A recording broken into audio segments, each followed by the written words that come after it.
Shalom, and welcome to the annual conference of the Euro-Asian Jewish Congress in conjunction with the Jerusalem Post. My name is Tzvika Klein. I'm the Jewish World Analyst for the Jerusalem Post. We are here in Tel Aviv, and during our broadcast, we will speak to Jewish and Israeli leaders and ask them whether the Israeli government will promote issues of religion and state, or promote the issues of Ukraine and Russian Jewry. We will also hear about these Jewish communities and from Jewish leaders from around the world. Let's begin. President of the World Jewish Congress, Ronald Lauder, will open the conference with a few words. It's my great pleasure to speak to all of you today at this conference for the European Asian Jewish Congress and the Jerusalem Post.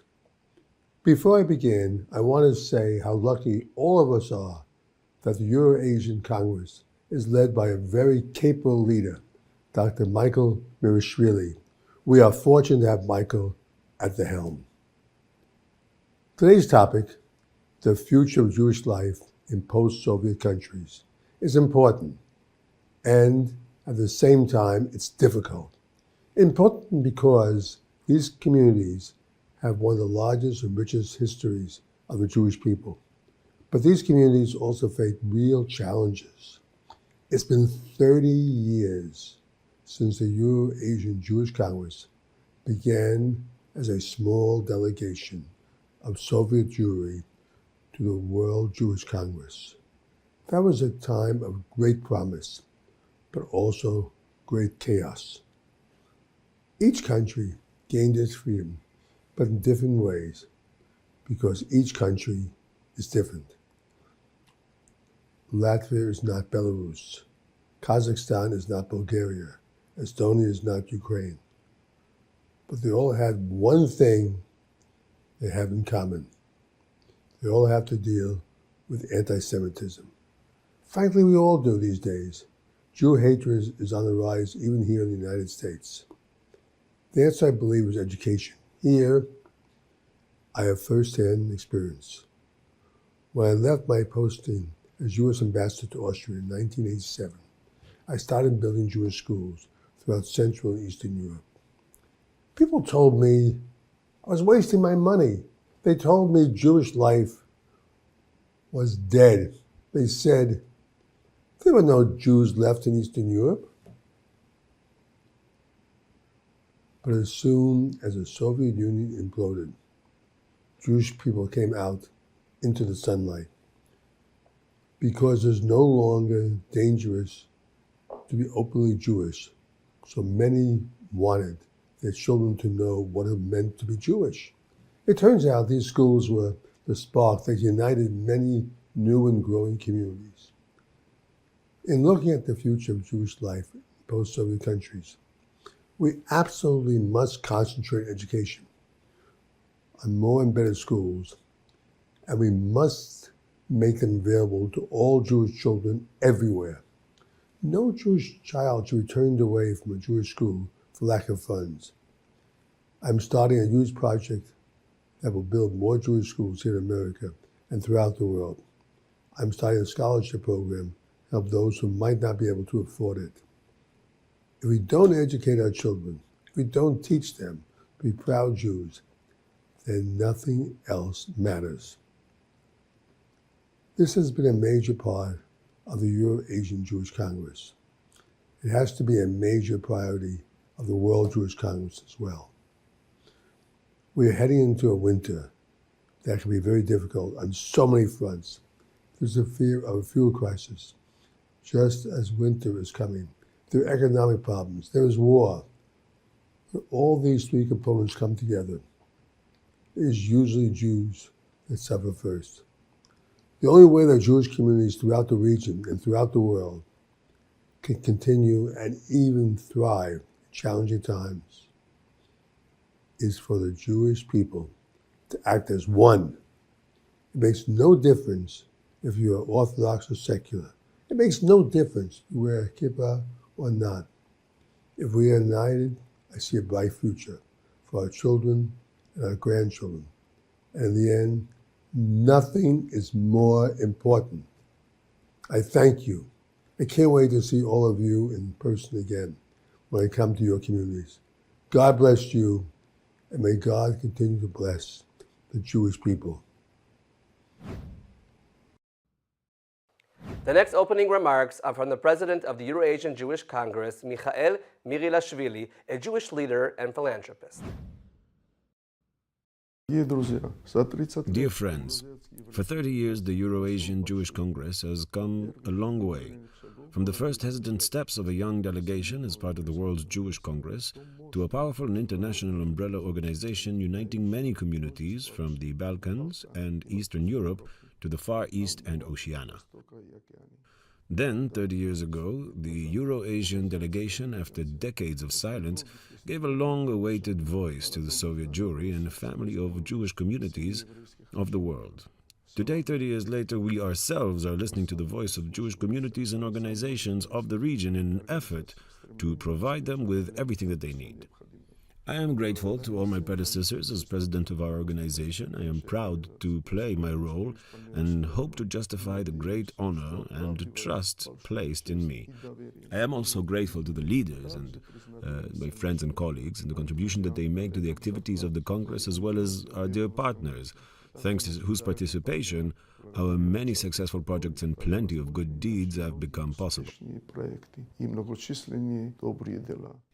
Today, the Euro-Asian Jewish Congress is the most representative organization of Jewish communities and organizations in Europe and Asia, which allows us to directly participate in the Jewish life of the region.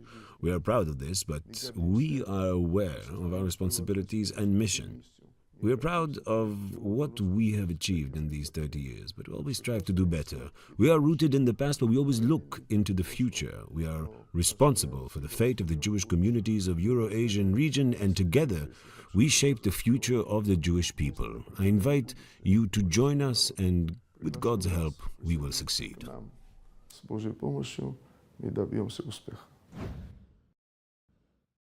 Thank you for being with us. We're here with two Israeli ambassadors, Alexander Ben-Zvi, the ambassador to Russia, and Ambassador Michael Brodsky, the ambassador to Ukraine. Shalom to you too. Hello. Shalom.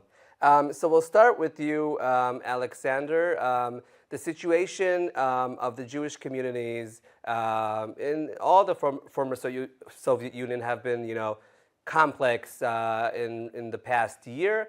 Can you tell us a little bit about kind of what's going on in the Russian Jewish community and how Israel is assisting this Jewish community, as it does always? Well, of course, this year is a different year. You cannot compare it to the previous times, although we cannot say that the Jewish community has suffered in some kind of a way. Of course, there is an influence of all the laws, the recruitment, the things that are connected with the conflict with Ukraine, with the war, and so it influences the Jewish community in some ways. I don't think more than it is influencing other, let's say, layers of the Russian society. Okay.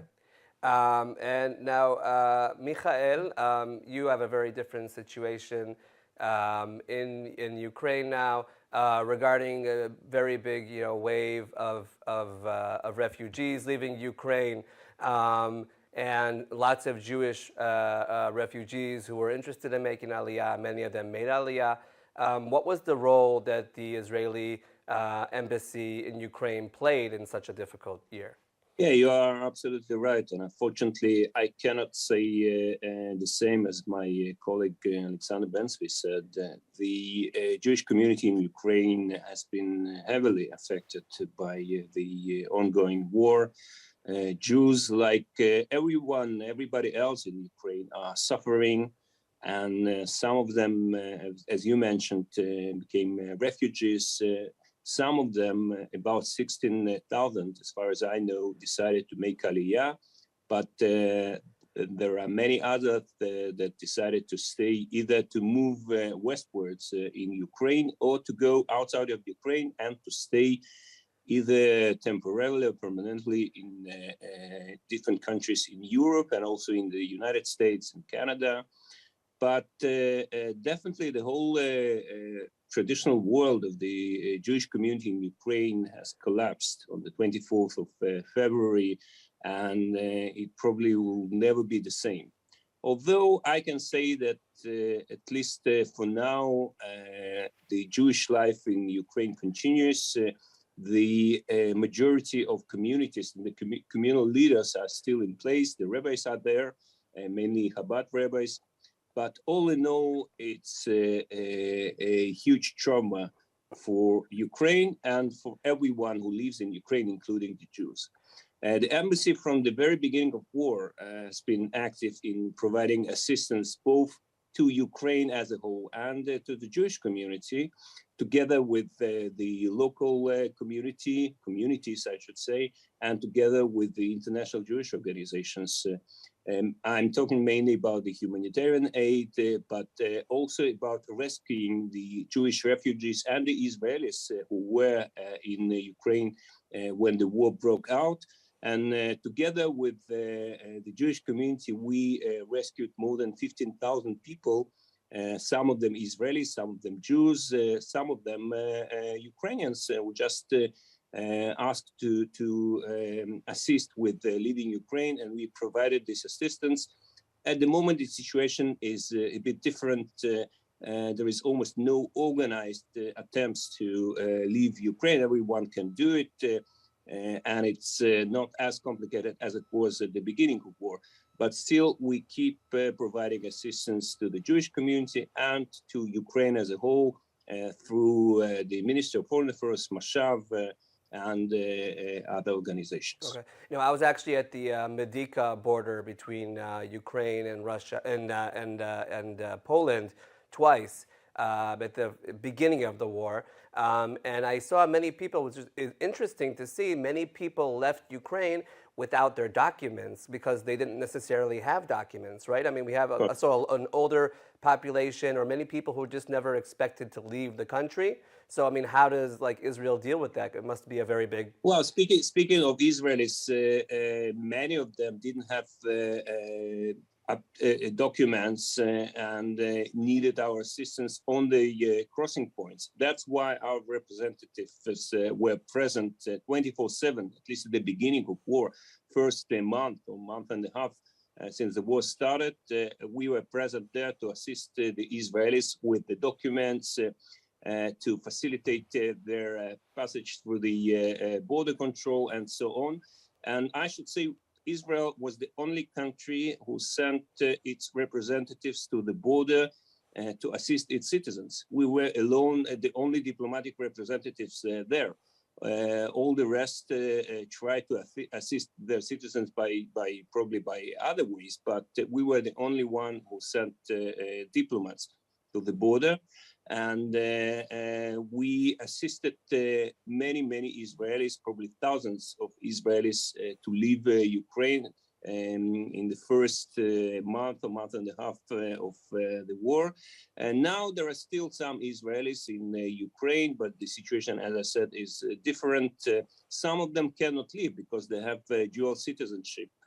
And being Ukrainians, Ukrainian men, they cannot leave the country. Mm-hmm. I believe that following the war, when the war ends, there will be another wave of Aliyah from Ukraine because many families will be able to leave. So I believe that some of them will decide to come to Israel. So you expect that when things calm down, there'll be another wave of Aliyah from Ukraine? I think so, but it definitely depends on how and when the war will end. Okay, interesting. Alexander, there has also been a very big rise of hundreds of percent of Aliyah from Russia. In the past year, we're talking about, I think, about 36,000 who made Aliyah from Russia. How does this, as an Israeli embassy, does this create more work for you, or is it more kind of other ministries dealing with this? Well, both. It is creating a lot of work. I mean, because some of them are coming for the visas for immigration, and some of them are coming and looking for Israeli documents or registering marriages, registering children, all those procedures to facilitate the Aliyah. Now, of course, it brought a huge queues outside the embassy. That's true.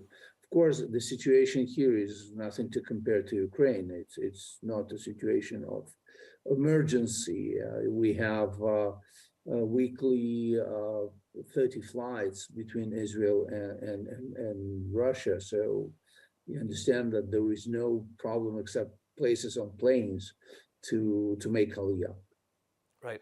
And now, how are the Jews of Russia feeling in this time of uncertainty? I mean, you said it's no different maybe than other citizens. Maybe maybe they're in a different situation because many of them know that they could travel to Israel potentially. Yes, definitely. Some of them are actually saying that the possibility of traveling to Israel to make Aliyah makes them feel a little bit better.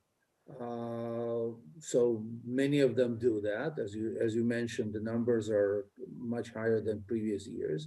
And some of them are at least feeling that the state of Israel is there, and we are actually participating in all the events of the Jewish community, not only in Moscow, all around Russia. I mean, our team is now in the Far East, meeting with the Jewish communities, and we're doing it all around Russia to make them feel that we are there and that the state of Israel is open for all those who want to make Aliyah. Right. And people outside of Russia are having a difficulty to understand what the state of the Russian Jewish community is today. So, I mean, is everything acting as usual? Are Jewish schools still open? Are synagogues operating? Nothing has changed in that point, just it's like the feeling in the air, or is there something more dramatic than that? No, everything is working as usual. The schools, the synagogues, everything. There are Jewish events all around. There are events that we are organizing that people are coming freely without any problem. So from this point of view, nothing changed. Of course, there are people who left, some of the prominent people or famous people who left to Israel, and that creates some buzz in the local press. But they are very few, relatively, of course, from 35,000, maybe 20, 30 very prominent or famous or some kind of celebrities. That creates here a buzz, but not that much in Israel, as far as I know. So, but otherwise, the life is normal. Okay. Michael, the situation has been very unstable, and can you think of someone you met or a story, kind of a story that you had, meeting a family of refugees that made you emotional or understand the situation more than you did before you had this conversation with them or met them? Yes, of course. There have been so many emotional stories. The whole situation is very emotional and very difficult for everyone. But I remember one situation when, whilst we were next to the Ukrainian-Polish border on the Polish side, we were going quite often to the crossing points to assist the Israelis, to assist other citizens with either documents or to cross the border. And at one point, we got the information that an old woman, a righteous among the nation from Ukraine, who saved Jews and her parents saved Jews during the Second World War, was about to leave Ukraine and asked for our assistance. So we came to one of the crossing points. I don't remember which one it was, and assisted her to go through the border, to pass the border. And we had a short conversation with her. And once again, it was an opportunity for us to thank her and her family for what they did to those Jews whom they saved during the Holocaust, during the Second World War. It was very, very emotional. And we continued assisting the righteous among the nations. When we were in Kiev, we distributed some heating devices before the winter, which is going to be very harsh in Ukraine, with the assistance of a local organization which helps righteous among the nations. We came physically to give out these heating devices to some of the righteous and some of their families, because the majority of them are not alive, are not with us anymore. But we try to keep contact with the families of the righteous among the nations. And each encounter, each meeting with these people is always very, very, very emotional and very, very warm from both sides. But this is what just episode out of hundreds episodes, very emotional episodes that I can remember from this period of war. Now, Ambassador Brodsky, are Ukrainian Jews coming back to where they live? Yes, some of them are coming back, but as you said, the situation is unstable, and I wouldn't rule out that as we approach winter time and the cold weather, some of them will decide to leave again to Europe, because the situation in Kiev and in other major Ukrainian cities is very difficult, and you know that the electricity is unstable. There is in some parts of Ukraine there is no fresh water, so it's not easy to stay in Ukraine.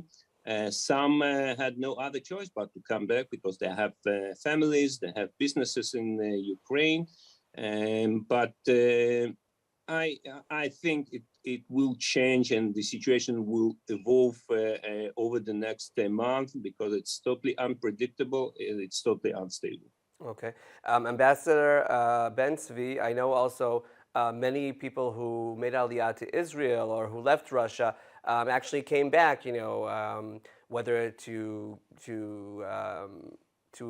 take care of their business or their apartments, etc.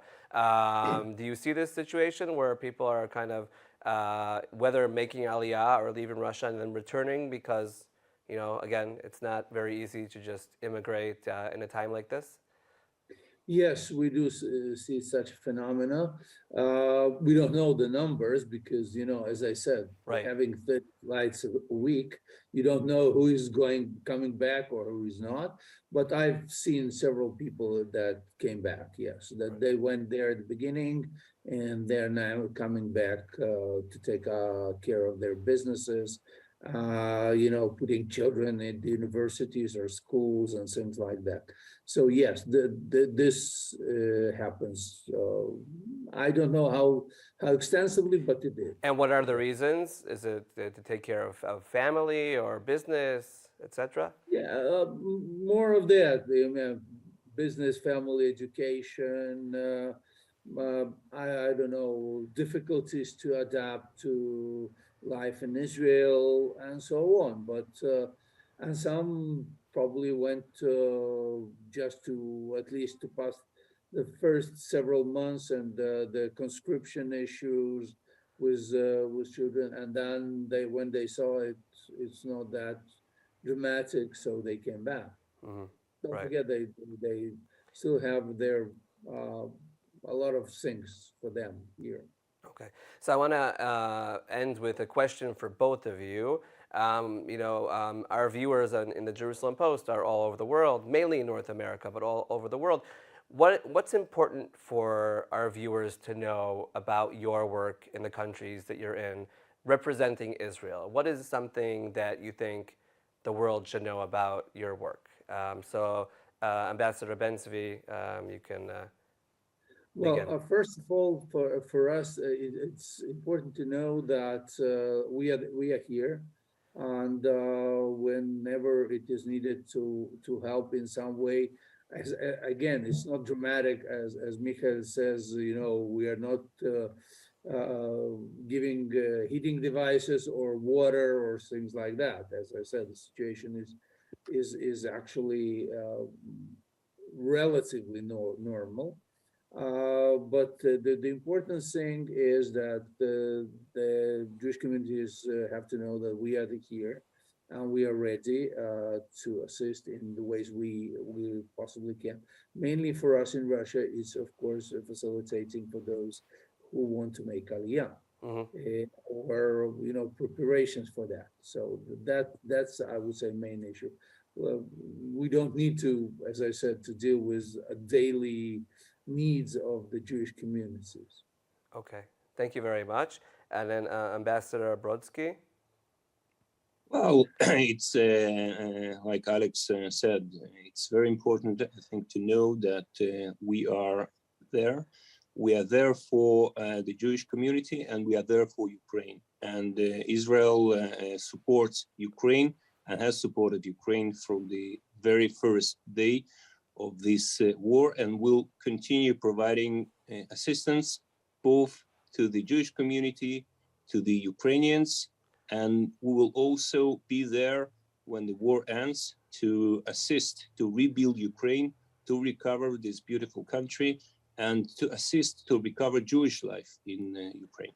Okay, so I want to thank you very much, and both of you have very important roles and very complex and difficult and also very different from each other. So Ambassadors Alexander Ben-Zvi and Ambassador Michael Brodsky, thank you very much for your time, and thank you very much for what you do for Israel and for the Jewish community. Thank you. Thank you very much for the opportunity to be with you. Thank you. The next speaker has been very vocal about the assistance of the State of Israel to Ukraine and has immensely assisted the Ukrainian Jewish community. Jerusalem Post's Mayan Hoffman will now speak to the former Minister of Diaspora Affairs, Dr. Nachman Shai.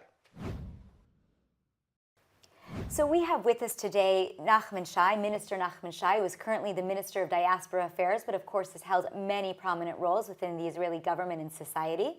And wanted to talk to you today about several issues, relating to the Russian and Ukraine war, related to the law of return. And specifically, we are getting ready to have a new government, a government in which you will not likely be a part. Not at all. Right. And you gave a speech, though, last week where you actually spoke to the new government, and you called on the government not to disrupt issues of religion and state, such as amending the law of return or conversions. What are your concerns? I'm concerned because of the deep divide between, or a deep divide between the world Jewry and the State of Israel. And I think that this outgoing government has done many good things, but one of them was to repair the damage, to heal the wounds of the relationship between Israel and the diaspora, especially the American Jewry. And what I'm concerned of, the divide, which is not a political matter, it's much more important that so the relationship between us and the diaspora will return. And what I suggested is that there should be a dialogue, open, transparent, between the world Jewry and specifically the American Jewry and the government of Israel before they touch any issue which has to do with Judaism, with religious affairs in Israel. Why? Because it's not only about Israel, it's about the whole Jewish world. And I believe that that should be done based on, as I said, dialogue, negotiation, and full understanding of each other. So let's talk a little bit more about that, this relationship between Israel and Jews in the diaspora. Why is the relationship so broken? Why do we have to be so sensitive right now? Because we are remote from each other physically, and we don't share our views every single day. That's a technical matter. But also, again, I'm a political person, so I'd have to tell you that I blame the previous governments for neglecting the aspects of Jewish diaspora in running their business in Israel. For example, the issue of the Kotel. For 99% of the Israelis, it really doesn't matter if there is Ezrat Israel, which is the, let's say, the liberal, pluralistic area or piece of the Kotel, Because most of the Israelis are going to the big kotel where they pray and put their notes, and they don't even know about this small corner that was given once many years ago to the Reform, Conservative, both in Israel and abroad. That's an example. I feel that we should develop a dialogue. We should talk to each other. If it has been done unilaterally, just by the Jewish community in Israel, if you forgive me for that expression, 7.2 million Jews, it's still not, it is the largest Jewish community, but it doesn't include all the Jews living in the world, which are around 18 million people. That's why I suggest that when you touch matters, very sensitive ones, like conversion, the kotel, the law of return, who is a Jew, and so on, talk to the world Jewry, talk to rabbis, talk to other leaders, and find a way to make concessions and compromise. And now let's look the other way. There's a lot of anti-Semitism. Right now, anti-Semitism is spiking at unprecedented rates. True. What role does Israel need to play the other way, in terms of how can we help Jews in the diaspora during this challenging time? Thank you for your question. Because in the last cabinet meeting, a few days ago, I repeated on my position that Israel should take a leading role in combating anti-Semitism. We don't do enough. You hear me? We don't do enough. We are the state of the Jewish people, a Jewish state. We have all the resources. We have all the knowledge. We can't hide beyond the backs of the European or the Americans or other people or continents. We should be there on the first row, on the first line, doing our best, calling and recruiting others as well. But we, as the Jewish state, I repeat on that expression, should be the leaders, because that's our commitment to 8 million Jews who do not live in Israel and are witnessing or exposed to anti-Semitism, something that most of the Israelis don't even understand. Because, thank God, there's no anti-Semitism in Israel. But if Israelis don't understand anti-Semitism, how do they lead the battle against it? How does Israel should, or the world? How does Israel, if Israelis do not understand? Well, we should work in cooperation with the world organizations, with major countries with anti-Semitism is spiking, as just said. It's the United States, it's Europe as well, South America and elsewhere. We can't do it ourselves, but we should encourage and push and convince and be in the front. Don't wait that anyone will do the job for you. We, in our ministry, for example, are following, monitoring anti-Semitism in the world. And I can give you proof how high it got, especially during military operation. Or by the way, during the Corona as well. Jews, even in the 2022, are being blamed for all the evils in the world. Most of them. Most of them. So I want to switch to a different topic. Now, you were very outspoken about the Russian invasion of Ukraine, calling on your colleagues to approve the transfer of defense equipment to Ukraine. Yes. Why the passion, and where are you now with this issue? I traveled. I was the first government minister to travel to the border between Poland and Ukraine, 3 weeks after the Russians invaded Poland. And when I stood there and saw the long, endless lines of women and children coming out with nothing except their own clothes, a small suitcase, a dog, a pet, and their children. And if they have no extra hands, I said, that's what they took, their kids with them. They were well dressed, by the way, like you and me and my grandchildren. When I look at the kids, they look like my grandchildren. When I look at the mothers or grandmothers, I saw my family 80 years ago in the same Europe, in the same probably soil, Polish soil in this case, running from the war, looking for a shelter, looking for a place to hide. They ended up in Ghetto Warsaw and then in the extermination in Auschwitz or somewhere else. And when I looked at this scene, I said to myself, where are we now in the 21st century when we try to, we believe, or we tend to believe that war crimes, that Europe witnessed a generation, 2 generations ago, will not repeat itself. What went wrong? What went wrong? And then I tried to convince my own country, which I'm very proud of, to accept not only Jewish refugees, meaning Jews who are looking for a place to live, Aliyah, but also non-Jews. And there was some resistance in Israel. Some Israelis said, "Look, this is a Jewish state, it's just for us." And I said, this is a big, big mistake.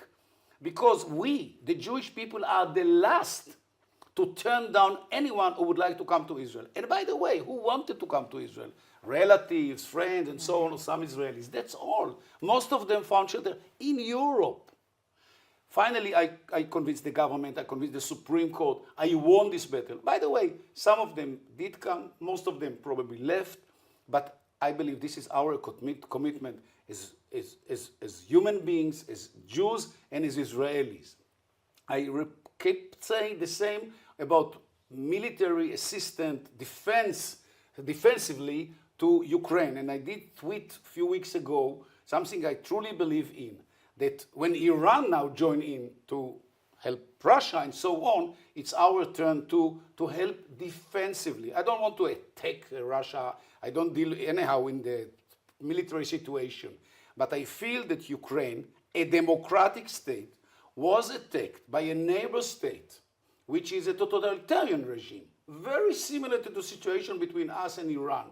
And if we will need, I assume so, the world one day when Iran tries to attack Israel, it will be a similar situation.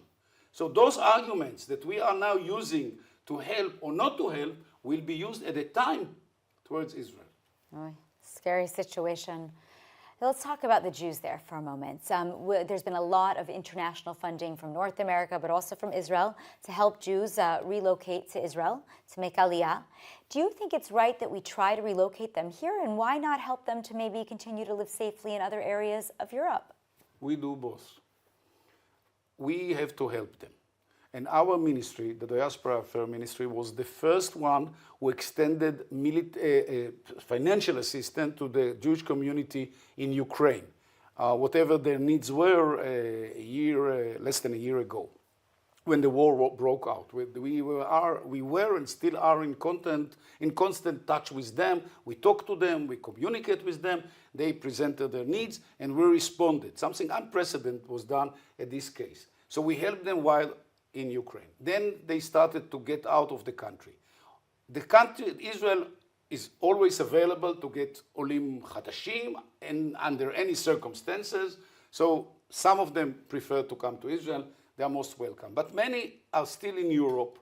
And now we are developing a new project to help the Jewish communities and the groups of here a few hundred, few thousand of Jews who permanent or temporarily found shelter in Europe, in Poland, in Germany, in Britain, in some of the European countries, using our own resources. For example, during the summer, by the way, we gave them summer camps.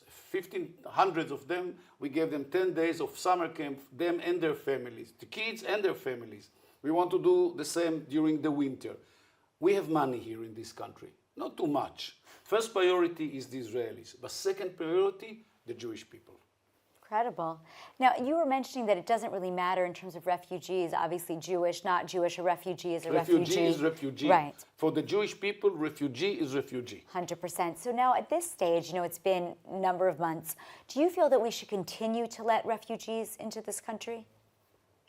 Depends who. Jews can come and live here anytime. That's the law of return. That's the heart of the state of Israel. Non-Jews, if they want to come and stay here temporarily, I think we should open our door and let them in and give them a place to sleep and hot shower and some food. We haven't done enough in helping them. When I compare, and later after my first visit to Europe, I went there again and I compared what Israel has been doing, and we are far away. Again, I believe we are different than other people. We, the Jews, especially when it comes to people who are fleeing from the war and looking for a place to stay for a while. We should assume this role. We want to tikkun olam. We want to heal the world, to make the world a better place. This is one example. So how are you going to make the world a better place going forward? What does the future hold for you? You're retiring from your role. So what legacy are you going to leave and what's next? Well, I've done everything I could in 18 months. It's very short. We were actually stopped in the middle of some of the projects that we were involved. I think we've done a good job, but I'm not the one to compliment myself. I have no idea where I'm going. I'm available. Look, I'm unemployed. Israeli is looking for a job. I hope to do something in the areas that I became an expert on. Diaspora is one of them, but Israel is there as well. I have my PhD. I've done a lot of work in the media. I like to deal with public diplomacy, which is the topic of my PhD. Well, I can give you a whole line of credentials, but I was lucky to be minister in this government. I was always thinking about my family. Many members of them were perished in the Holocaust. I carried the name of Nechama, who was my aunt, my late aunt that was killed in the Holocaust. So the name Nechama, now in the male fashion, Nachman was all over, and everywhere I went, I mentioned her name as if she's watching me from the sky and saying to herself, you see, the son of Eva, my sister, is now a government minister in the state of Israel. This is something that I always carry with me. Well, it's beautiful. Well, thank you so much for being with us today. I really appreciate all of your thoughts. Thank you. Good luck. Thank you. So we're going to continue discussing the situation of the Jewish communities in Ukraine and in Russia, and also the connection to Israel and the immigration to Israel. With us in the studio is a very good friend of mine, one of the smarter people that I know, Professor Zev Hanin. He's the academic chairman of the Institute for Euro-Asian Jewish Studies of the Eajc, and also in Bar Ilan University. Shalom, how are you? Shalom, thanks for inviting me. Pleasure to be with you. So just recently there was different numbers that were published about the situation of immigration from Ukraine and Russia to Israel. If I remember correctly, more than 30,000 made aliyah from Russia, about 15,000, 14,000 from Ukraine. Exactly. Your figures are absolutely correct. As updated by this morning, I would say that we have about 58,000 people that came from the former Soviet Union. Just in 2022? After the war started, after the Russian invasion of Ukraine, the 24th of February this year. So of them, more than 34,500 came from Russia alone. About 14,000 came from Ukraine, but the majority of them actually came from in the period of so-called panic aliyah. A few weeks after the beginning of the Russian invasion there, military invasion, I mean. So since May, Ukrainian aliyah decreased dramatically. Then the moment, as far as I know the situation, we are having like a few dozens of people each month, not more than 100 people from Ukraine, and the aliyah from the FSU is overwhelmingly aliyah from the Russian Federation. Right. So, but there were, obviously politicians always do this. They give out these big numbers of expected, immigrants, expected olim, because they want to receive a budget, and you could look at it in a positive or a cynical way. It's right? very cynical, yeah. Okay. Again, you could also look at it in the positive side, is where they actually want to get budget for activity, right? We more, we want more. We all want, no right? doubt, We both want the same thing. So, how do you explain the fact that just such a small number of Ukrainian Jewish olim came to Israel as opposed to what we expected? Because we expected there were talks of even 100,000 or maybe even smaller, 50,000, 70,000 olim from Ukraine, and most of them are not here. Well, I would say there are three reasons for that. Okay. On one hand, the Ukrainian community is 3 times smaller than the Russian community. So, according to estimations of Della Pergola, Mark Tolz, noted demographers, right. they have, or we have, about 600,000 people eligible to come from Russia to Israel according to the law of return, and 3 times less in Ukraine. Right. So if we are talking about the ethnic core, there it's about 170,000, 80,000 in Russia, and much less, about 42, 43, 45,000 in Ukraine. So between this ethnic core and the borders of the Jewish collective, we have quite a substantial number of people. So that's probably one reason. Second reason, there is a difference between Ukrainian community, Jewish community, and Russian Jewish community. In Ukraine remain people who more or less connected their destiny with that country. They decided not to go anywhere, majority of them. At least according to research that was done by the initiative of Eurasian Jewish Congress in 2019-2020, which I was in the head of. It was pretty clear that in Ukraine the interest for immigration was lower than in Russia or Belarus, for example. The Russian community is even less. So at the moment, the dramatic change in the situation pushed these people to live for abroad. But at the moment, and that's probably the second reason, we don't really know whether they left for good, forever, or just temporarily in order to stay in more convenient place like Europe. Right. Should get what is possible to get, but temporarily, and then to consider living further. And the third? Either to Germany. To stay in Germany or go to England, United States, Right. or to make Aliyah to Israel. I'm not rejecting an opportunity that the next year we will get an Aliyah of Ukrainian Jews from Europe, not from Ukraine. Or to come back, especially if the situation there will improve. Right. Third reason, I would say that Ukrainian Jewish identity, you probably know that opposite to the situation here in Israel, that we have a sort of a convergence of identity, in terms of identity and identification of Olim that came from various countries of the former Soviet Union. They combined, very quickly become, in terms of their identity, part of so-called Third Israel, Russian Israel, Right. and the part of the Jewish collective, of course, of this country. Right. In the former Soviet Union, we have a new phenomena of establishment of the local ethno-civic groups within the borders of the independent states. So we are not talking about post-Soviet Jewry anymore. We are talking about Jews of Russia, Jews of Belarus, of Moldova, of Ukraine, of Azerbaijan, and so on and so forth. The transformations and political transformations in Ukraine, it becomes sort of a part of Europe, of pro-Western, and so on and so forth. They probably keep these people there. Let's look at the situation.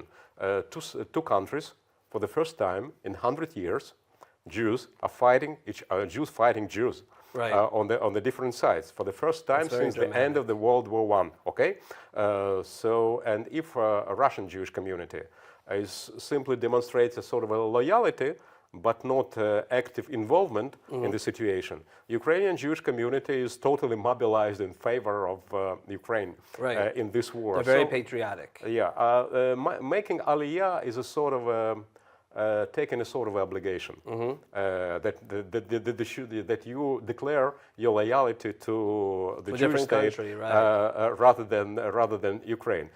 For Russian Jews, it's not a problem. I mean, that is why we have this phenomenon of getting Israeli citizenship, regardless whether people prefer going to stay here or to live temporarily and then come back. That's another question. Probably that's another question. But by the way, it's very similar to the fact that many Israelis and Jews around the world have applied to receive Spanish or Portuguese citizenship, right? I mean, there are both situations. You have law firms, that's their specialty. You pay them a certain fee. You're not planning to live there, I would say, a very high percentage of the that's time. interesting comparison. I would say and they're very mad at the situation there. Yeah, but at the same time, I would say that in terms of FSU Jews, it's not exactly the same as getting Spanish citizenship. 100%. Majority of them are planning to stay, according to the studies that I know or was involved in. I would say that at least 60% of those who came in the recent wave of Aliyah absolutely sure or consider or believe that they will stay in Israel in the long run. What percentage is this? More than 60%. More than 60%. How do you identify this wave of Aliyah as opposed to other waves just even a few years ago from Russia and Ukraine? Is their Jewish identity levels different? Are they more or less committed to Jewish causes or Israeli causes? It's a very good question. A lot of cliche and stigmas twisting around in the Israeli media and public discourse. Maybe it's a good time to say that on one hand, we have a slight, or in some weeks, even substantial growth of Jews according to Halacha, because we get like it's a representable sample of Jewish community in the FSU, especially in Russia and Ukraine. I'm sure you know that 50% of Russian Jews, they're concentrated just in two capital cities, right. In Moscow and St. Petersburg, with a high level of ethnic Jews and Jews according to Halacha. That is why the share of so-called halachic Jews is growing. Due to the fact that we are again getting Aliyah from big industrial population, cultural, commercial centers. But do you have numbers or percentages of them being halachic? I would say that, well, I don't know exactly at the moment what's the story, but of course it's much more than 25% that they're talking recently, that they're talking now about it. But even that... I'll just mention, Professor Khalin is speaking about the reports of information from different government ministries showing that those who made Aliyah in the year of 2020, only 28%, I think, were considered Jewish, not halachically Jewish, but Jewish according to the law of return. According to Halacha, I would say that it was said. Are considered Jews. 2020, it was a difficult year of Corona. Right. It shouldn't be taken as a representable sample of Aliyah from the FSU, and especially what is going on now. I mean, 2022 is so what would be your estimate of halachic Jews? I don't know exactly, but I would say that between 35 to 50%, and whether these are where they this Russia Jews or from FSU? all in all, from all the FSU, whether they're able to prove it or not. Okay. That's another pair of shoes. Right. But another story is more important to my mind. We should talk about the identity of these people, whether they see themselves a part of the Jewish collective or not. According to two congruent studies that were done, which I was involved into, I would say that in the first study, 70% said that they feel Jewish, just Jewish, or Jew of Russia, or Jew of Ukraine, and so on. But altogether 70%. Altogether 70%. Another research, we came back to these people after they spent a few months in Israel, and this share grew to 80%. Oh, wow. So I would say that we are getting, I'm sorry for this word, a very good human material in order to be a part of the Jewish community of this country. The question is now, what shall we do with this? With this material, yeah, whether we will do our best in order to make and feel and be a part of the Jewish core of Israeli society, or we will say we're not interested in you. Right. And how do you see the trends of Aliyah in the near future? Do you see? We spoke to Ambassador Brodsky from Ukraine, who said he definitely sees another wave of Aliyah from Ukraine coming up, depending on different situations, but also definitely the issue of heating in the winter, that in many European countries, including Ukraine, definitely are expected to have a problem with heating. Do you see any changes or any trends that are coming up? I would say that, unfortunately, I don't know what was said by Ambassador Brodsky, but I would say that three objectives will make their impact on this trend. First of all, how quickly the war will stop, or at least how quickly the most important Jews populated centers will come back to normal life. Of course, we are not talking about Mariupol. That's probably, the situation is extremely difficult. But whether Kharkov, Dnipro, Zaporizhia, Kiev, and other places, Odessa, Nikolaev and other places like that will be come back to a normal life, including normal Jewish community life. This is not so easy question, because the question is also whether the infrastructure of the Jewish community will be rebuilt. Before the war, the money, the budgets, the support came from international Jewish community, from Israel, but especially from the local wealthy Jews that are ready to contribute their money to. The same story is in Russia.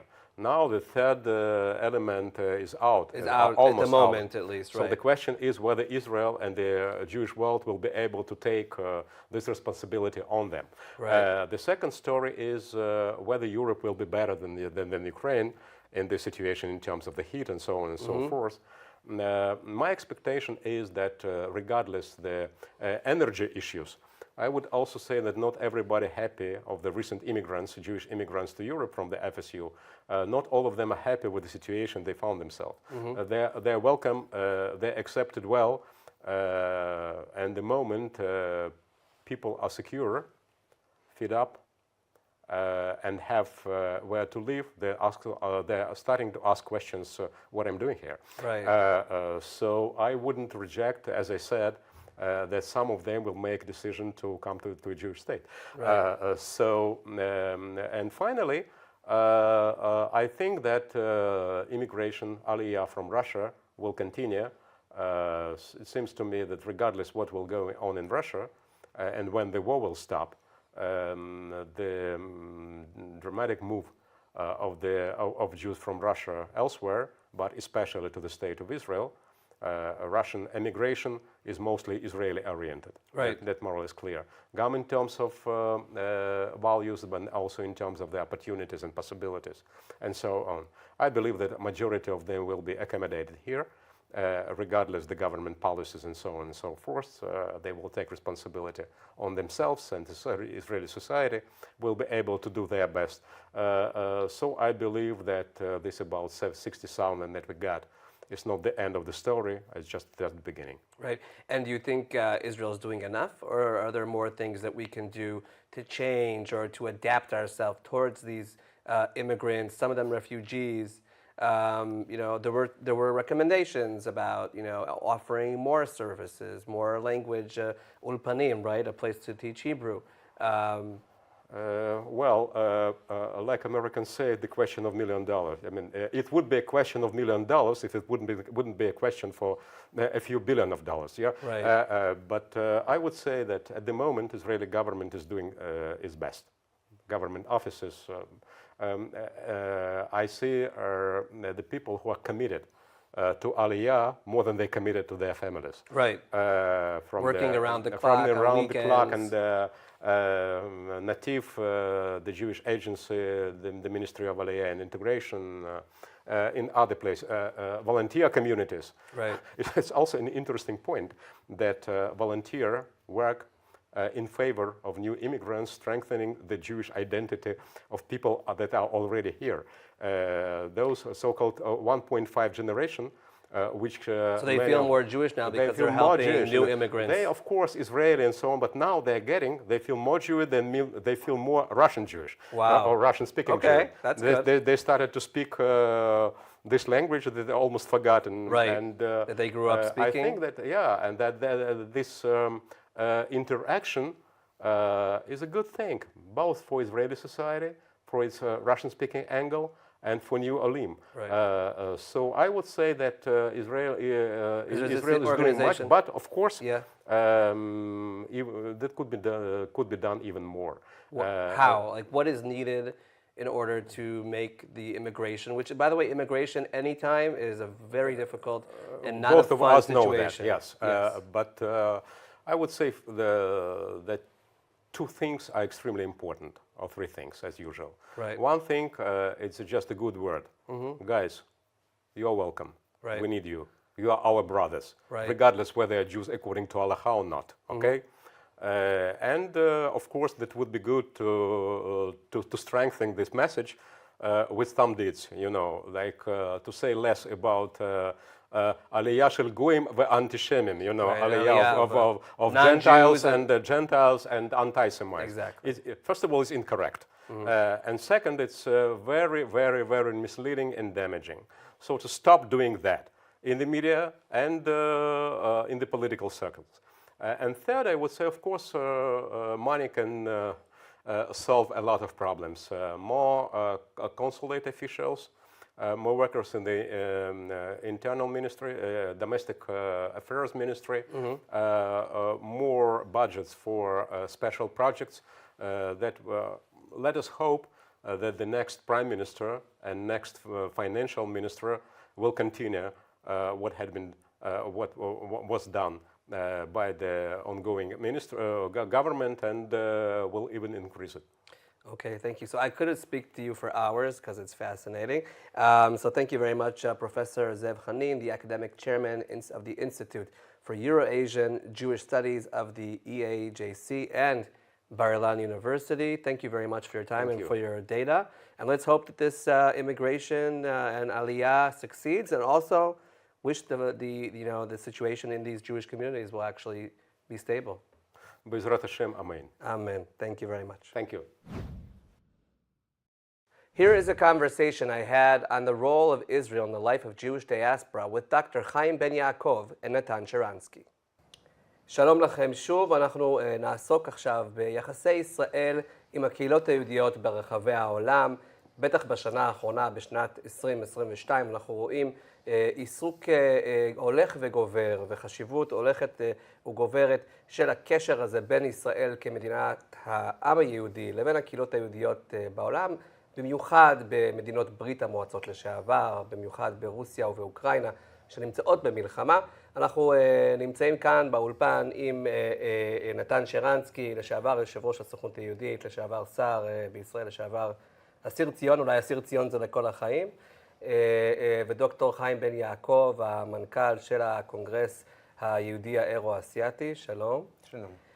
אז נתן, אתה ככה עוסק בקשר הזה בין ישראל והתפוצות, והפכת גם לסמל בעולם הזה, ואיך אתה רואה את ההבדל שיש בין הקשר של ישראל עם מדינות ברית המועצות לשעבר היום בשנת 2022, לבין לפני 10 שנים שהייתה יותר רגיעה, היה אפשר לטוס לכל מקום, היה אפשר לנסוע, העלייה הייתה, אבל היא הייתה פחות מוגברת ממה שהיא עכשיו.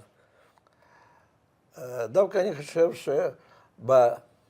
שבתפקיד של מדינת ישראל בחיים, בחיי יום-יום ובכלל בחיים של יהודים ברוסיה, אוקראינה, מצב לא השתנה, לא רק בהשוואה למה שקרה לפני 10 שנים, גם מה שקרה לפני 50 שנה.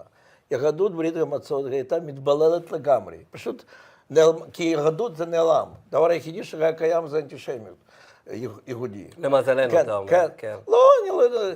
ומה החזיר ליהודים כבוד עצמי, ומה נתן לכם כוח להילחם עבור זכות שלכם, זה מדינת ישראל. אחרי 67 פתאום נכנס לחיים של יהודים שם, משהו שיש לכם זהות, יש לכם היסטוריה ויש לכם מדינה, וזה מה שנתן כוח לכל דבר.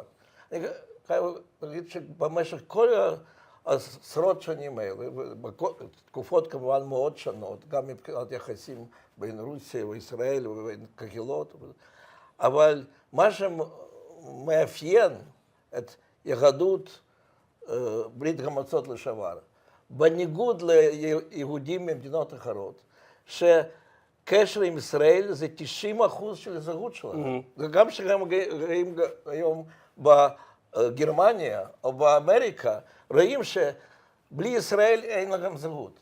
אז מבחינה זו לישראל יש תפקיד ענקי. אולי אפילו יותר בקרב יוצאי ברית המועצות, כיוון שלכולם גם יש קרובי משפחה בישראל. כן. בניגוד ליהודים אמריקאים או אירופאים. אבל בכלל, אם אתה, תראה, בתי כנסת כרגיל, לא אומרים לכם הרבה. Jewish Cultural Centers זה לא ממש חיים שלכם. כשיש הפגנה למען ישראל, אז פתאום שם כמעט כולם דוברי רוסית. אני מדבר על ניו יורק, אני מדבר על גרמניה. וצריך להבין, תפקיד של ישראל בחיים יהודיים שלהם הרבה יותר גדול מבקהילות אחרות, וזה נשאר עד היום. כמובן, אם הייתה הרגשה, עוד לפני שנתיים הייתי אומר, שרוסיה ושלטון רוסי זה דבר מאוד טוב ליהודים, כי באמת אף אחד לא יכול להגיד שפוטין אנטישמי, אולי להפך אפשר להגיד. אבל פתאום הם מרגישים שמסך הברזל חוזר, שקשרים שלהם עם יהדות העולם ובכלל העולם חופשי הולכים ומתנתקים. ואפילו אם פוטין טוב ליהודים, אבל עולם שהוא מייצר זה לא טוב לנו. ואני חושב שזה גם משנה לא רק קשר רוחני עם מדינת ישראל, שהוא נשאר, אבל גם צורך מיידי להפוך את הקשר למשהו יותר פרקטי. אוקיי. חיים, אתה גם נמצא בצומת הזאת הרבה מאוד שנים, גם היית נציג של הסוכנות היהודית במוסקבה, והיום אתה מנהל את הקונגרס, ובאמת אתם בקשר עם כל הקהילות היהודיות האלה. אתה רואה איזשהו שינוי בין התקופה שבה אתה היית במוסקבה לבין התקופה של היום? כמובן שיש שינוי, אבל איך אתה מזקק את זה? במה זה מתבטא השינוי ביחס של הקשר, או אולי אפילו בחשיבות של הקשר? כן, אם אנחנו רוצים להביא אולי עוד שיעור אחד היסטורי, אפשר לזכור את גולדה מאיר במוסקבה, שהיא הגיעה כנציגה ראשונה פורמלית של מדינת ישראל למוסקבה, הייתה לראשונה בתולדות ברית המועצות לפני, וגם אפשר לומר אחרי, ההפגנה היחידה שיהודים התכנסו בלי אישור ממשלתי, ויותר מזה, זה שייך לא רק ליהודים. בכלל, ההפגנה הבלתי פורמלית היחידה בתולדות ברית המועצות, בכמות כזו של אנשים שיצאו לרחובות, היה רק כאשר גולדה מאיר התחילה את השליחות שלה. ובעצם נתן מאוד צדק, שסביב מדינת ישראל נבנית הזהות היהודית, ואז יהודים, אלה שרק יצאו משדות מלחמת העולם השנייה, היו מוכנים להגיע, והם כתבו למיכואלס ולוועדה היהודית האנטי-פשיסטית, בקשה להגיע לישראל ולהגן על מדינה צעירה. ויחד עם זה הם היו אנשים סובייטים וקומוניסטים משוכנעים ויותר משוכנעים. אבל הם חשבו שמדינת ישראל זה כל כך חשוב, זה בעצם המרכיב המרכזי. כל הדברים שאמרתם הם בהחלט קיימים, והיום יותר ויותר משפחות של יהודים ברית המועצות נמצאים פה. בתקופה שהייתי שליח של סוכנות היהודית וסיימתי, נתן היה יושב ראש, אני שסיימתי כתבתי דוח, ככה מקובל בסוכנות היהודית, דוח המלצות, מה חשוב. ואז אני כתבתי שבהחלט העלייה מאזור שלנו תשתנה. האנשים יתכוננו יותר זמן, והעלייה תתקיים בשלבים. אני לא יודע אם להגיע לשולחנו של נתן, דוח שלי, הוא קיבל בטח הרבה כאלה, אבל אני ראיתי את זה אז במו עיניים, לאנשים לוקח זמן יותר להתארגן ולהגיע לישראל. ואגב, אנחנו רואים את זה גם היום. זאת אומרת, אנשים עלו, חוזרים בשביל לעשות כל מיני סידורים, חלקם חוזרים ישר, חלקם לוקחים את הזמן. אני חושב שבארץ לא כולם הבינו שעלייה היום לא מתקיימת, וקשר בין ישראל ותפוצות זה תמיד משתנה, ויש דברים חדשים כל הזמן, ושונים ממה שהיה בעבר. בארץ לא כולם הבינו שזה מתקיים בשלבים. וכאשר קורה דבר גיאופוליטי, כפי שאנחנו רואים היום, ולמעשה אנחנו מ-2014 נמצאים בתהליכים כל כך מורכבים, יש כאלה שאומרים שמלחמה, ויש כאלה שאומרים שזה גיאופוליטיקה. אני חושב שדווקא המושג השני יותר מורכב, יותר נכון ויותר מתאר את מה שקורה. כי לפעמים עכשיו זה ממש אש והרוגים במרחבים ענקים. ולפני זה הייתה מתיחות והיו כל מיני אירועים קשים וקשה היה להבין מה קורה. לאדם פשוט בקהילה שיושב בעיר גדולה, בקייב או במוסקבה, היה קשה מאוד להבין מה קורה באמת. היום דברים ברורים יותר, אבל גם לא פחות מורכבים. והיום חל עוד פעם שינוי בדפוסי עלייה, ובהתנהגות של אנשים. היום אנשים שבאים, הם לא באים במשבר אישי, כפי שקורה לכל עולה חדש. ובארץ חשוב שאנשים יבינו שעולה חדש זה תמיד משבר פסיכולוגי. מאוד קשה. וחברתי עמוק ומורכב, ולפעמים זה משבר משפחתי, בין דורות, בין הורים וילדים, בין בני זוג, בין סביבה. ההורים שהשארת מאחורה. כן, והסביבה המורחבת יותר המשפחתית. האנשים באים גם במשבר כלכלי עמוק, במשבר פוליטי, חלקם לא רואים אפשרות לחזור חזרה, או לבקר אפילו באותם מקומות. חלקם לא הספיקו למכור רכוש שלהם. ולכן, שאתה היום פוגש אדם שהגיע ממש משדה קרב לפעמים, בתור עולה חדש, זה לא אותו אדם שאתה פגשת אותו לפני שנתיים, או לפני שנה אפילו, או בשנות ה-90 וה-80. אני אגב פגשתי משפחה בוורשה, במתקן של הסוכנות היהודית, בדרך לישראל.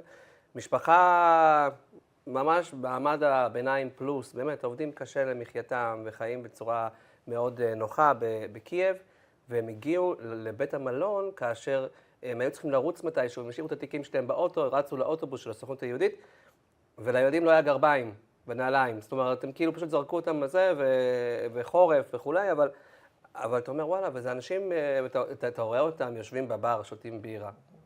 כן? זה לא פליטים, כאילו, שאתה מחפש בגוגל פליט, זה לא מה שאתה רואה. ולכן, כמו שאתה אומר, המעבר הזה, או הדרמטי הזה, הוא גורם לאיזשהו משבר, אני משער. אני יכול להגיד, מתעלמים לזה, לישראלים כמעט אותו דבר, באו פליטים מאוקראינה, באו פליטים מרוסיה. זה אותם יהודים ואותם יהודים, אבל זה שני עליות שונות לגמרי. וזה לא במקרה שמרוסיה, אני חושב שזה יהיה פי 3, פי 5 יותר עולים יעלו מרוסיה משבאוקראינה. באוקראינה זה בכל זאת פליטים, זה בכל זאת אנשים שברחים מהרס, מדברים נוראים שקרים. וחלק מהם כל הזמן מחפשים, קודם כל, בעלים שלהם נשארו להילחם, וגם הם חושבים אולי כבר אפשר לחזור. ברוסיה זה אנשים שפתאום הבינו שזה עוד פעם הופך למקום שהם לא רוצים להיות, למקום שיכול אין להם איום פיזי. והאמת, כל עוד שרק היה מלחמה בקרים והיו הורגים שם אוקראינים, בכלל ברוסיה זה לא היה כל כך אכפת, זה היה ממש רחוק. פתאום מבינים שהשמיים נסגרים. שעוד מעט הם יהיו כמעט בבית סוהר, שכבר לא יכולים לקרוא מה שהם רוצים לקרוא, לא יכולים להגיד מה שחשוב. כל הסיפורים של האבות שלהם, איך היה self-censorship, היה צריך לבדוק כל מילה שאתה אומר, פתאום זה חוזר. אז הם לא ברחים ממקום שאין לו שם לחזור. ואני חושב מבחינה זו, כמובן עלייה מאוקראינה יותר טרגית מבחינת סיפור אישי, אבל עלייה זו זה עלייה יותר בטוחה, אם אפשר להגיד, כי פתאום זה מקום שיהודים לא רוצים לחיות בו. אוקיי. אבל יחד עם זה, קהילות יהודיות ממשיכות להתקיים, גם בקייב, גם במוסקבה וגם בפריפריה של אוקראינה ופריפריה רוסית. ומדינת ישראל חייבת לתמוך באותן קהילות. לפני כמה שנים נשלחו מורים לבתי ספר יהודים, והתקיימו דרך חפציבה. וחפציבה, כן. ונשלחו מורים ואנשי מקצוע לבתי ספר יום א', ומרצים ומנחים למחנות קיץ. והיום? גם היום מתקיימים מחנות קיץ, וחייבים להמשיך, כי לא כולם יעלו ולא כולם יבואו, ואנחנו יודעים שהשיקולים מאוד מורכבים. עכשיו, משהו שעלה בשידורים האלה, ברעיונות שקיימנו, כמה וכמה אנשים דיברו על כך שבאמת היו אנשי עסקים, עדיין קיימים, אנשי עסקים יוצאי ברית המועצות או חיים בברית המועצות, שהיו ממש תומכים או בעצם מחזיקים את הקהילה היהודית ברמה של תרומות ופילנתרופיה, והיום רובם אינם יכולים לעשות את זה. האם זה חלל בעצם שמדינת ישראל והעולם היהודי צריכים להיכנס אליו? זאת אומרת, היעדר התרומות המקומיות? אנחנו כקונגרס היהודי גורם לא פוליטי. ואנחנו צריכים להיות מוכנים לעזור לכל יהודי ולכל קהילה, בכל תנאי ובכל מקום. ולכן אנחנו גם מתנהלים בצורה כזאת. אנחנו אולי לא צועקים אותם הדברים שאנחנו שומעים מסביב, ומנסים לעשות דברים הלכה למעשה.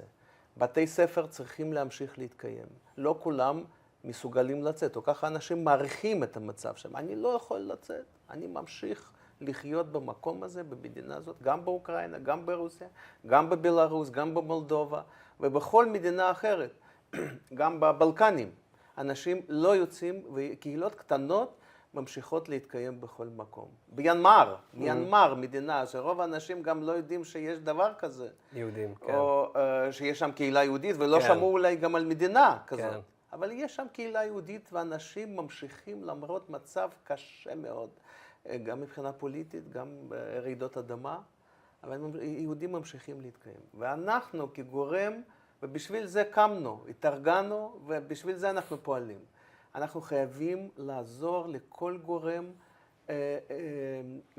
שנמצא. ובהחלט, היום שוב צרכים בסיסיים יותר ויותר חשובים. אנשים מבוגרים יושבים בפריפריה, ברוסיה או באוקראינה, והם לא מתכננים לצאת משם. או שהם לא יכולים אולי. או גם לא יכולים. עכשיו, אזהרה אחת. כן. לא, קודם כל, אין ספק שמדינת ישראל חייבת, והסוכנות היהודית, חייבים להמשיך כל התוכניות שרק אפשר, אולי אפילו להמציא חדשים, להגיע לכל יהודי, והייתה לי הזדמנות גם לדבר לשליחים של חב"ד שיושבים חזק ברוסיה, ואמרתי, בטח חייבים לעזור למי שרוצה לעזוב, אבל כל עוד שיש יהודי אחד, אתם חייבים לחזק קשר שלו עם יהדות ועם קהילה ועם מדינת ישראל. אבל, ועל זה דיברתי גם עם שליחים של סוכנות למחנות קיץ, כאשר הם יצאו. אנחנו צריכים לתמוך ביהודים, אסור לנו לתמוך בפוליטיקה רשמית של רוסיה. אם יתחילו לדרוש, ואנחנו מאוד קרובים לזה, שכל בית ספר, כל מורה ייתן שבועה למדיניות של פוטין וכיבוש של אוקראינה, אסור לנו להביע שום הזדהות עם זה. לנו זה לעם היהודי. לעם היהודי ולשליחים של העם כן. היהודי. שליחים של העם היהודי לא צריכים לצאת כמובן להפגנות נגד פוטין, אבל אסור להם בפומבי להזדהות עם אגרסיה ברברית על אוקראינה. ולא רק בגלל יהדות אוקראינה, לא רק בגלל גם יהודים בקהילות אחרות, אבל נגיד כך, גם מבחינת מוסרית, אבל גם יהודים ברוסיה מעוניינים בישראל שהם יכולים להיות גאים בו, והם לא מעוניינים בתמיכה של כוחות שאחר כך הם מתביישים אפילו מאיך הם, איזה עמדה הם לוקחים. עכשיו, נתן, אתה ביקרת לפני כמה שבועות באוקראינה. זו פעם הראשונה, אגב, מאז המלחמה שהיית? מאז המלחמה, כן. אוקיי. ונפגשת עם הנשיא זלנסקי. איך הייתה הפגישה שלכם? אני יושב ראש של מרכז להנצחה של באבי יאר, ולא רק נפגשתי סביב הנושא הזה עם כמה וכמה, עם פורושנקו ואחר כך עם זלנסקי, אבל אפילו בזמן של קורונה היו לי 2 זומים עם זלנסקי וצוות שלו, כי הוא אישית היה מאוד מעוניין. אז חשבתי שכהפגנה הזדהות עם אוקראינה, חשוב שנערך בורד שלנו, ישיבה של בורד דווקא בקייב, ואז הייתה פגישה של בורד, והיה לי גם שיחה דוגרית טט-טט עם נשיא זלנסקי. תראה, אין ספק שהוא הפך לגיבור אמיתי ולמנהיג אמיתי, והוא גם בתוך שיחה הוא צריך לנהל מדינה שהיא תחת הפצצות, ואפילו בארמון שלו באותו זמן לא היה חשמל. טוב, ואנחנו הלכנו גם למקומות של זוועה שם. ויחד עם זה הוא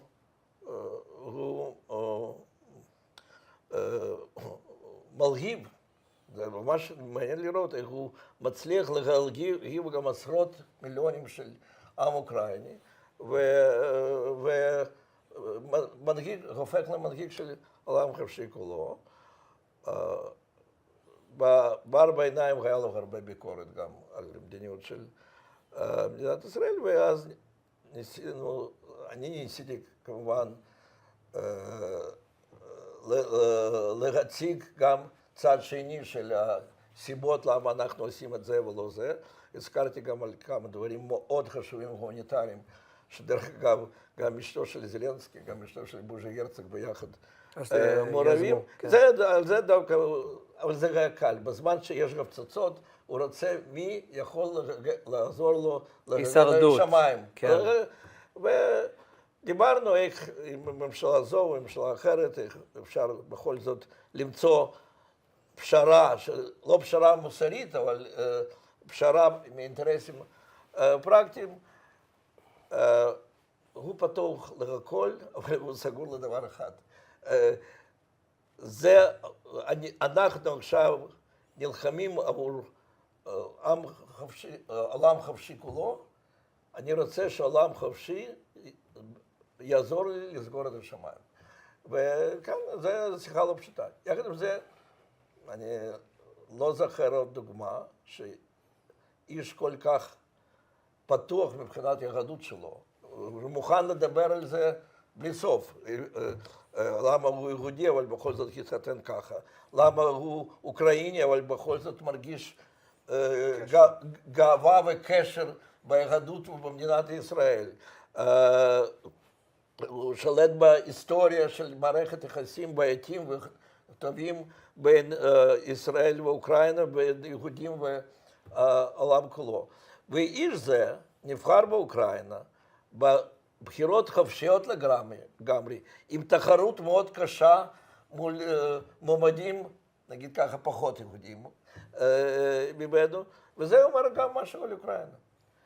ואני רוצה להגיד שלמרות שאנחנו כולנו עכשיו עוסקים במלחמה, גם היום קייב ומוסקבה נשארים מקומות הרבה יותר בטוחים ליהודי להסתובב עם כיפה מאשר פריז וברוקלין. והאירוניה הזאת צריך גם לזכור. אוקיי. חיים, אני חושב שאחת מההשוואות אולי בין התקופה הזאת לתקופה של לפני יותר מ-30 שנה, בטח בתקופת השואה, זה יש פה מדינה שנלחמת עבור, לא נלחמת כמלחמה, אבל מדינה ועם יהודי שנרתמו למען אותם פליטים ואותם קהילות יהודיות בצורה שלא ראינו הרבה מאוד שנים. באמת, אני זוכר כל איזה יום, כמה פעמים ביום הייתי מקבל מייל על קרן פילנטרופית או על קהילה יהודית או על גופים גדולים כמו הפדרציות בארצות הברית שגייסו סך הכל ביחד בטח מיליארדי דולרים. יחד עם מדינת ישראל שגם נרתמה לטובת העניין הזה, גם חיזוק הקהילות היהודיות דרך משרד התפוצות, גם משרד העלייה והקליטה בהיבט של הקליטה. יש פה סיטואציה שבה אנחנו חזקים הרבה יותר ממה שהיינו פעם, ואנחנו הצד החזק, כן? לא הצד החלש הנתמך. אתה רואה את זה כאילו בעבודה שלך? זאת אומרת, כאחד שחי בישראל, ייצגת בעבר את ישראל, אתה רואה את השינוי הדרמטי הזה באיך שמסתכלים עליך ועלינו? בהחלט, אבל שוב, מהיסטוריה אנחנו יודעים שיהדות רוסיה או ברית המועצות לשעבר ידעה לגרום ליהדות העולם להתאחד. נכון. זה היה בשנות ה-70 ושנות ה-80, כן. וכל העולם היהודי תמיד מחפש עוד איזה נושא משבר. שסביבו אפשר כן. להתאחד. נכון. ועדיין לא מצאנו, צריך לומר. נכון. עכשיו, שוב... סביב אוקראינה לתקופה של כמה חודשים, וזהו. גם לא יודע בדיוק, זה לא אותה רמה של... נכון. יהודי אוקראינה אולי, סביב אוקראינה לא. ברור, יהודי אוקראינה. כן.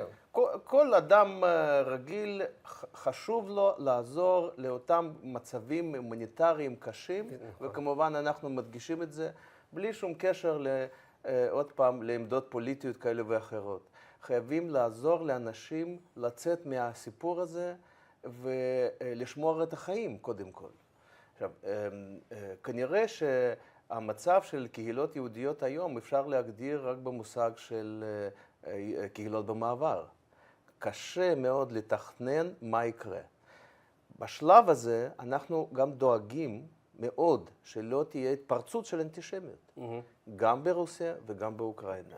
יש סכנה כזאת, תמיד עומדת על הפרק, ואנחנו תמיד משתדלים להביא לידיעתם של אנשים פשוטים וגם אנשי שלטון לא יהודים, בכל מדינה.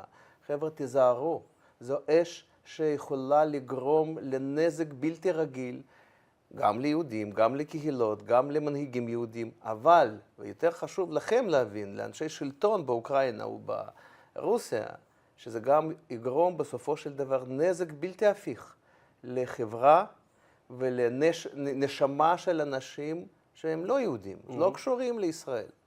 לכן תזהרו, וזה תפקיד של מדינת ישראל.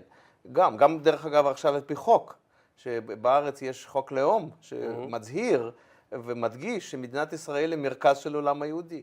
ולכן חייבים למלא תפקיד הזה גם בתחום הזה, ולפעול דרך מאמצים דיפלומטיים ובדיפלומטיה ציבורית, להביא לאנשי אקדמיה ולאנשי שלטון ולממשל, ברמה המוניציפלית והרמה הממשלתית הכי גבוהה. תיזהרו מהתפרצות האנטישמיות. תעשו מה שאפשר כדי שזה לא יקרה, ואנשים קיצוניים, שהם לפעמים מפעם לפעם מנסים לקום ולהשפיע על חברה, להבהיר להם שאין מקום לאנטישמיות, לא ברוסיה ולא באוקראינה, ומה שאנחנו עושים בתחום הזה, מנסים כל הזמן לעמוד על השמירה, לבדוק טוב טוב מה קורה בתחומים האלה. אוקיי, חיים, שאלה אולי לשתיכם. הנושא של חוק השבות נהיה מאוד מאוד חם בימים האחרונים, בשבועות האחרונים, סביב הסיפור הזה של העלייה מרוסיה, מברית המועצות לשעבר, בשנים האחרונות, ובטח שהשנה, שיש לנו צמיחה מאוד גבוהה של מספר העולים. חיים, בעיניך לגעת בחוק השבות, זה משהו שהוא בכלל מותר לפי התפיסה שלך? חוק השבות הוא חוק לא רק בשביל יהודי ברית המועצות לשעבר. נכון. ורגישות כלפי נושאים האלה בגלל יהדות צפון אמריקה, ואנחנו מבינים. עכשיו, עולים שמגיעים על פי חוק השבות הם ביטוי למצב סוציולוגי ודמוגרפי של יהודים בתפוצות, ולכן אין צורך להתפלא אפילו, ואין אפשרות להיות כי זו תופעה מוזרה. יש התבוללות. ולכן יש גם שינוי בהרכב הדמוגרפי והסוציולוגי של אנשים שבאים לישראל.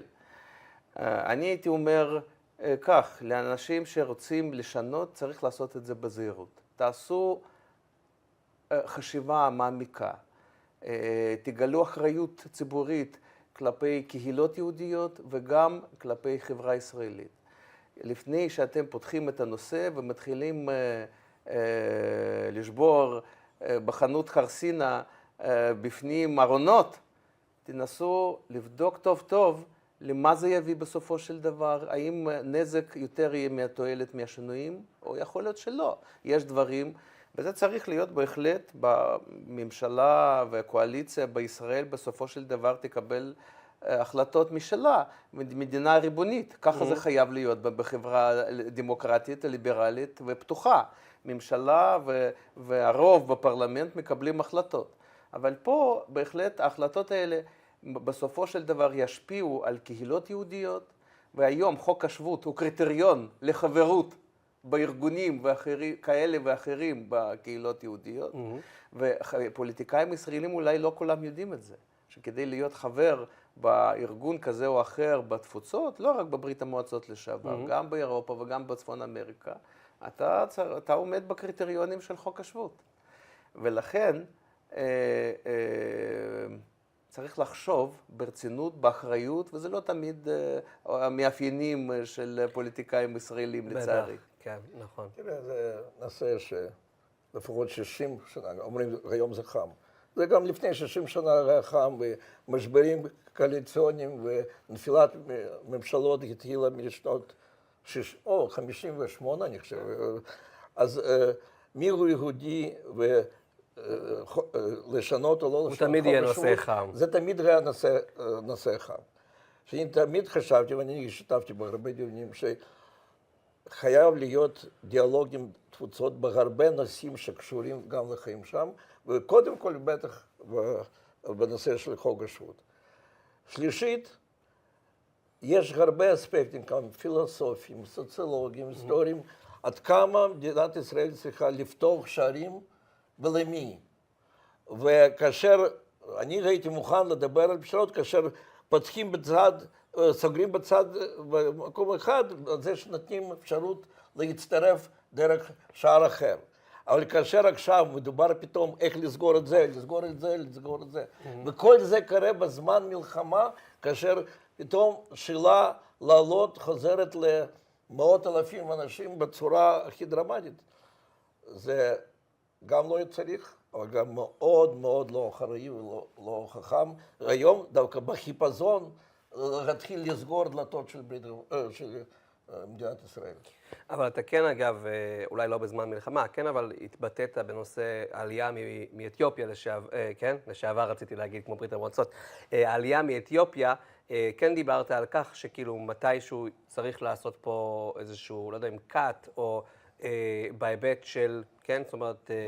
קודם כל, תמיד צריך, אבל קודם כל, תמיד צריך לדעת לא רק את מי אתה מביא, גם את מי אתה לא מביא. ודווקא בנושא אתיופיה ראיתי משתתף בהרבה מלחמות, קודם כל זה היה נגד גישה עוינת כלפי ישראל מ-BBC ואחרים, כאשר הם היו אומרים לי שאתם לא מביאים יהודים מאפריקה רק בגלל שהם שחורים, ומביאים גויים מרוסיה רק בגלל שהם לבנים. ותמיד הייתי צריך להסביר זה שקר ממדרגה ראשונה. אף אחד מרוסיה אי אפשר להביא באותם תנאים שמביאים מאתיופיה. מאתיופיה מביאים גם אנשים שכבר דור שישי לא יהודים. וכאן מדובר רק על דור שלישי. וזה בסדר שאנחנו צריכים להתייחס לכל במצב באתיופיה בצורה אחרת, ואולי יותר מקלה, אבל גם לשים תנאים על גיור אחרים. ואני בעד זה שיהיו לנו דיון רציני, איך זה יכול להיות שיש כל כך הרבה אנשים שבאים לישראל, דרך אגב, חלק מהם יהודים לפי ההלכה וחלק מהם לא יהודים, שאין להם שום קשר ושום רצון של קשר. אז אפשר לדבר. אפשר לדבר על זה, מה צריך להיות תהליך גיור. ואני אפילו פעם אמרתי, אתם יודעים, בואו נדבר על שינוי חוק השבות ביחד עם שינוי שיטת הגיור. של תהליך גיור, רצתי. ולא מוכנים לדבר על זה. כי אז אני מבין, אם אנחנו אומרים שמי שלא מספיק קשור, אבל מעוניין, אז אנחנו נקל עליו. הוא לא יוכל להיכנס בגלל שיש לו חלק של דם יהודי, אבל הוא כן יכול להיכנס בגלל שהוא רוצה להיות מקורב. אבל כאן מדובר איך לסגור כל הדלתות, ומדובר על זה בזמן של מלחמה. אני חושב שזה ממש פשע. אוקיי. אתה רוצה להתייחס? התייחסת לעניין. אז אולי ככה לסיום, האם בעיני שניכם ממשלת ישראל עושה מספיק, או לא עם ביקורת, אלא מה עוד אנחנו יכולים לעשות כמדינה בשביל לגרום לעלייה הזאת מצד אחד להיות מיטבית יותר ומוצלחת יותר, אבל מצד שני גם לחזק את הקהילות היהודיות. זאת אומרת, מה עוד הממשלה יכולה לעשות שהיא לא עושה היום בשביל לסייע למצב? אנחנו ביצענו סקר בקרב עולים וגם בקרב ארגונים של חברה אזרחית בארץ. ובסופו של דבר הגענו לרשימה של מסקנות והענקנו את הדוח שלנו לשרת העלייה וקליטה. ואנחנו גם נדבר עם שר או שרה שהיא בממשלה הקרובה, שתקום בעזרת השם במדינת ישראל במהרה. ואנחנו מכירים את אותם הבעיות שממשלה כן יכולה למצוא פתרונות, גם בתחום הבירוקרטי, גם בתחום תעסוקה לאנשים. אנשים מאוד דואגים לתעסוקה, זה גם גורם למשברים בתוך המשפחות, כאשר אנשים מבוגרים לא הולכים לעבודה תקופה ממושכת. וזה גם משבר פנימי מאוד לאדם מבחינת כבוד עצמי. אז לכן תעסוקה זה אחד מהדברים החשובים ביותר. בהחלט, פעם קראו לזה קליטה רוחנית. לאפשר לאנשים להכיר את התרבות, להכיר היסטוריה של עם ישראל ושל מדינת ישראל. גיור, לא גיור, זה נושא מאוד רגיש, גם דורש התייחסות מעמיקה ורצינית, בגלל שהיהדות אף פעם לא הייתה מסגרת מושכת בפנים את האנשים. אנחנו דווקא במהלך הדורות ניסינו ביד אחד לקרב, ביד שנייה להרחיק אנשים. יכול להיות שזה צריך לשנות היום. אלה אנשים שבאים ונמשכים לחברה הישראלית. ולעם היהודי. כן, ולתוך העם היהודי. אז לכן אולי צריך לחשוב איך אנחנו מנהלים את זה. יכול להיות שזה צריך להיות גיור בהתחלה תרבותי, לאפשר לאנשים ללמוד יותר, ואחר כך יכול להיות גיור דתי. ואסור ללחוץ אנשים, אני חושב, להיכנס למסגרת דתית, בגלל שזה לא מקובל על פי קריטריונים של דת היהודית, ועל פי הלכה, ועל פי ארגונים שלא הולכים לפי הלכה. גם לא רוצים להביא אנשים בכוח ולאפשר למדינה כאילו ללחוץ אותם עד כדי כך שהם ירצו לעבור גיור. אז גם בתחום הזה יש מקום למדינה יותר, ובהחלט היום שיש תור יותר מ-30,000 אנשים, וצריך לעזור לעולים לעלות ארצה, ולא להמתין חודשים. יש גם תורים ארוכים יותר, יותר מ-30,000. כן, כן. כן, הרבה יותר. אז קודם כל, כל זה נכון, אני מסכים עם כל מילה, אבל זה נכון תמיד. ואני תמיד בקשר, בתולדות מדינת ישראל, על כל עלייה היו מדברים, אנחנו מוכנים או לא מוכנים. ותמיד מתברר שאנחנו לא מוכנים בהגדרה, ותמיד גם מתברר שמדינת ישראל מוכנה לעשות הרבה יותר לעלייה משכל מדינה אחרת, זה ברור. אנחנו בכל זאת במצב מיוחד. ומצב מיוחד זה שפתאום יש אפשרות לעשרות אלפים, בטח אולי למאות אלפים יהודים שיושבים היום במוסקבה, בסן פטרבורג ובמקומות אחרים, ומחפשים איך לצאת מהסיטואציה הזאת. וכאן דבר אחד דחוף, כבר אי אפשר לקבל שיש תורים במוסקבה כמו שהיו לפני שנתיים, כי זה מצב אחר לגמרי. צריך, טוב, עשו כמה דברים שאפשר חלקית לעשות, זה לבוא לפה כתייר ואחר כך.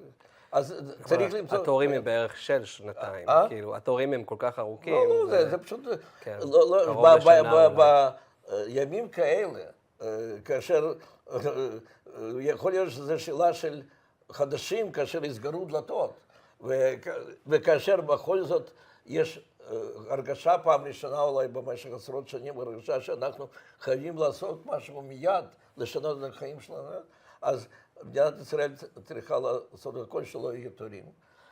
מבחינת קליטה, גם דברים רגילים שתמיד היינו מדברים על בעיה של דיור.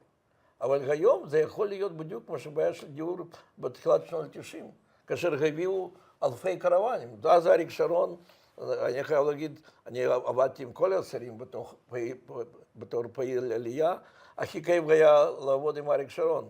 בשבילו לא היה חוקים. הוא רצה שזה יקרה, זה קרה. אז נביא 2,000 קרוונים על יד באר שבע תוך כמה לילות. אני לא אומר שחס ושלום עכשיו, ברוך השם, יוצאים משפטים, שומרים על המדינה, אנחנו לא יכולים להיות בולדוזרים. אבל תראה, אני פשוט שומע מאלה ממש פליטים ממוסקו, שבאים, ששוכרים דירות, מחיר של דירות עולה כמו טיל. נו, אנחנו יודעים, עכשיו דווקא בגלל זה שבאים כל כך הרבה לשכירת דירה, ושהם עושים זה בעזרת, כמובן, ממשלה, אבל מחירים יעלו הרבה יותר מהר ממה שאנחנו חושבים, וזה יכול לסגור את דלת. אנשים לא יכולים, אם לא יהיה להם אפשרות להכניס ילדים שלהם לדירה. נכון. אז יש דברים שממשלה קודמת וממשלה נכנסת חייבים לפתור, לא לפתור, לתת תשובות מיד. אחר כך לראות כמה אפשר... אגב, רק אני חייב להעיר על מה שאמרת, שאנחנו המדינה שעושה הכי הרבה בשביל עלייה או הגירה, אבל התנאים בגרמניה הם לא פחות רעים, אם לא יותר טובים מהתנאים שאנחנו מציעים. זאת אומרת, במידה מסוימת הרבה אנשים היגרו מאוקראינה לגרמניה, ובחלק מהקהילה היהודית שם, שזה טוב לנו שהקהילה מתחזקת, אבל הם לא פה. לא, בתור מי עסקתי הרבה, אפילו לא נשירה, פשוט הגירה לגרמניה. ותמיד ראיתי, מאוד מצטערתי על זה, אבל תמיד ראיתי נגד מאמצים של שלטונות ישראל בכוח לסגור דלתות. אני תמיד אמרתי, זה לא תפקיד שלנו לסגור דלתות, תפקיד לעשות הכל שזה יהיה יותר אטרקטיבי. יחד עם זה אני צריך להגיד, אף מדינה בעולם לא תקבל מספר לא מוגבל אנשים כאזרחים.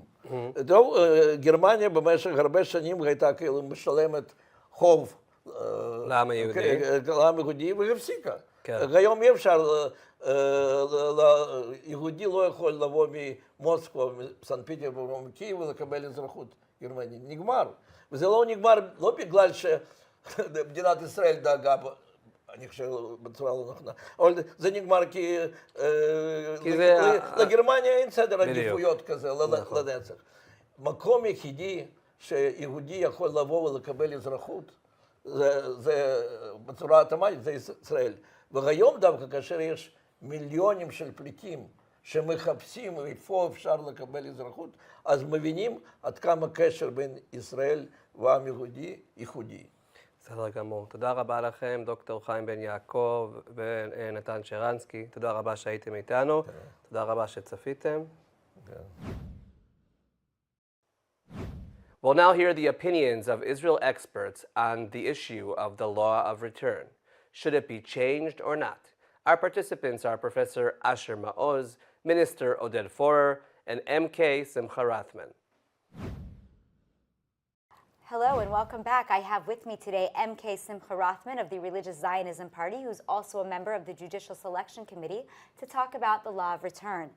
MK Rothman, let's start just by talking about Ukraine.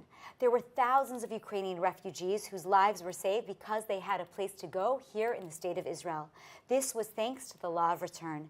Would you say that the law worked well? Why or why not? The law of return is not a law for refugees. Refugees from war zones, there are the treaty, the UN Treaty on refugees, countries get them based on many reasons.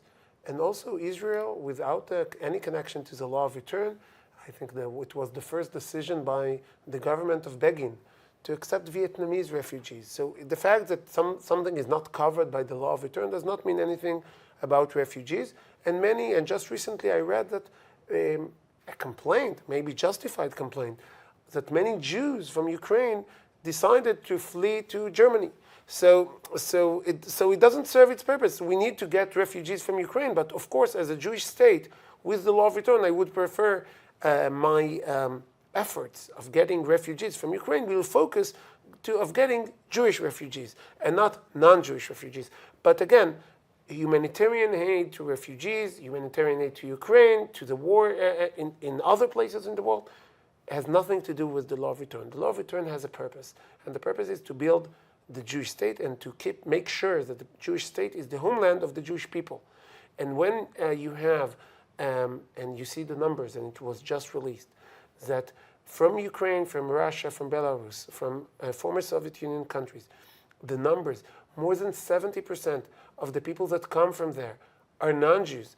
And some of them are not even identified as Jews. Some of them don't want to become Jews. It's not about now a conversion. It's not about giyur.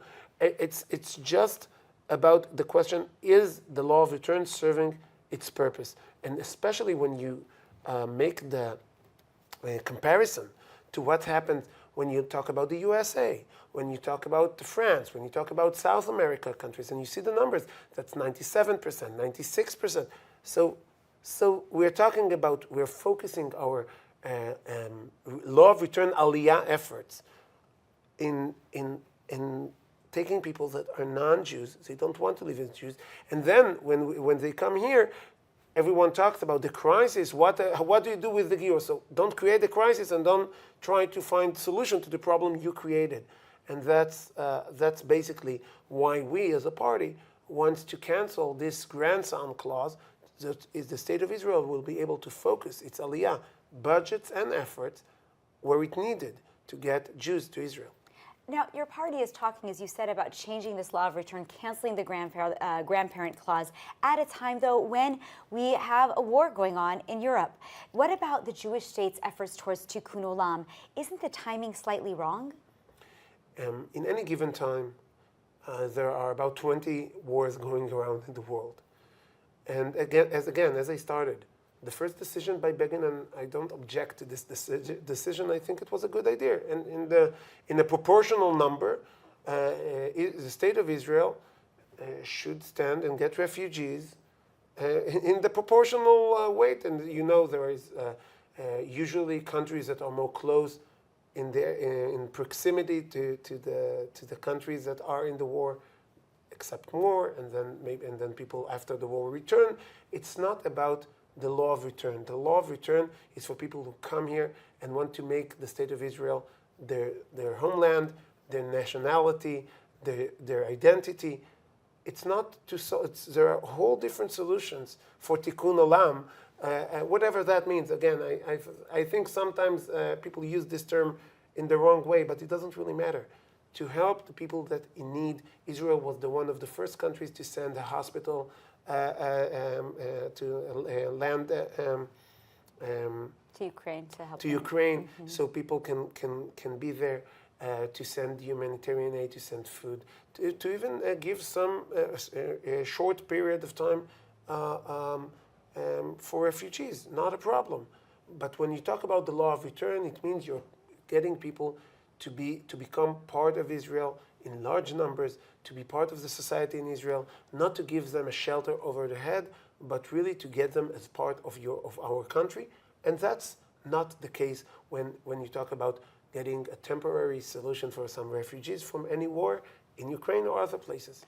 Now, you mentioned how it's to build the Jewish state, but some people have called the law of return a racist law, a law that, we only take Jews in. It makes it easy for Jews can automatically become a citizen if they're Jewish, no matter where you are, how Jewish you've been before, and how supportive you've been of the state of Israel. But others who maybe are supportive of Israel, want to be dedicated to the state of Israel, to live here for other reasons, can't utilize something like the law of return. How do you respond to the people who say that it's a racist or an unfair law? I don't think that there is any merit to this claim.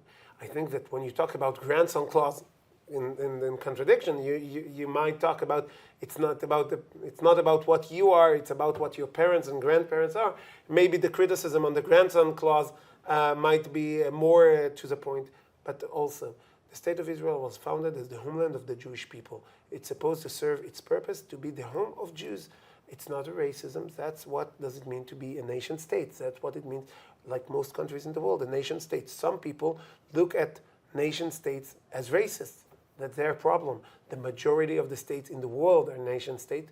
We have other countries in the world who have some kind of law of return to the people of their nation, but it's not unique, but it is unique for the Jewish people. There are many countries for many other nations. There is only one Jewish country, and to keep Israel to be the homeland, to serve its purpose as the Jewish state and the homeland of the Jewish people, I think the law of return is extremely important.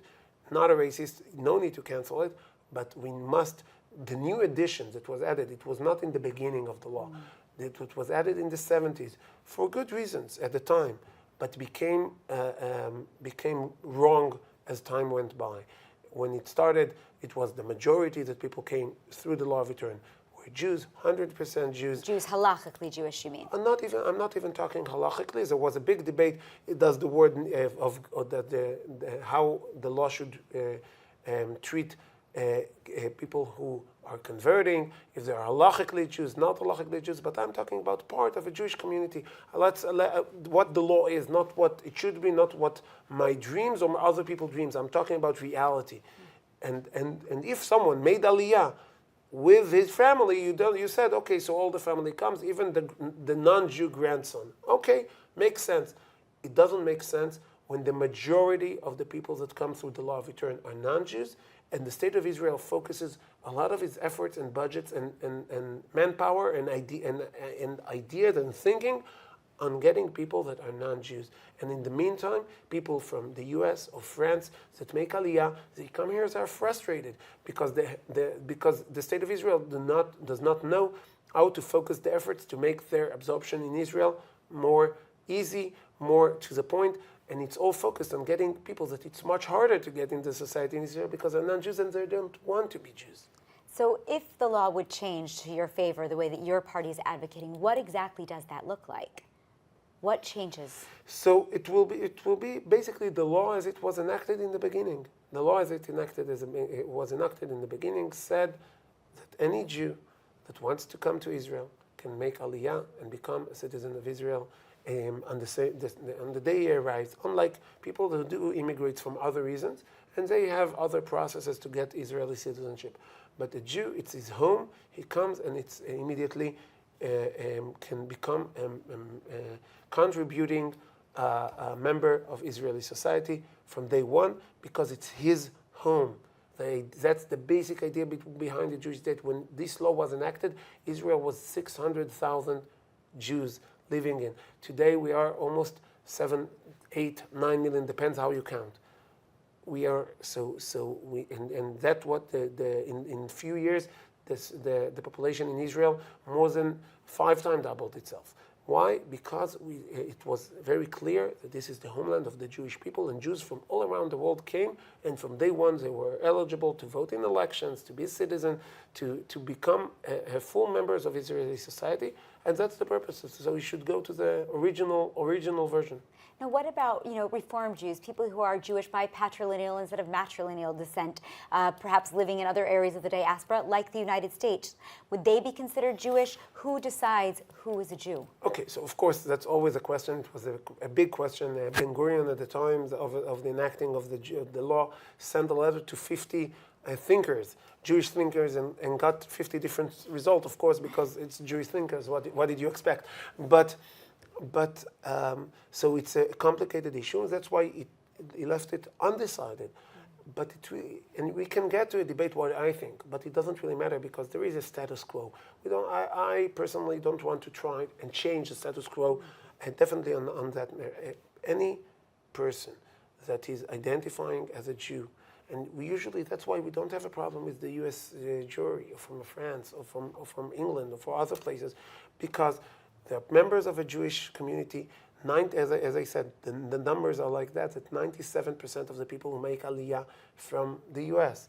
are Jews, according to the law of return definition. Some of them are really spouses or grandsons or stuff like that, but it's a very small number. And a person that is a member of a Jewish community in the U.S.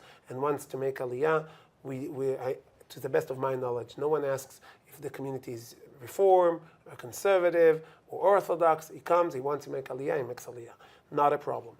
When we talk about the numbers, and it's also percentage, but also in numbers. The number of non-Jews that came from Russia, non-Jews, I'm not talking halachically, non-Jews that came from Russia to Israel is more than all the Jews that came from the U.S. together. So Jews and non-Jews. So the number-wise, and that's of course the focus of the Aliyah efforts of the State of Israel, as I see it, should go to the people who come here because they want to live in the Jewish state, not because Israel has a better welfare system, but because they want to live in the Jewish state and be a partner with the big part, the growing part of the Jewish people that is working to build a stronger Israel. Wonderful. So we're running out of time, so I just want to ask you one last question. What is it about the law of return that you want to make sure that all of our listeners abroad know? What is that one message that you feel is important for you and for your party, for everybody to know? So the law of return, as I said, is to make sure that every Jew, whenever and wherever he is he or she in the world, they will know that the State of Israel, it's their home. They can come here.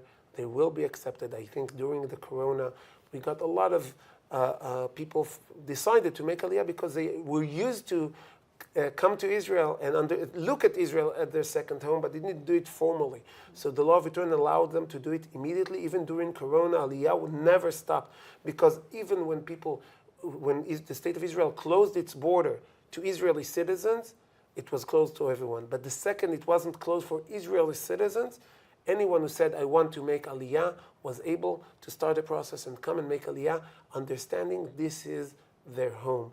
We cannot prevent people that wants to make Aliyah from coming to Israel because it's their home, and that's, I think, the strongest message of the law of return. In order for this message to be true and real, it has to focus on Jews, and other people can come through other means. There are other laws concerning this. Okay, thank you very much. Thank you. Thank you. I'd like now to introduce Minister of Agriculture Oded Four, who is also a former Director General of the Ministry of Aliyah and Absorption. Welcome, Minister Four. Hi, how are you? Great. So I want to start by actually just asking you a little bit about Ukraine. There were thousands of Ukrainian refugees whose lives were saved because we had the law of return, a place for them to go. Would you say that the law worked well in this instance? Why? Why not? First of all, I think that the law worked well, as it did for the last decade since 1970, the time when it changed, and then also a grandson of a Jew could do Aliyah to Israel. Of course, there are many bureaucracy that needs to be changed in the way that newcomers are absorbed in Israel, but the law of return, it's a core issue. I think it's a very important base for the fact that Jews are no longer refugees around the world. This is, I think, the main goal of the State of Israel, that since 1948, when the State of Israel was reestablished, a Jew or a son of a Jew or a grandson of a Jew will never be a refugee around the world because he has a home, it's the homeland of the Jewish people, and that's the State of Israel. Amazing. Now, in the outgoing government, just talk a little bit about what you did and what Finance Minister Avigdor Lieberman did to help immigrants better acclimate to Israeli society and facilitates the conversions for those who wanted to convert. First of all, I want to talk about the ability to absorb here in Israel. And I also serve as not only as the Minister of Agriculture, but also as the Minister of the Development for the Negev and the Galil. And I led a cabinet decision about absorption of newcomers, of Olim, to the Negev and the Galil. And actually a budget of 22 million shekels from the Ministry of Negev and Galil went for absorption of Aliyah in the Negev, in the Galil. That's a decision that we got just when the war between Russia and Ukraine started, in order to tell people, please come to the Negev and the Galil. You will get even more than the State of Israel gives to any Oleh that comes to Israel if you come to the Negev and the Galil. And we also helped the local authorities in order to absorb all those people. In addition, of course, the Finance Minister, Avigdor Lieberman, put a budget of 90 million shekels just a few months ago in order to help the Ministry of Absorption to absorb. And the government actually financed a lot of hotel rooms in order to help those people when they came to Israel without the authorization that they can do Aliyah. We said, okay, first of all, come to Israel. We will make the change and we will make all the checklists that we need to do here in Israel. We will do it fast, but in the meantime, you'll be able to sleep. You will have a place to sleep. You will have something to eat. And of course, we will take care of your children. I think that when you look at what Israel's done in the last year for the refugees from Ukraine, and I have to say many, many people that came also from Russia in the last year, you see that the State of Israel has done much, much more than many countries around the world in order to help the refugees of this war. I think that we can be very proud.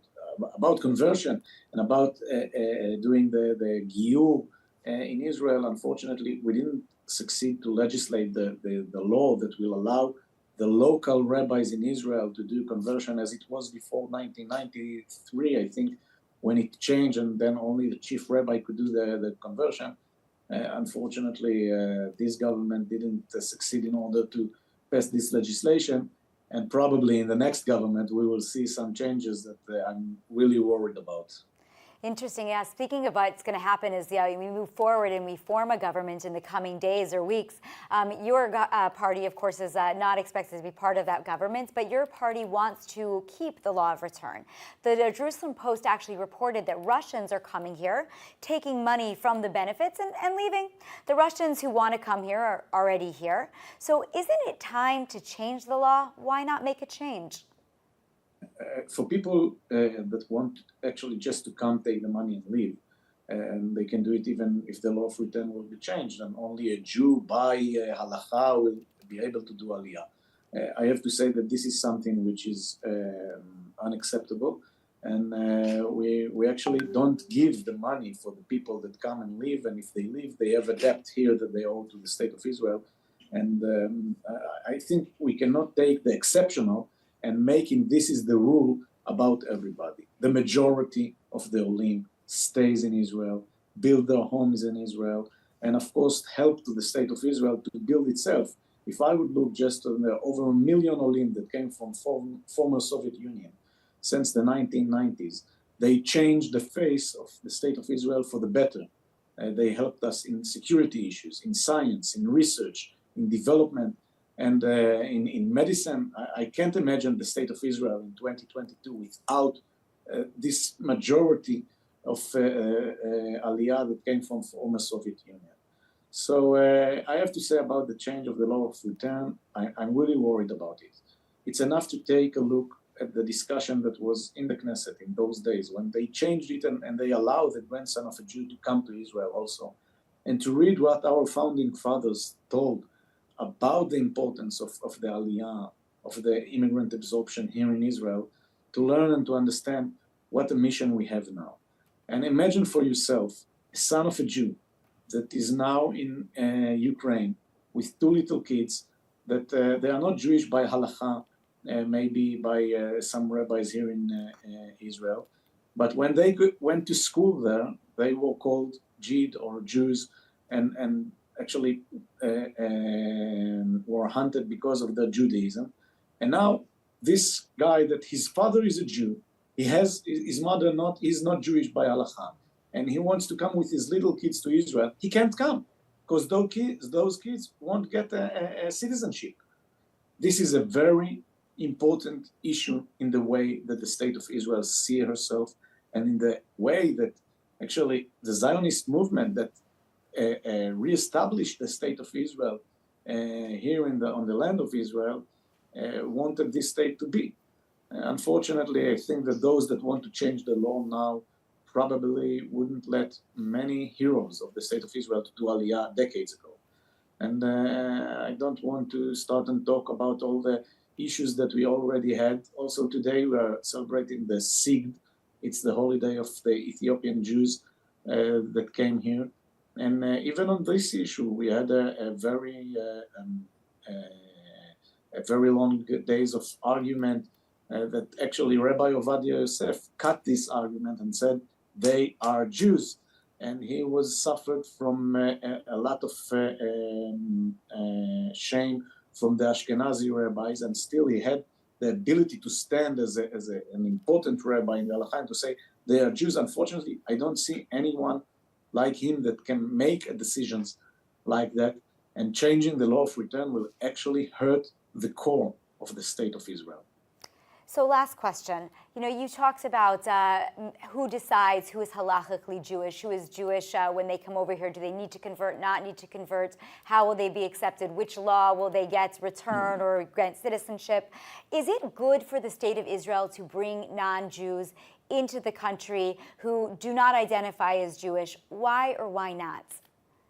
First of all, I have to say they need to identify as Jewish. You need to understand that in the law of return, if you take a Jew that converted his Judaism and became a Christian, by halacha, he's a Jew. You can't become a Christian and then not be a Jew. You're still a Jew. So he's Jewish by halacha. He can't come to Israel by the law of return because he converted his Judaism to Christian. And that's, I think, a very good example to show about the nationality of the state of Israel. If I'm talking about, for example, a son of a Jewish father, and not a Jewish mother. He sees himself as a Jew. He's identified with the state of Israel.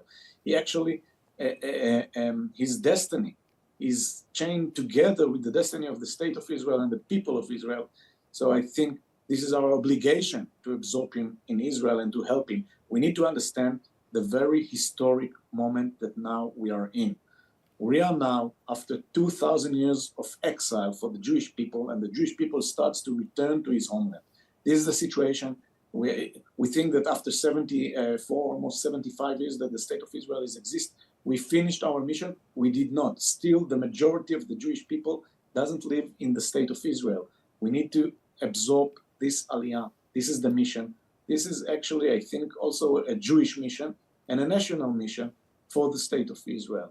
And we can't do it by starting measuring some religious, how much are you religious or not religious? In the Jewish Judaism, the important thing is if you connected yourself to the Jewish people, to the state of Israel, and if you are standing in some conditions that we have had, and then I think then the state of Israel and the majority of the Jewish people will live here, and then will become what we wanted to be when we reestablished the state of Israel. We can start talking about this, but this is not the time. We are now still in the process. We need to absorb more and more aliyah. It's important for our security. It's important for our economy.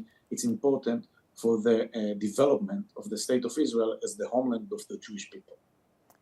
Wonderful. So, Minister Foer, is there anything I should have asked you that I didn't, or anything you wanted to add that you think people should know? I think that people should know that looking at the Jewish people is not only from the point of view of one government or the other. We need to look upon the history and upon the important mission that we have here in the state of Israel after 2,000 years of exile. And from that point, I see the Jews, the Jewish people, the Jews that lives abroad, that lives around the world as partners, as a whole, and the connection between the diaspora and Israel is important also for the development of the state of Israel. So I'm really worried about the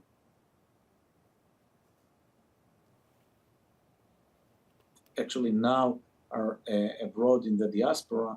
And I think that this is a point that we need to strengthen, and we need to understand that we have an obligation for our history and for our future to start thinking together about the whole Jewish people, and not to let some extremists to decide about the destiny of the Jewish people, because we are in a very unique period in history, and we have a mission and we have an obligation for the history and the future of the Jewish people, and we need to do it together, the Jews that lives in Israel and the one that doesn't.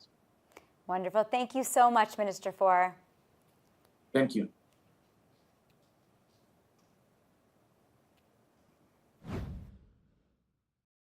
If there is a single raison d'etre behind the establishment of the State of Israel, it is the integrating of the exiles.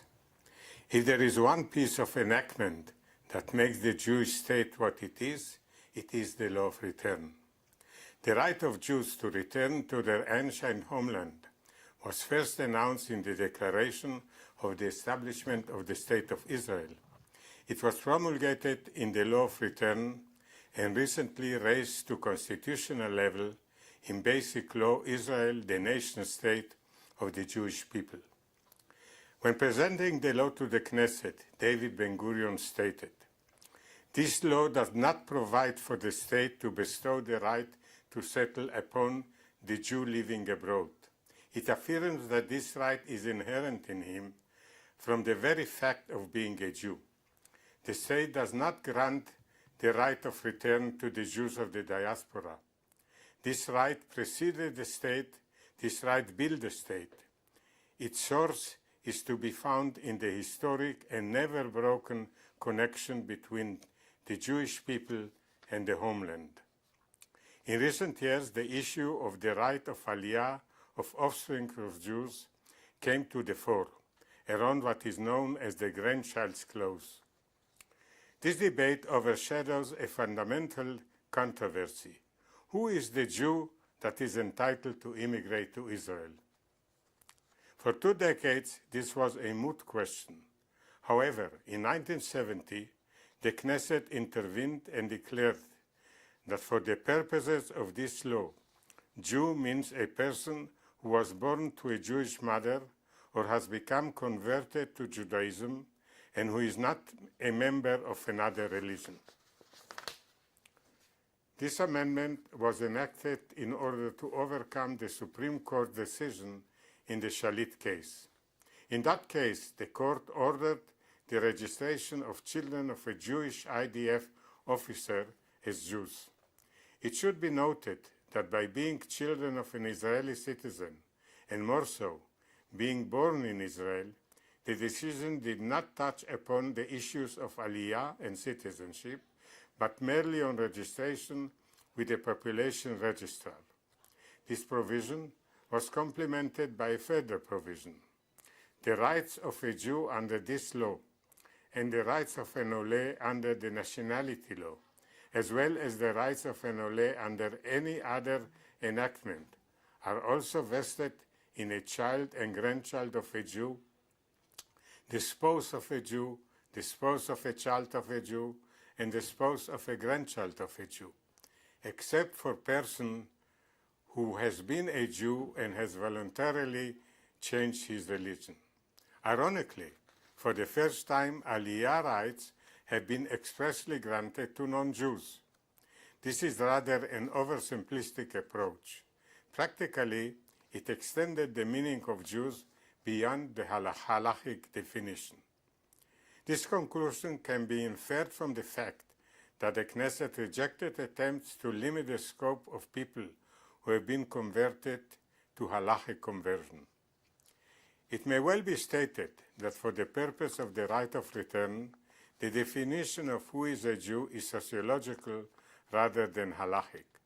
Indeed, if we stick to the halachic framework, we would have given up on a big part of people who regard themselves Jewish and are seen as such by their communities. This inference flows, moreover, directly from the fact that the Knesset expressly provided that it shall be immaterial whether or not a Jew, by whose right the right of Aliyah is claimed, is still alive, and whether or not he has immigrated to Israel. It should be noted that while the Haredi parties were most concerned with the issue of conversion, they were less preoccupied with the grandchild clause. This clause came under attack following the mass immigration from the Soviet Union in the 70s and 80s that enriched the Israeli population tremendously, and more so following the Aliyah from both Russia and Ukraine in wake of the Russia-Ukraine war. This may be a result of the growing proportion of Olim who did not correspond to the halachic definition, coupled with growing conservative attitudes among members of the Knesset. Ironically, if King David's great-grandmother, Ruth the Moabite, knocked on our doors these days, her only visa would have been via the grandson's clause as a widow of an Israelite. In this regard, it is worth turning to the justification extended to the grandson clause by Shlomo ben Meir from the National Religious Party, who as chair of the Constitution, Law and Justice Committee submitted the 1970 amendment. He justified the extension of the right of Aliyah to descendants of Jews, relating it to their closeness to our nation.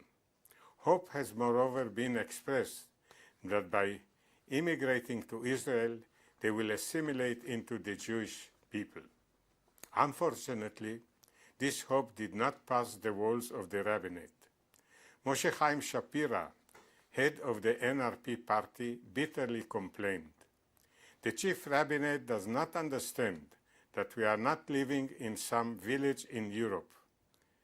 We have our own country now, and we are faced with many problems. The rabbinate is subject to influence that are tying up its hands. For thousands of years, we have known how to make adjustments and how to be lenient. However, Here in Israel, those who want to make things tougher just go ahead and do so. This reality puts the new olim at a limbo. Marriage and divorce in Israel are subject to religious law and enforced by religious Orthodox institutions. This leaves those who made Aliyah under the grandson clause, as well as people who have been converted to Judaism by Reform and conservative rabbis, with no remedy. This is a dynamite that is due to explode if not solved one way or another. Concern is sometimes expressed that the olim included in the grandchild clause might misuse the law of return. They may grab the benefits of the Aliyah and move to another country. This might be a real concern. However, no proof has been forwarded that this phenomenon is more common among Jews' relatives than among halachic Jews. Moreover, the solution lies in a different venue. The right of return is granted to Jews and to Jewish relatives who have expressed their desire to settle in Israel. It might be impossible to supervise the intentions of prospective olim. However, it should be possible to supervise the monetary benefits extended to them and make sure that they are not being misused. We'll now hear the opinion of the former Chief Justice Aharon Barak. במסגרת הדיון על חוק השבות, תש"י 1950, אני מתמקד בהיבטים החוקתיים של חוק השבות. היבטים אלה הם בעיקרם שלושה. האחד, מהו מעמדו החוקתי של חוק השבות? האם הוא מהווה נורמה חוקתית או נורמה תת-חוקתית? אם המסקנה היא כי חוק השבות הוא נורמה תת-חוקתית, ורק אז מתעוררת השאלה השנייה, שעניינה הוא האם חוק השבות פוגע בנורמה חוקתית בדבר שוויון. אם המסקנה היא שחוק השבות פוגע בזכות החוקתית לשוויון, מתעוררת השאלה השלישית, שעניינה הוא האם יש צידוק לפגיעה הזאת. ואני אעמוד על כל אחד משלושת ההיבטים האלה, ואני אפתח בהיבט הראשון. ההיבט הראשון הוא כאמור המעמד הנורמטיבי חוקתי של חוק השבות. נקודת המוצא שלנו היא הקביעה בפרשת בנק המזרחי המאוחד, לפיה אני מצטט, הכנסת משתמשת בסמכותה המכוננת כאשר היא נותנת ביטוי חיצוני לכך בשם הנורמה ורואה בו חוק יסוד, ללא ציון שנת החקיקה, גמר ציות. הודגש בפרשת בנק המזרחי המאוחד כי גישה צורנית זו תואמת את הניסיון הפרלמנטרי. צוין גם כי הכנסת השכילה בעבר לייחד את הדיבור חוק יסוד אך לפרקיה של החוקה על פי החלטת הררי. כן צוין כי מבחן צורני זה הוא פשוט להפעלה, הוא מעניק ביטחון וודאות.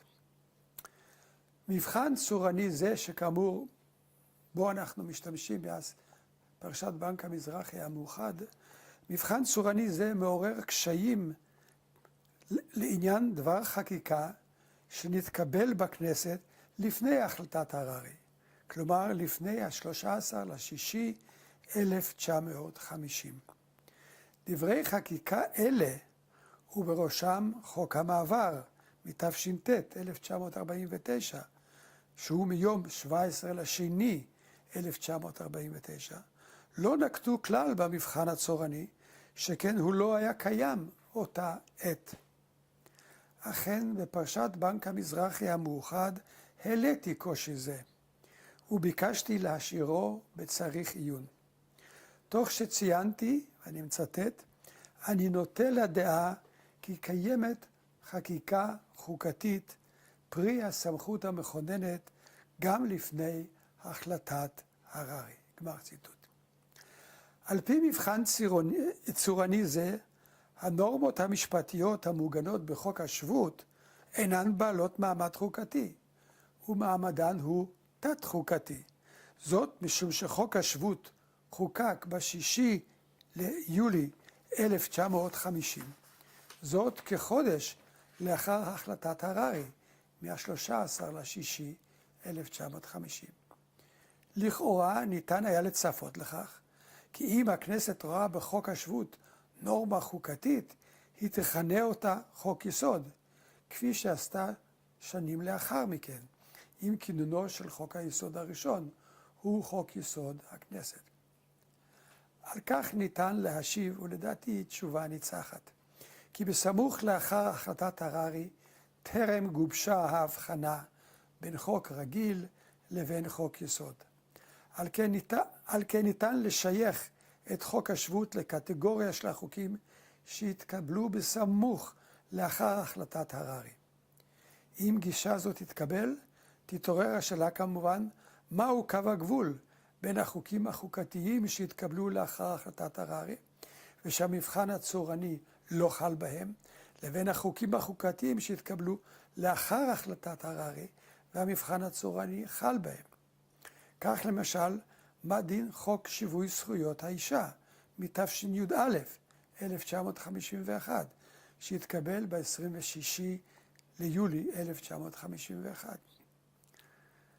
בסופו של עניין, אני נוטה להשקפה שחקיקת הכנסת בסמוך להחלטת הררי, בין לפניה ובין לאחריה, עשויה להיחשב כחקיקה חוקתית על פי תוכנה.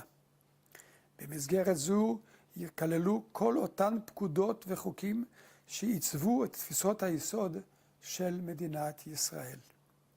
על כן לא רק חוק המעבר, אלא גם חוק שיווי זכויות האישה ייחשב כנורמה חוקתית. יהיה עלינו לקבוע את אמות המידה על פיהן נקבע אופי החוקתי של החוק. תהיינה אמות מידה אלה אשר תהיינה, חוק השבות בוודאי כלול בהם.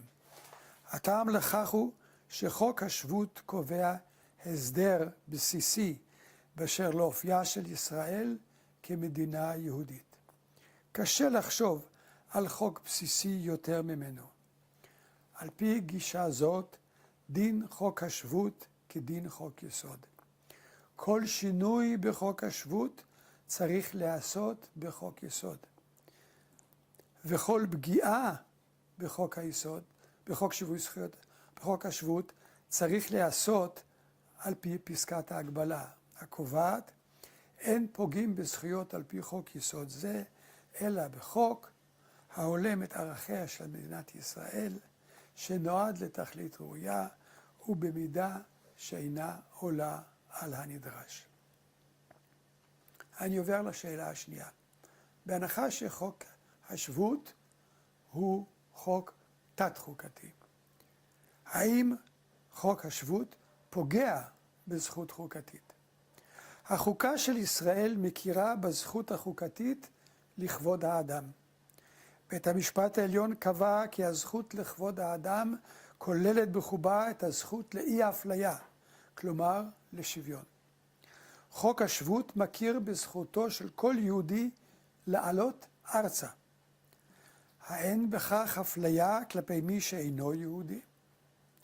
על פי פסיקתו של בית המשפט העליון, האפליה קיימת רק כלפי מי ששייך לאותה קבוצת שוויון. היקפה של קבוצת השוויון נקבע כמובן על פי התכלית המונחת ביסוד החוק.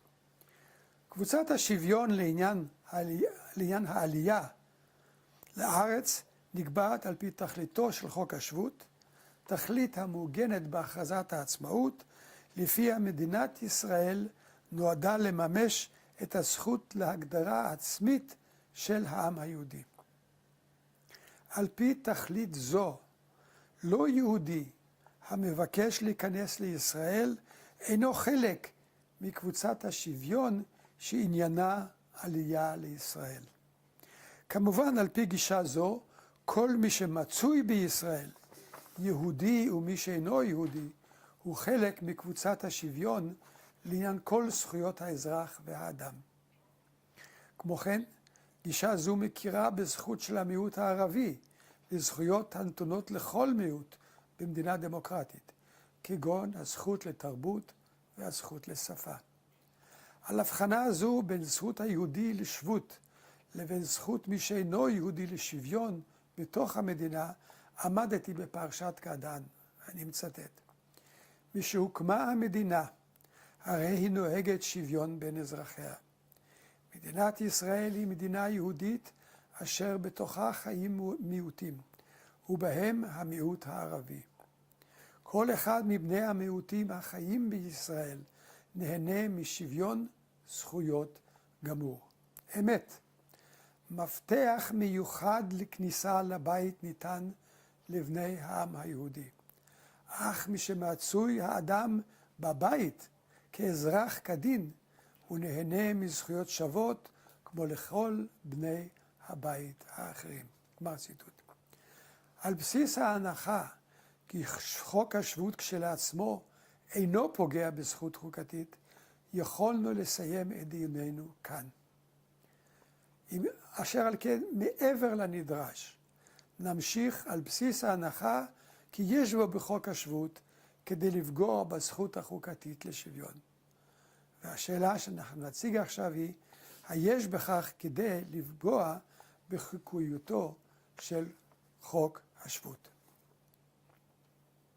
כל הזכויות החוקתיות בישראל הן זכויות יחסיות. ניתן לפגוע בהן אם יש צידוק לכך. כללי הצידוק קבועים במסגרת פסקת ההגבלה. האם יש צידוק לפגיעתו של חוק השבות בזכות לשוויון? מקובל על הכל כי בית המשפט אינו מוסמך לקבוע כי דין ישן, כלומר חוק שחוקק לפני מועד כניסתו לתוקף של חוק כבוד האדם וחירותו, אינו תקף בשל פגיעה ללא צידוק בזכות חוקתית המעוגנת בו. דבר זה נקבע בסעיף 10 לחוק יסוד כבוד האדם וחירותו, וזהו ניסוחו של אותו סעיף 10. אין בחוק יסוד זה כדי לפגוע בתוקפו של דין שהיה קיים ערב תחילתו של חוק היסוד. ברור על כן, כי תוקפו של חוק השבות אינו יכול לעלות בפני בית המשפט. הכנסת מוסמכת כמובן לבטלו, אם היא סבורה שאין לו צידוק. מכאן שהשאלה העולה היא זאת, האם על הכנסת לעשות כן? האם יש לחוק השבות צידוק?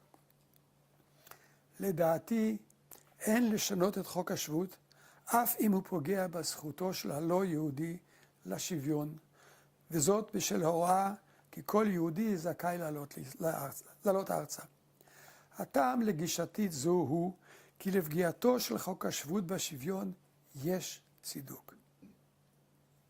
המבחן לצידוק נקבע על פי האיזון הראוי בין החשיבות החברתית היחסית להבטיח את זכותו של היהודי לעלות לישראל, לבין החשיבות החברתית היחסית להבטיח שוויון ללא יהודים. בהתחשב בהוראותיה של הכרזת העצמאות, ההוראות בעלייה לישראל כפתרון לבעיית העם היהודי, נראה לי כי האיזון הראוי הוא בהכרח בזכות העלייה של היהודים לישראל, ובזכות לשוויון של כל מי שמצוי בישראל מזה. אם חוק השבות מבסס את ערכיה של מדינת ישראל כמדינה יהודית, תוך שמירה על זכויותיהם של הלא יהודים, הוא מכיר בשוויון של כל אדם בתוך ישראל, לרבות בזכותו של המיעוט המצוי בה, הזכאי לזכויות המקובלות.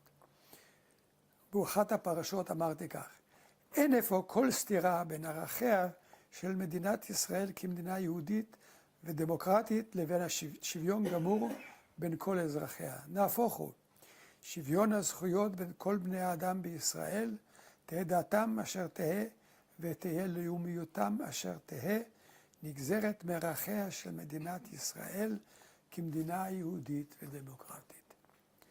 הנה כן רבותיי, הגעתי לסיכומו של דבר. לגישתי יש טיעון חזק התומך בתפיסה כי חוק השבות הוא חוק יסוד המצוי ברמה החוקתית מעל לחקיקה הרגילה. ועל כן שינוי בחוק השבות מחייב חוק יסוד, הגבלה על הוראה של בחוק השבות מחייבת צידוק על פי פסקת ההגבלה. גם אם אנחנו דוחים את דעתי זאת, אין בחוק השבות כדי לפגוע בזכות החוקתית לשוויון. גם אם תתקבל הדעה כי חוק השבות פוגע בזכות החוקתית לשוויון. אין בכך כדי להשפיע על חוקתיותו, וזאת משני טעמים. האחד, משום שחוק השבות הוא דין ישן שמוצא מכלל הביקורת השיפוטית. האחר, משום שלחוק השבות יש צידוק, שכן הוא מבטא את ערכיה של ישראל כמדינה יהודית ודמוקרטית. לא נתנו דעתנו לפרטיו של חוק השבות. אין בגישתנו באשר למעמדו החוקתי של חוק השבות כדי למנוע את הצורך בבחינת פרטיו של החוק. כך למשל יש מקום לבחון אם ההגדרה של יהודי, ההגדרה אומרת, מי שנולד לאם יהודייה או שנתגייר והוא אינו בן דת אחרת, האם ההוראה הזאת דורשת שינוי? בדומה, האם ההסדר המצוי בחוק השבות, שגם נכד של יהודי זכאי לעלייה, דורש תיקון. אם בדרך של הרחבה ואם בדרך של צמצום. שאלות אלה קשות הן והן חורגות מהמסגרת החוקתית שהשבתי לעצמי. אני עסקתי בשאלה החוקתית, לא עסקתי בשאלה התת-חוקתית של שינויים בתוך הוראות חוק השבות, אם כי כל שינוי שהתבקש בין להרחבה ובין לצמצום צריך לקיים את התפיסה שהוא צריך לעשות בחוק יסוד, בהנחה שחוק השבות הוא חוק יסוד, והוא צריך לקיים את הדרישות של פסקת ההגבלה. תודה רבה. The next panel is how the worldwide Jewish community sees the future of post-Soviet Jewry. We'll be joined by Malcolm Hanlein, Eric Fingerhut, and it will be moderated by Mayan Hoffman. I now have the privilege to do an interview with the Vice Chair of the Conference of Presidents of major American Jewish organizations and the Chairman of the Abraham Spirits, among so many other titles, the one and only Malcolm Hanlein. Thanks so much for being with us. My pleasure, always. Great. So I want to jump right into the interview and talk about what's going on with the Russia-Ukraine war and the reaction of the American Jewish community. The North American Jewish community really rallied around the Jews of Ukraine and Russia when the war broke out. Talk to me a little bit about the financial aid provided and the efforts of your organization to help these communities. Well, immediately, representatives of the conference were in Ukraine, were on the border to see firsthand what was going on. Our member organizations did amazing things, and I think history will record this as a very glorious chapter of the response of Jews. Kol Yisrael Arevim Zeh Lezev was lived up to in the response, both financial and political, and in every other realm where American Jews stood up and spoke up and gave generously. Many people volunteered to go to Ukraine and to the neighboring countries to help with the absorption of people who were fleeing the country. I would say that the amounts of money raised are staggering and will become more clear as we go on. And it's not just from the Jewish community, but many from the non-Jewish community, led by groups like Kufi, who responded by paying for 9 flights of Ukrainian Jews to Israel. I think it crosses the panoply. You know, there is the media has focused so much on some of the criticism of Israel coming from certain Ukrainian officials and others that they haven't responded. Israel's response is so disproportionate to any other country. The number of people that they took in, the aid that they gave, defensive equipment that they gave, the humanitarian assistance is staggering. And I think many of the countries, including our own, can't measure up to what Israel did and has done. So I think it's a proud chapter. It's a statement of concern that we have learned the lesson that never again, that we will never leave Jewish communities isolated or in danger and not respond to their needs. Incredible. Now, this for you is not really the first time that you've had to take action for the Soviet Jews. You were actually quite integral in the post-Soviet Aliyah in the late 80s and the early 90s, and really played a key role in the efforts to impact the Jewish community back then. Talk a little bit about your work and the impact it has today as we see another war raging in the area. So I had the privilege from the time I was a teenager to be involved in the Soviet Jewry movement, amongst the first, going back even to the 60s. And let alone I came to New York in 70 to start the New York Conference on Soviet Jewry. I was arrested in Russia when I went on a shlichut there to Kishinev and Chernovitz. So I have a long history of involvement in the Soviet Jewry movement, which I think was really the fulfillment of the pledge that we learned the lessons of the Jews of silence. Elie Wiesel wrote the book about Russian Jews, and he called it the Jews of silence. They were the Jews who were kept silent. World Jewry were the Jews of silence. And I think that changed with the Six-Day War, many other things, of course, in the interim, but especially the heroism of Russian Jews. And then we were faced with a challenge as Jews started to come out of their absorption in Israel and in other countries. And I think we learned many lessons about it and how to sustain that over the years, including up until today, when we see the new immigration of Jews from Russia, especially not just the Ukraine, to Israel, very significant numbers. And I think the year-end reports will indicate really record numbers of Olim coming from Russia, whether as permanent representative residents or not, but the numbers are very, very large and in many tens of thousands. So I think that we look back and learn the lessons about how to absorb them properly, what kind of commitments can be made to help facilitate, especially for young people coming into Israel, to a new society. It's not as bad as it was then when they were escaping with just the clothes on their backs. Although it is true of Ukrainian Jews, I went to visit, to meet one plane early on in the war when they arrived at Ben Gurion Airport, and there were 168 people on the plane. There wasn't one suitcase. There was no car going up to unload the luggage. What they carried is what they had. Russian Jews are not in that same circumstance. They are coming, many of them have been successful in the interim period. So I think the needs and the responses will have to be specific to each population as it arrives. But we cannot and we must not ever put down our guard. We are an insurance policy, the Jews of the diaspora, for the communities there to help Israel, which makes possible the rescue of the Jews. I had the privilege of being involved in the rescue of Syrian Jews, Iraqi Jews, Iranian Jews, Yemeni Jews, Ethiopian Jews. We negotiated with the American government to get the Boschwitz mission to Addis Ababa at that critical moment, and the negotiations with the Assad regime. So it's a combination that diaspora Jewry has to use its capacity. It doesn't match what an independent Jewish state with an army and air force with the resources that a state has, but the combination really lives up to our responsibility of arevut, a responsibility for one another. Wow, it's so lovely. But, I have to ask, the war started in February. It's been a number of months, and it doesn't seem like the war is in the headlines or being talked about the way that it was, of course, right at the beginning. Do you really feel that the American Jewish community can stick with this and stand behind yet another wave of Aliyah from Russia, from the former Soviet Union?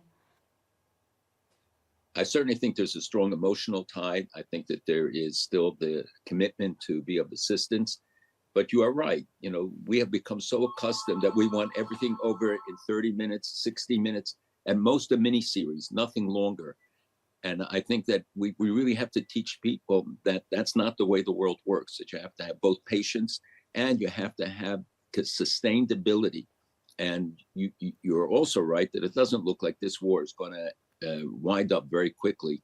It's going to be with us, I think, for an extended period, whether a hot war or cold, cooler war, but it's going to be with us and the needs are going to be sustained. So we have to be in this for the long haul. What I have seen till now is that American Jews do remain committed, certainly the structure of our community. You have organizations on the ground to do great work. And I think that they are not in any way slackening those activities. And when we think about Aliyah, I mean, there's a lot of investment, as you mentioned, in helping to bring the Jews into Israel if they so want to come here. Tell me, I mean, is that the most important, or is it equally or more important to be investing in allowing the Jews to stay in Europe, to stay on the ground safely? You know, it's not one or the other. I think that we have to be prepared to assist. It's a decision they have to make about where they're going to go, whether they will stay and maintain Jewish life in Ukraine or in Russia. We can't tell them what to do. It's their lives that are on the line. I don't know anybody who would want to take responsibility if, God forbid, something happens that we can't predict or anticipate now. So it's a decision that people themselves have to make and the communities have to make. We can advise them, we can guide them. I believe that the future is in Israel and that as many people as possible should go, because we can't guarantee the ability or the stability in the future in some of these countries. And the decision has to be a rational one. It can't be one where they just go to Israel for an interim period and then leave. It should be a commitment to their future and where they see themselves and their children and their grandchildren. And I think that one could raise a lot of questions about what the prospects are in some of the countries that we've discussed. Interesting.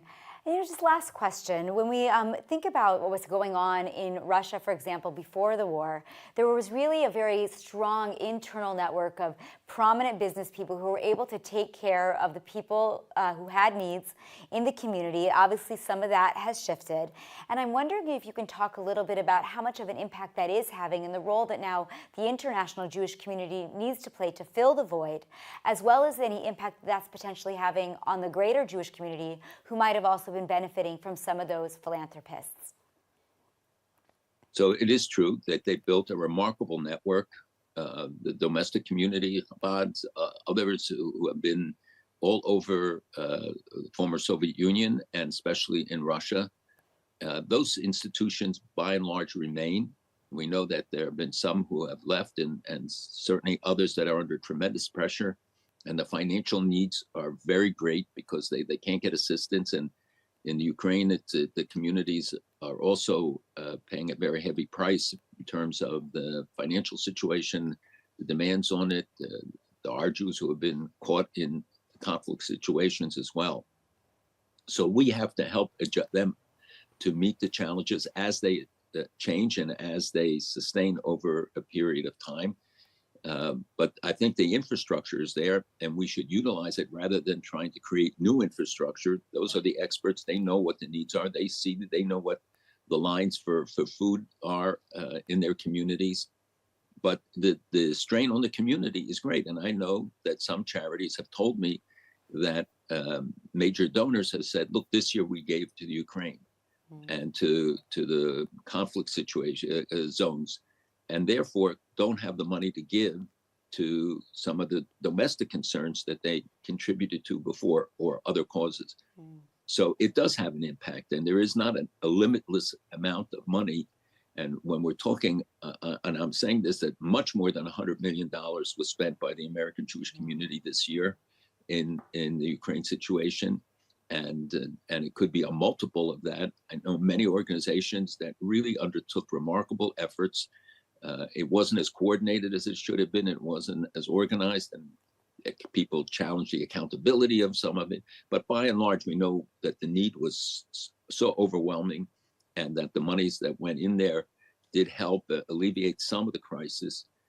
But over time, we have to make a decision where the dollars go and how we are able to assure that they're spent to the maximum benefit, and that the accountability is there, the responsibility is there, so that we retain the confidence of donors and at the same time use our dollars to maximum benefit so we don't punish other communities because of the demands that we see in the Ukraine today and Russia. Wow. Amazing. Well, thank you so much for your insight. I really appreciate you joining us today, and hopefully we'll be joined next time in an interview to talk about better and more exciting and happy times. Thank you so Well, much. it can't be more exciting times than now, I think, but you're right. It could be happier. Yeah. And I do hope that we can continue to look at it, but we should recognize that and appreciate the remarkable work of the people who are on the front lines, the organizations that are on the front lines of this effort. People took great risks, especially in the early years, going to the border, taking people out, taking out people from orphanages, elderly people, Holocaust survivors, and others. So I think it will end up being a very positive chapter in the Jewish history, and we see the chesed and tzedakah that has been manifest are really remarkable. Wow, well, amen to that. Thanks so much. Take care.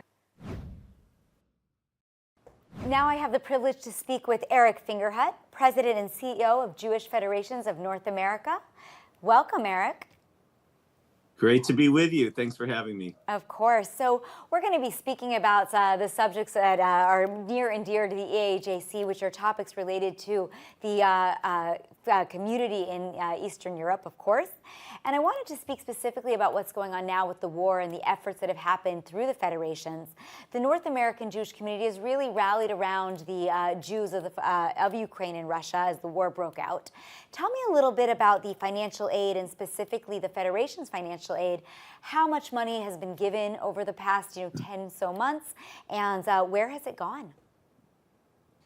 So there's a deep, deep connection between Jewish communities in North America and, of course, world Jewry. I mean, one of the things that we've pride ourselves on is being the global Jewish 911, making sure that we're there to respond. And so a part of the response to your question is to make sure that you understand and your listeners understand that the commitments that we make to this work are made year in and year out to build and maintain the infrastructure of response and rescue. The way I like to describe it is we don't build a fire department when our house is on fire. We build the fire department to be ready to respond to a fire, and you maintain it, and you make sure the equipment is maintained and that the staff is trained and all that. So our annual support for the Jewish Agency for Israel and the Joint Distribution Committee, the Joint Jewish Agency for Israel for Rescue and Aliyah, and JDC for humanitarian support on the ground, which is totals over $100 million a year in core unrestricted support year in and year out from the collection of 146 Jewish federations, is what enabled both the Jewish Agency and JDC to be on the ground when the war broke out, ready to respond, to grab that first wave of refugees and bring people to safety. So we're enormously proud of having supported that infrastructure that was in place with the expertise to be able to respond. Then, of course, over the last 10 months, there have been additional costs, extra planes and extra trains and extra hotels and buses and security needs and food and all of the things, medicine, all the things that come with it. To that end, the collection of Jewish federations has raised now over $78 million since the war broke out in additional emergency funding above and beyond what we do as our core support for this emergency system every year. Probably 20 million or so of that has gone to the Jewish Agency for additional support for this wave of Aliyah, which from Russia, Ukraine, Belarus, other places is now the largest number of Olim since the peak of the Soviet Jewry movement. Another 20 million or so for additional humanitarian needs to JDC, and then lots of other wonderful organizations, Chabad and others, who've done so much in Israel Aid, Hatzalah, have done so much important emergency response work. And I have to say that from a historic perspective, the idea that really every Jew in Eastern Europe that was been a victim of this war has had the Jewish world reach out to them and help them is something that we're enormously proud of and gratified by. Now, I don't know how much you remember, but back in the late 80s and early 90s, of course, we had the previous Aliyah, the post-Soviet era, and the Jewish community rallied around then. Are you able to compare and contrast it all? What happened then? What happened now? Do you think we're more organized as a Jewish community today, or just, business as usual? Well, certainly the memories of that, of the Soviet Aliyah, are very important to our community. There's a sense of great historic, satisfaction and pride at that. Since I wasn't, and most of our leaders today were not the leaders then. There's a few still, but most of us feel very much a historic responsibility that, I sit in this chair today. It's my turn. It's our turn. And the bar was set very high for us by our predecessors on this issue. So yes, it's a motivator for sure. But of course, you also have to recognize the ways in which this is different, and that is that this really is a war crisis. The Soviet Jewry movement, as you know, was a long political movement that led finally to the doors being opened and the wall coming down. This was something that came on suddenly, but has been a very, very high level of need, and that's why I think the reason why I wanted to emphasize to you in my previous answer the issue of the ongoing core infrastructure is because, look, year in and year out, when we're working to keep that infrastructure of rescue and humanitarian relief, Global 911 going, people say, oh, why do you need it? Why are we doing this again? And this is a reminder of why we do it year in and year out, and why it's critical to have that infrastructure in place.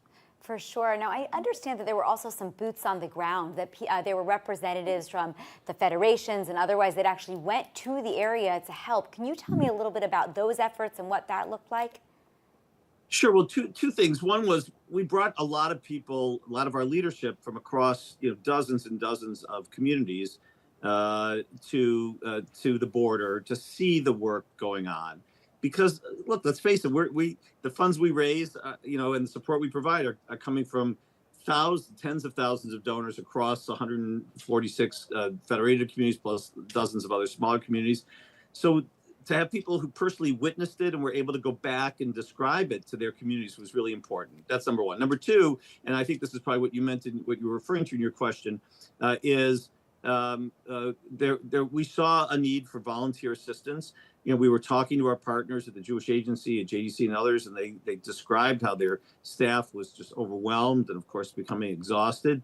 And we asked, do you need help?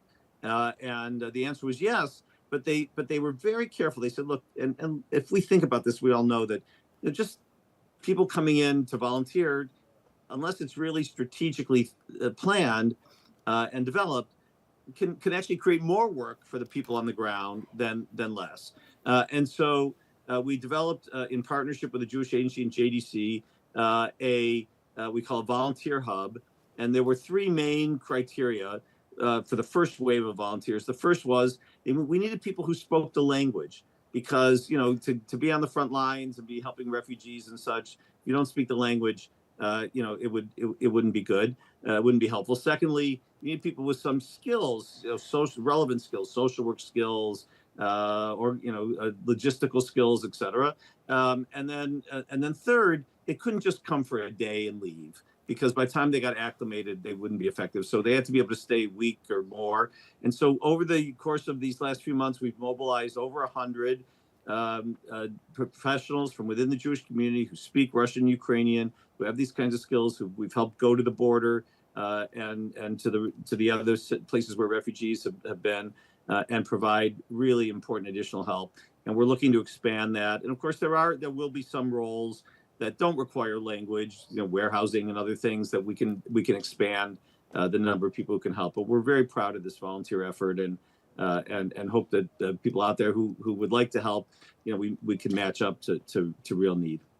Interesting. And let's think a little bit also about the divide in terms of where the money was going with regards to helping the community on the ground, being able to stay and survive and thrive there, and how much was put toward Aliyah, which, if either, is the more important thrust. Do we want the Jewish community to move to Israel where we know that they will be safer, or are we equally as invested in letting them make that choice to stay despite the challenges that might exist?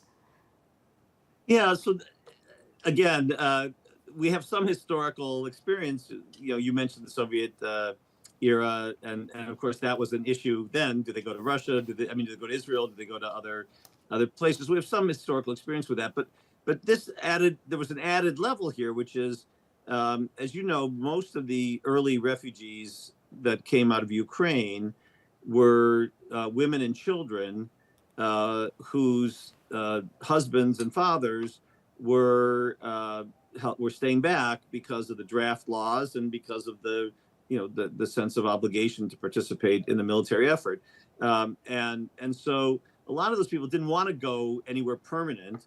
They wanted to stay in neighboring countries nearby in the hopes that they could soon be reunited with their families. Also, this immense sense of patriotism that has arisen in Ukraine, rightfully so, of course, as a result of the resistance against what the world thought would have been a swift victory by Russian forces, and has of course turned out to be quite the opposite. Means that a lot of people want to stay in Ukraine, or they want to go back if they left temporarily to seek safety. So there's even more of a balance here. We want to make sure that everyone knows that Israel is an option for them, and of course, as we know, tens of thousands have gone to Israel, but we've made that possible through our work with the Jewish Agency and the government. But also, we know that many people want to stay for good and legitimate reasons, and that's why the humanitarian effort on the ground has been so important. I do need to say two other quick things. One is, unfortunately, the humanitarian need is now getting worse because Russia's clearly targeting the civilian infrastructure, energy, heat, etc., electricity, as the winter sets in, as a tactic of war, a weapon of war. They're targeting civilian infrastructure, so the humanitarian need is real, and we expect and are looking to do even more to be helpful there than has already, on top of what has already been done. And then the second, of course, is Russia. There's actually been more olim from Russia this year than Ukraine, and it's discussed less for good reasons, but we have every reason to think that those numbers are going to continue to grow, and that the good and sufficient reasons why people are going to want to make Aliyah are going to continue to grow for at least for the coming year. Amazing. Now, you actually mentioned something interesting about people not necessarily going to Israel. When we look back at the previous Aliyah and the previous exit of the Jews from the former Soviet Union, they didn't all go to Israel then either, even though there were, of course, so many, and there was an infusion of brain into the country that had a tremendous and positive impact on the state of Israel.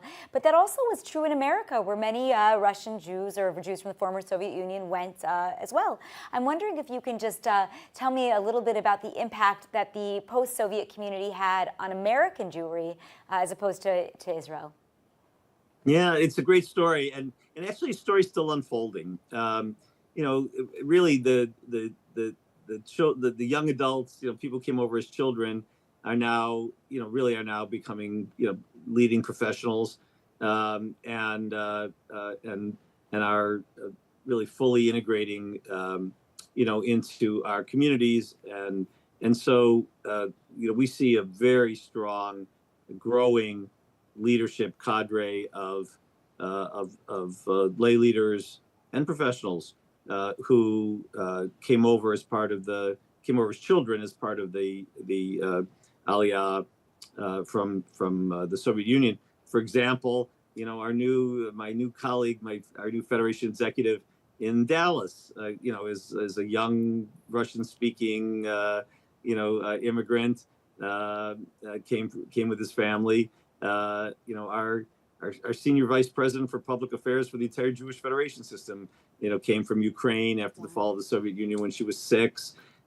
So we're starting to see this level of, really top communal professionals who experience that. So it's a huge, enormous benefit to our community and to our society, but also they then are able to help us understand how better to integrate, the Russian Jews into our community, and that's a priority for us at the Jewish Federations.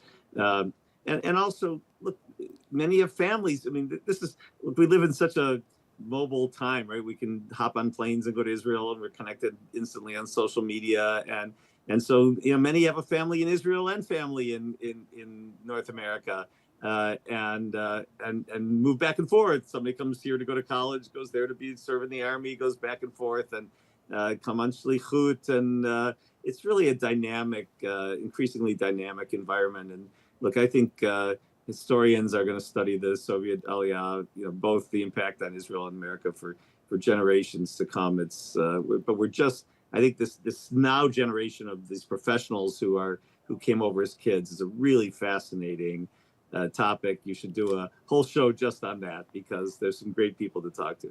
Wonderful. Well, this was very interesting. Thank you so much for taking the time to speak with us today. We really appreciate it. Thank you so much for having me. Of course. And now the report of the Euro-Asian Jewish Congress Activities and Strategy by the Eajc Director General, Dr. Chaim Ben Yaakov. Дорогие друзья, мы переживаем очень сложные времена. В этом году, как никогда ранее, множество людей по всему миру, и особенно в нашем регионе, нуждались в срочной помощи. В этом году нам пришлось сосредоточиться на оказании значительной финансовой и гуманитарной помощи пострадавшим от разрушительной войны. В такие времена более всего спасение жизней – наше истинное предназначение. В этом мы, ведущие еврейские организации, должны быть едины, быть готовыми быстро реагировать, откликаться на просьбы и приходить на помощь там, где это необходимо. Именно для этого Евразиатский еврейский конгресс организовал настоящую конференцию. Мы пригласили мировых еврейских лидеров, чтобы обсудить то, что уже было сделано, и наметить наши следующие шаги. Поэтому я призываю своих коллег: давайте объединимся вокруг еврейских общин бывшего Советского Союза, как когда-то еврейский мир сплотился вокруг советского еврейства. Давайте поможем тем, кто решил сделать алию, был вынужден покинуть свой дом или же остаться в своей общине. Наш долг помочь им, каково бы ни было их решение. 4 года назад мы основали Институт евразиатских еврейских исследований и провели несколько полномасштабных опросов еврейского населения в постсоветских странах. Поддерживаем глубокие исторические исследования и внимательно следим за тем, что происходит в нашем регионе. Крайне важно анализировать ситуацию, опираться на научные данные и мнения экспертов, а не только строить собственные предположения. На наш взгляд, такой подход сегодня особенно важен. Во времена мгновенного распространения информации популизм стал инструментом легкого и быстрого взаимодействия с массовой аудиторией. Людей привлекают упрощенные, поверхностные идеи, часто не подкрепленные достоверными данными.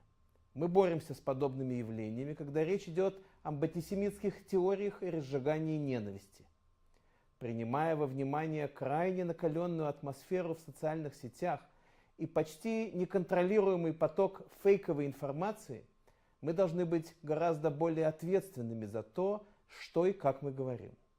Это во многом относится к сегодняшней ситуации в Израиле.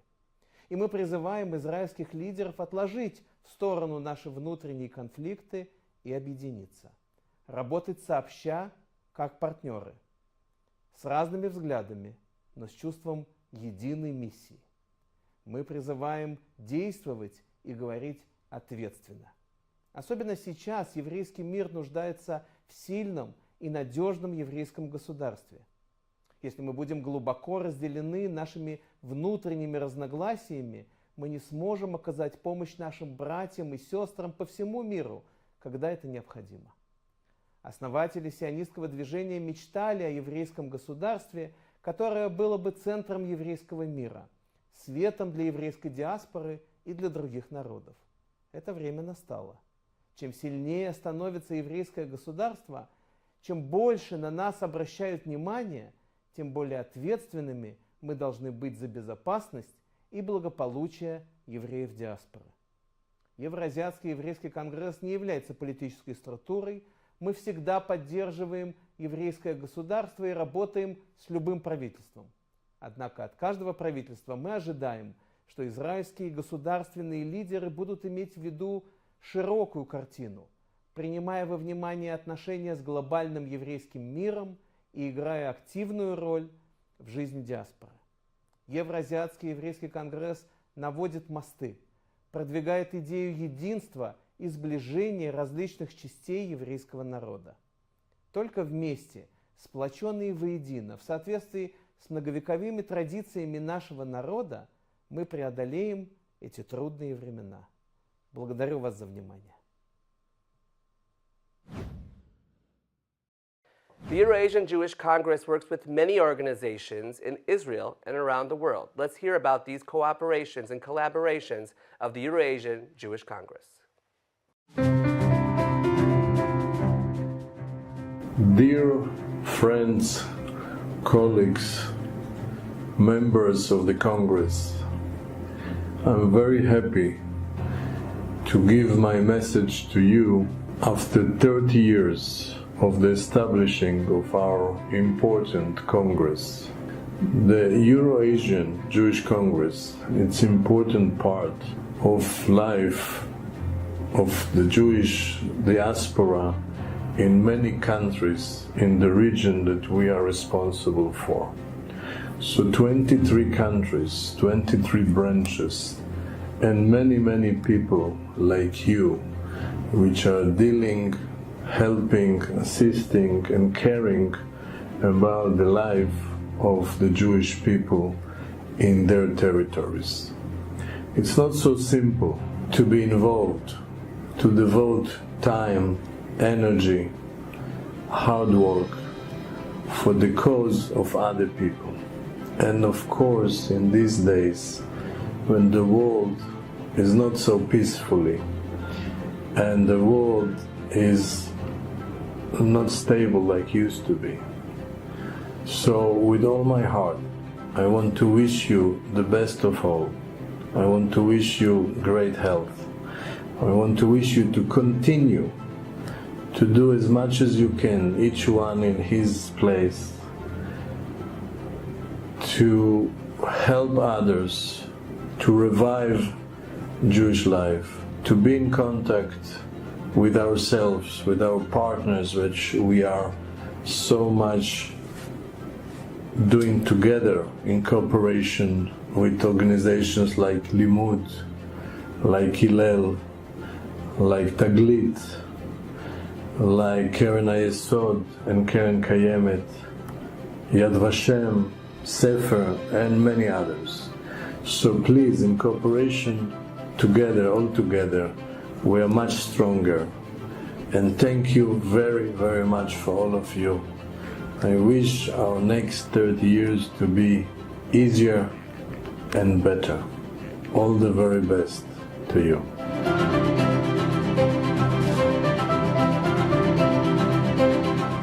Dear Mikhail Mikhailovich Mirilashvili and all our friends and partners in the Euro-Asian Jewish Congress, on behalf of Keren Kayemet Israel, Jewish National Fund worldwide leadership and our executive staff, we are privileged to congratulate you with this important occasion of 30 years of blessed activities of Euro-Asian Jewish Congress.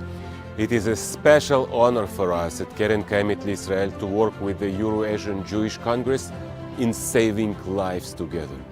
The security roads which we are paving due to partnership with you are saving lives of our residents in the Gaza envelope communities, in Nir Am and in other communities around the Gaza Strip.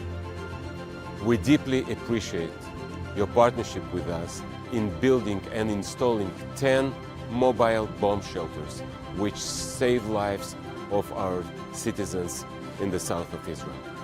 We at Keren Kayemet Israel, we feel your partnership, we feel your work, we know what you do for the Jewish people, for the state of Israel every day, and we appreciate it so much, and wishing you many, many years together of joint work, joint activities for the sake of our country and our people.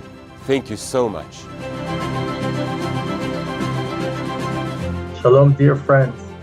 On behalf of Keren Yesod United Israel Appeal, I want to wish a congratulations to the Euro-Asian Jewish Congress on its 30th anniversary. And I want to say thank you for the tremendous cooperation between our two organizations. And I also want to recognize and thank my dear friend, Michael Mirilashvili, who I have known for many, many years. Michael, you are a true leader. You are committed, dedicated, and you give generously and care so much about Israel and the Jewish people. Tamshich Michael Echael, you should go from strength to strength. Congratulations and thank you.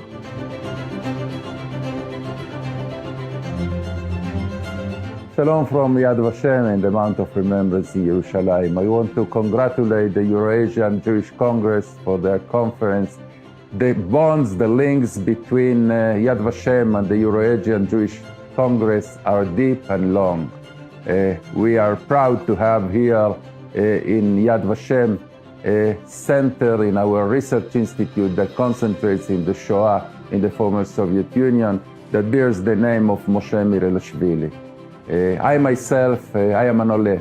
I came to Israel in 1971 from South America, and during those days, they started the Aliyah from Euro-Asian countries. So we share in this sense a deep common denominator of coming to Israel in those days between the Six-Day War and the Yom Kippur War, days of a very different state of Israel. I want to congratulate personally my good friend, Dr. Michael Mirilashvili, the president of your institution, whose dedication to the Shoah remembrance and to Yad Vashem in particular is amazing. I am proud to call him a friend. I want to thank Aaron Frankel, the chairman of the board, Dr. Chaim Ben Yaakov, the executive director, and the entire members of the Euro-Asian Jewish Congress that continue to do an amazing work in order to promote, strengthen the Jewish people there, here, and elsewhere. Good evening, everyone. Shalom. It is a great pleasure and honor to be here with you to celebrate the 30th anniversary of the Euro-Asian Congress. You know that Taglit, that has brought over to Israel tens of thousands of Russian speakers since it was established, is in great partnership with the Congress. The partnership started in 2017 under the leadership of the President, Michael Mirilashvili. I would like to thank you, Michael, for being the leader on this partnership. Through your leadership, we have managed to send so many participants to Israel and to change and increase their Jewish identity, their relationships to Israel, and to be committed to Jewish life in the Russian-speaking countries. And this is thanks to you. And I'm proud to be a partner of the Congress. You know that only last summer we had 1,600 participants coming from the former Soviet Union. 1,600. Yesterday, the last two groups left the country after fulfilling their 10-day trip to Israel. And we would like to send more. We would like to change more. We would like to impact more together with the Congress, because this is the future of our people and we are committed to this partnership. And I would like to thank you so much for being in that with us. Taglit on one hand, the Congress on the other hand. Thank you very much, everybody.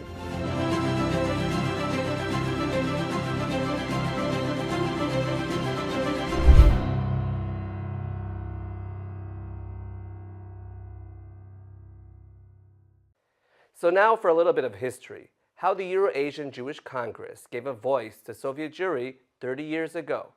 Our participants are Mika Shlenov, Alexander Shmuklel, and Rabbi Mark Schneier. So we're very pleased today to have with us Rabbi Mark Schneier, president of the Foundation for Ethnic Understanding and the founding senior rabbi of the Hampton Synagogue in West Hampton Beach. Welcome, Rabbi Schneier. Good morning, and it's a pleasure always to be with you. Thank you. So I want to jump in actually talking, this is a conference, as you know, for the Eajc, and I wanted to start by talking about Soviet Jewry. You and your father were quite involved in the late Soviet years in establishing the organized Jewish life in the post-Soviet era. What are your memories? What roles did you play? And how did this Jewish life come about in a place where there had been no Judaism for so long? Look, I remember fondly from my childhood the pioneering efforts of my father, Rabbi Arthur Schneier.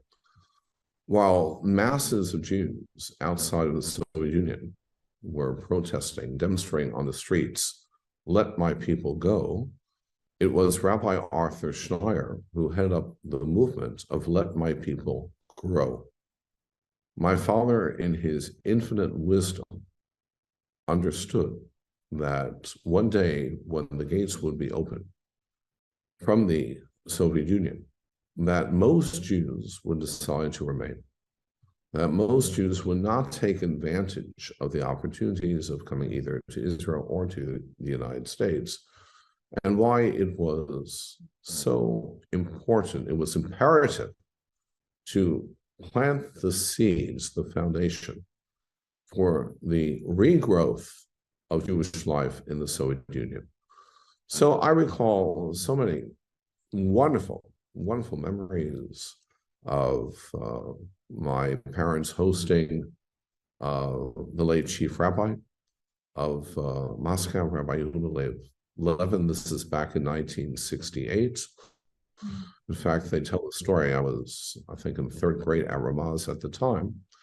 And I came home and I walked into the dining room. I saw this very saintly figure sitting in my father's chair. Rabbi Levin had a long beard. I didn't know who Rabbi Levin was.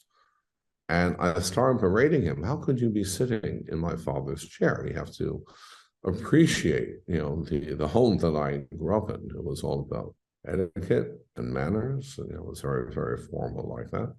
And then my father ran in to the dining room and says, Mark, stop. No, this is the chief rabbi of Moscow, Rabbi Yehuda Levin.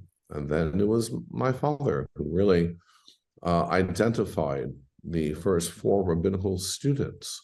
I believe 2 from Moscow, 2 from Leningrad at the time. And he was the one who facilitated and sponsored their enrollment at the rabbinical seminary in Budapest, Hungary. And then that's Rabbi Eajc is probably of that group. He's the star. Today he's the chief rabbi of Russia. But again, I remember going through that whole process.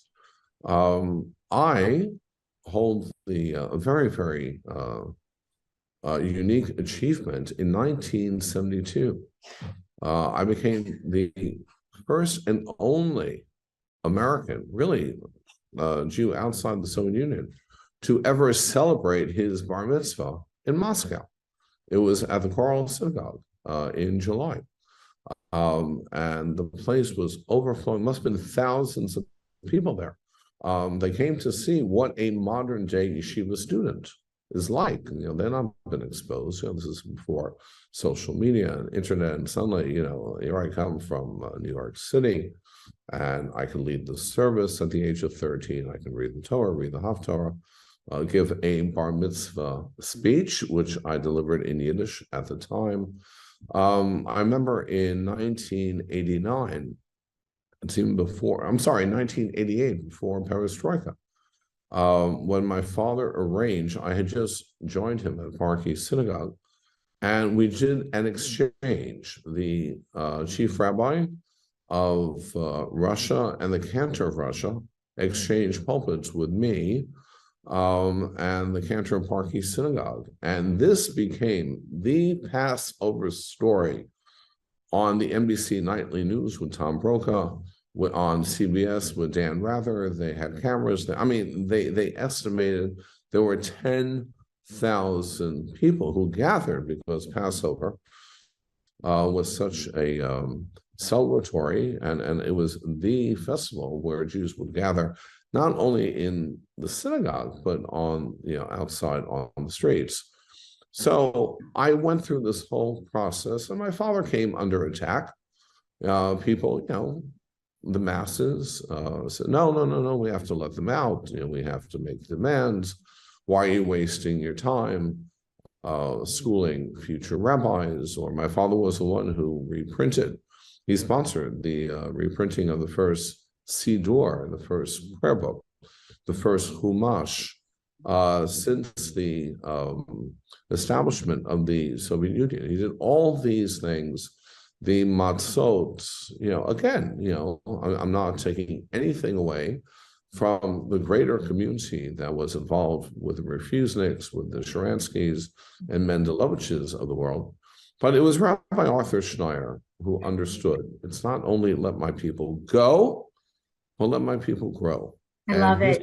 And history proved him right, because most Jews chose to remain.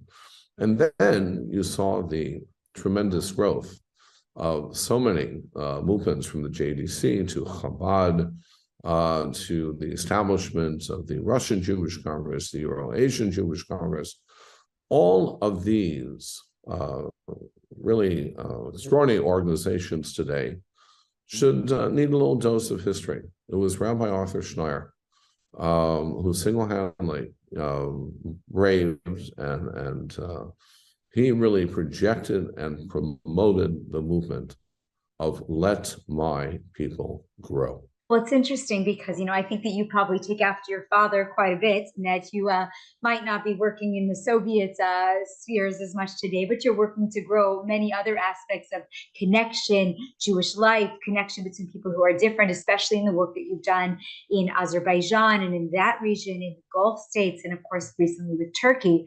I want to move into that for just a moment, if it's okay, and focus on the work that's been going on.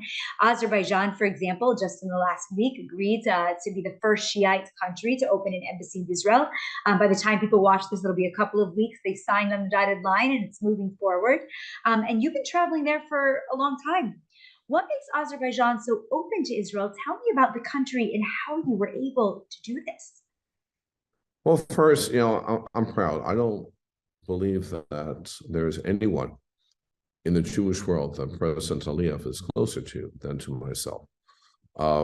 Not only have I heard that from the president, I remember the current ambassador of Israel to Azerbaijan, George Deek, who, by the way, happens to be the only Arab Christian ambassador in the Israeli foreign ministry, about 2 years ago, because I'm in Baku 2 to 3 times a year. Whenever I'm there, I see President Aliyev, and this was during COVID, and it was February 2021. I was going to see President Aliyev, and George came to see me. He had just been appointed ambassador a few months before. He says, Rabbi Mark, I don't know if you get who you are in this country. I said, why?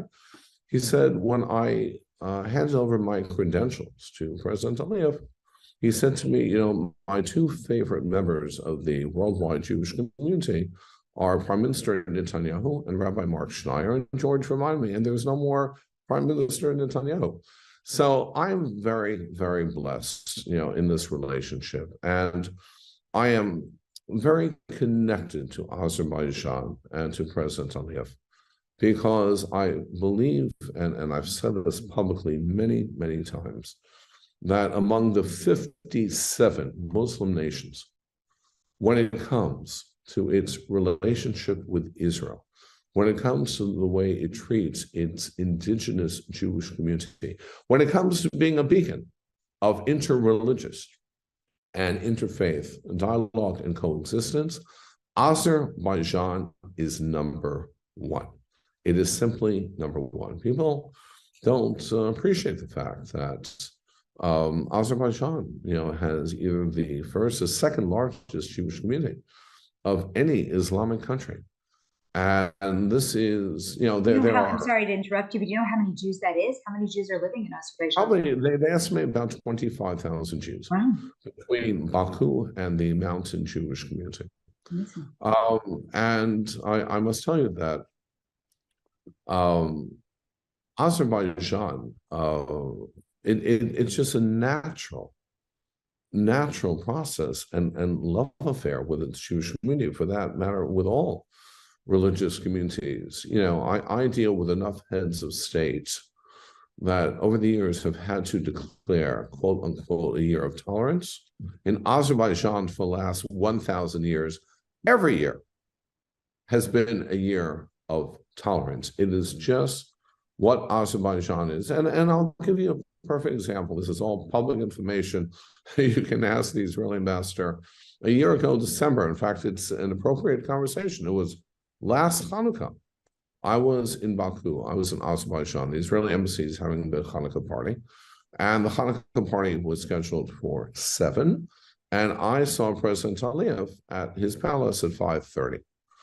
And the chief rabbi of Azerbaijan, Rabbi Shneur Siegel, had lamented to me the fact that the only Jewish day school in Azerbaijan, for that matter, the only Jewish day school in Central Asia, they were having some very, very serious financial problems.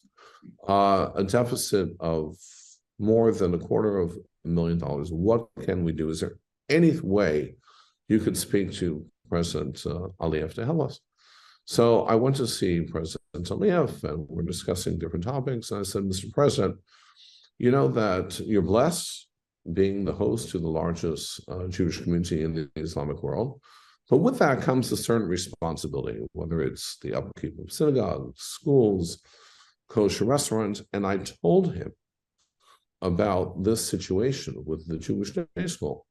And before I even completed the conversation, Rabbi Siegel, I saw President Aliyev pass a note to one of his staff members who was present. Rabbi Siegel already got a call that please tell the Azerbaijan Jewish community that I will take care of the entire deficit. And then President Aliyev said to me, look, I know it's Hanukkah, so announce this publicly. This is my Hanukkah gift to the Baku Jewish community. And I made the announcement, right then and there. And in addition, we had a whole discussion about opening up the embassy in Tel Aviv. And he said, and I have to send you the recording of my public speech. There were 400 people there, including many ministers of Azerbaijan. The economic minister, the finance minister, the housing minister, the minister Mikhail Jabarov, who is not only the economic minister of Azerbaijan, but he is the one who's in charge of relations with the state of Israel. And we had this discussion. I made the announcement that it was going to happen in 2022. Now I see it's going to happen in 2023. But when Ambassador D called me just 10 days ago, oh, did you hear? And we want to thank you. You had so much to do with it. I said, you know what, let me go back to my notes, because I remember the dates that President Aliyev and I discussed as to when the embassy should be open. We were looking for a significant date, which is in my notes. I'm not at liberty to discuss what that date is, but that's an example of how blessed I am to have these very, very strong, intimate relationships with heads of states. I refer to this as interfaith diplomacy. So whether it's President Aliyev, whether it's President Tokayev of Kazakhstan, whether it's President Erdogan of Turkey, whether it's the Emir of Qatar, whether it's the King of Bahrain, where I've been officially appointed as his special advisor for interfaith affairs, I celebrate and I treasure these relationships. But I'm not kind of guy who just showed up on the scene. I pioneered this field more than 18 years ago. And this is years and years of cultivating and developing these relationships in good times and bad times. And I'm very, very blessed. And, my magnificent obsession, my preoccupation is how can I channel these relationships for the betterment of the state of Israel and for the betterment of the Jewish communities in those respective countries. That's my myopic focus in terms of how I manage these very, very unique relationships that I enjoy. Incredible. Now, I mean, in recent, even more recent, I would say, before the Abraham Accords, and certainly since, there's been a lot of work going on in terms of understanding more the people to people, that more people are able to do what you're doing since we've signed the Abraham Accords, in the sense that there is relations. But there's been something really unique that's happened in the last, I guess, maybe a year and a half or so, which is the increased focus on Holocaust education in the Gulf countries. And I think that's really fascinating for us to talk about for a few minutes. It was, I think, the UAE that first did a ceremony to commemorate, but also Saudi Arabia has even taken some steps towards acknowledging and talking and educating about the Holocaust. So I'm going to correct you there. Please. The first country, again, I'm a rabbi of many firsts. So I'll tell you, the first country was the Kingdom of Bahrain. Really? Long before the Abraham Accords, I think 4 years before, it was either 2016 or 17, the King of Bahrain sent out a directive to his ambassador in France, in Paris, to attend the community's Holocaust commemoration. That was the first representative of any Gulf state to participate in that kind of ceremony. And then I believe it was either 2 or 3, it may have been even 3 years ago, I hosted the first Kristallnacht commemoration with the participation of a representative of an Arab country. And that was Where was that? Ambassador. It was because of COVID, it was on Zoom.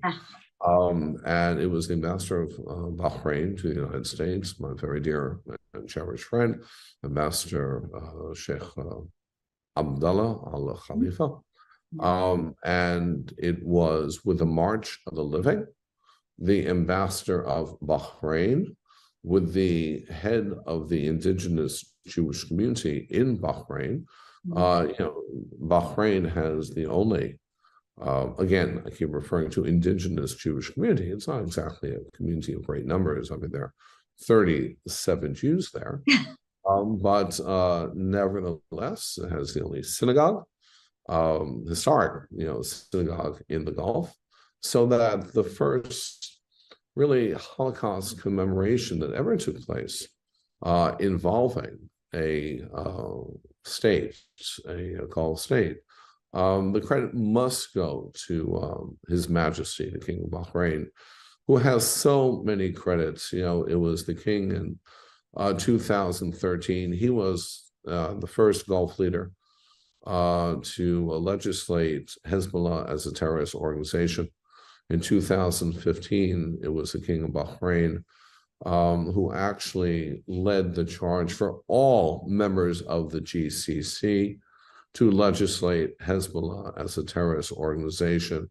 It was the King of Bahrain who, right after President Trump announced the moving of the embassy from Tel Aviv to Jerusalem, 2 weeks later, there was an interfaith delegation of Bahrainian religious leaders in Jerusalem, which was a very, very courageous stand for His Majesty to take. How often, I was the first rabbi ever invited to meet with the king in the palace. This goes back to 2011, so the last 11 years, I'm a frequent guest at the palace. In fact, I was just there 2 weeks ago.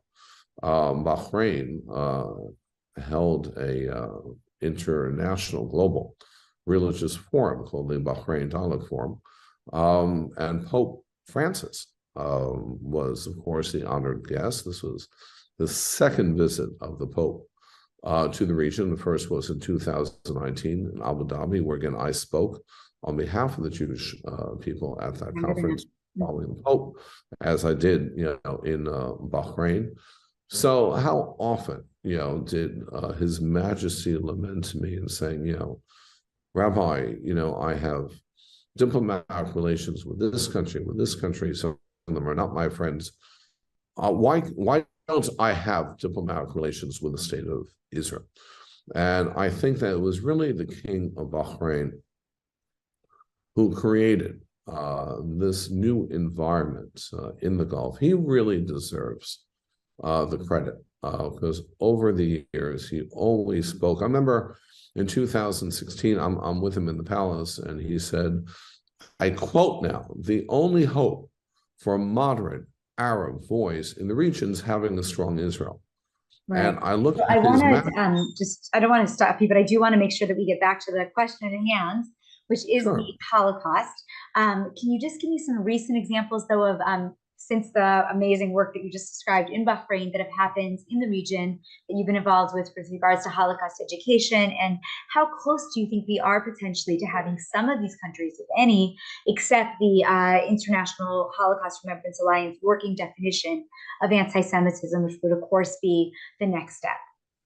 Well, I think we have different challenges in different regions. First, in terms of Holocaust education, Azerbaijan this year, for the first time, they actually government-sponsored, not Jewish community-sponsored, government-sponsored, held a Holocaust commemoration. I know Kazakhstan also participated in the UN commemoration date.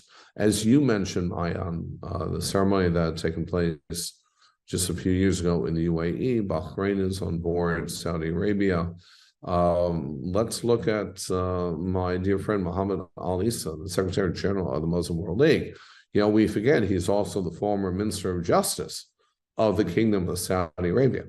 So that the Saudis had that connection when Mohammed Al Issa led the delegation of imams with the American Jewish Committee to Auschwitz. So it's just an evolving process in terms of really learning more about the Jewish people. Whenever I speak of Muslim-Jewish relations, not only do I refer to our common faith, but our common fates and how our single destiny must strengthen our bonds of concern, compassion, caring for each other. There are no two other faith communities that have more in common than Islam and Judaism. That's why you're seeing this tremendous euphoria and excitement between Muslims and Jews. In terms of the definition, it's trickier in Central Asia. I actually spoke with President Tokayev, President of Kazakhstan, about this, and he said, Rabbi, it's not an issue of signing on and not signing on. There's no anti-Semitism here. It's true. There's no anti-Semitism in Kazakhstan. There's no anti-Semitism in Azerbaijan. There's no anti-Semitism in Uzbekistan because Jews are like any other members of that community. In terms of the Gulf, it will come. It will come. Again, I'm not going to sit here in this interview, Mayan, and represent that we've reached the promised land of Muslim-Jewish relations. But, let me remind you, it took 40 years in the wilderness to get to the promised land. I'm not suggesting it's going to take 40 years to get to the promised land of Muslim-Jewish relations, but the good news is the journey has begun. We're well on our way to the promised land, significant benchmarks and landmarks along the journey. And that's why I am so buoyantly optimistic when it comes to Muslim-Jewish relations globally. Amazing. So I know that we're going to run out of time. We're happy to do this interview, unfortunately, on Zoom with you being in the US and me here in Israel. So before the Zoom closes off, I do want to have a minute to talk about the recent accomplishment, which was being able to play a role in bringing back together Turkey and Israel to some form of a normalization. I understand you were actually pretty strategically involved there. Give us a little bit of a window into what happened. Well, it was 2 summers ago. It was actually my idea. I hosted the ambassador of Turkey to the United States, Murat Mercan. We had gone very, very close. He had asked me several months before to help facilitate an interfaith iftar at the embassy in Washington. And he said to me right before the iftar, because we had not met face to face because of Zoom, he said, "Look, I was sent here by President Erdogan for two reasons: to repair my relationship with the United States government and to repair Turkey's relationship with the American Jewish community. Have any suggestions?" I said, "Yes, I can answer that in one word." And the answer is Israel. And he came to the Hampton Synagogue in July. We had a wonderful dialogue. And right after the dialogue, I said, "Let's go upstairs to my office. Let's call President Erdogan now." President Herzog was just elected president of Israel. Be very, very significant. Let President Erdogan call President Herzog to congratulate him. That was on a Sunday. On Monday, the call was made. The rest is history. One day I'll write the book. It's all on my WhatsApp. And I was intimately involved. I mean, it was really a partnership between myself and Ambassador Merjan. I have calls, President Erdogan. I just read that President Herzog's mother passed away. What is the procedure? How do I express condolences? President Herzog calling me. I just heard President Erdogan had COVID. Should I call him? When should I call him? I was intimately involved, and I brought President Herzog to Ankara, to President Erdogan's palace last March. In fact, I'm bringing my congregation this March on our congregational mission. First, we're going to Saudi Arabia, and then to Turkey, where we're going to mark the first anniversary of the historic rapprochement between Turkey and the state of Israel. Incredible. Wow. Well, this is, first of all, so moving, so educational. I am sure that all of our listeners are going to be as interested as I am. And I really appreciate you getting up early in the morning U.S. time to speak to me here in Israel. And I hope you have a wonderful day. And we thank you so much for being with us. It's my pleasure, Mayan. I have to go back to Qatar next week for the closing ceremonies for what the media has referred to as Mark Schneier's bagel diplomacy. But I must tell you, when I agreed to do this back in 2017, at the request of the Emir and Hassan Al-Thwani, who was Secretary General of the World Cup, and we agreed to three conditions. Number one, there would be access to kosher food. Number two, all Jews would be welcome, particularly Israelis. Number three, direct flights from Tel Aviv to Doha. The Qataris delivered on all three commitments to me. It's something to celebrate, and I'm telling you and all our viewers, hold on to your seats.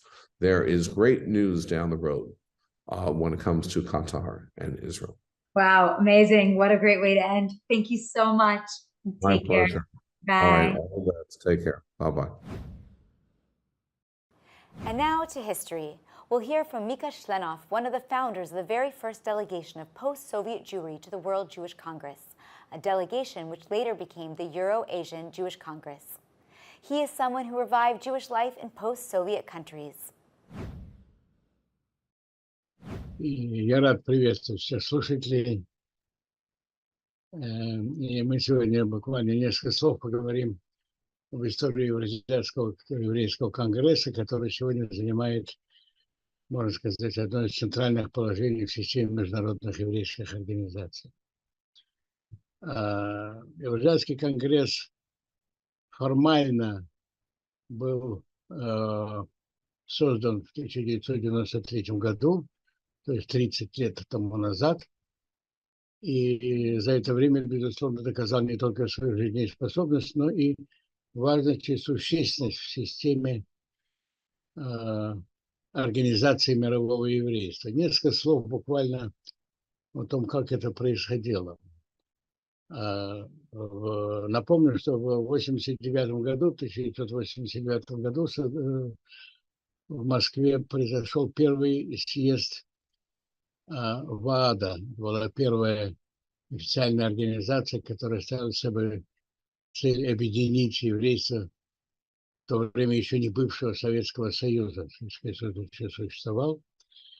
Но предшествовала этому достаточно активная и историческая, можно сказать, действительно кампания, которая проводила международное еврейство за советских евреев, поскольку советские евреи были оторваны практически от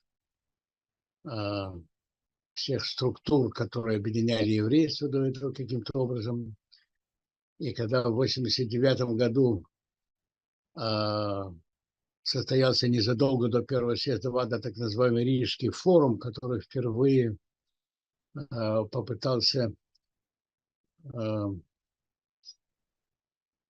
сформулировать задачи, которые стояли перед советским еврейством, которое было на пороге эмансипации, открытия. До этого это была такая закрытая общность. Все мы помним государственный антисемитизм и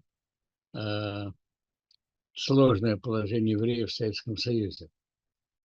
На этом Рижском форуме было сформулировано несколько требований или несколько основных пунктов программы еврейского народа в СССР, за которые боролось еврейское движение, которое существовало в Советском Союзе. Среди этих разных требований, где была, безусловно, в первую очередь свобода алии, свобода иммиграции, свобода доступа к еврейской культуре, культурному наследию, еврейское образование и прочее, и прочее. Но также пункту реинтеграции еврейства СССР в мировое еврейство.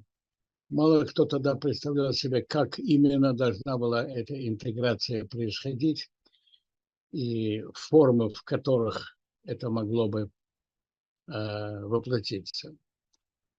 Центральная еврейская международная организация, которая занималась этой проблемой, или перед которой эта проблема стояла как некая практическая задача, был Всемирный еврейский конгресс, организация, которая возникла в 1936 году, и которая, хотя бы формально объединяла различные общины еврейской диаспоры.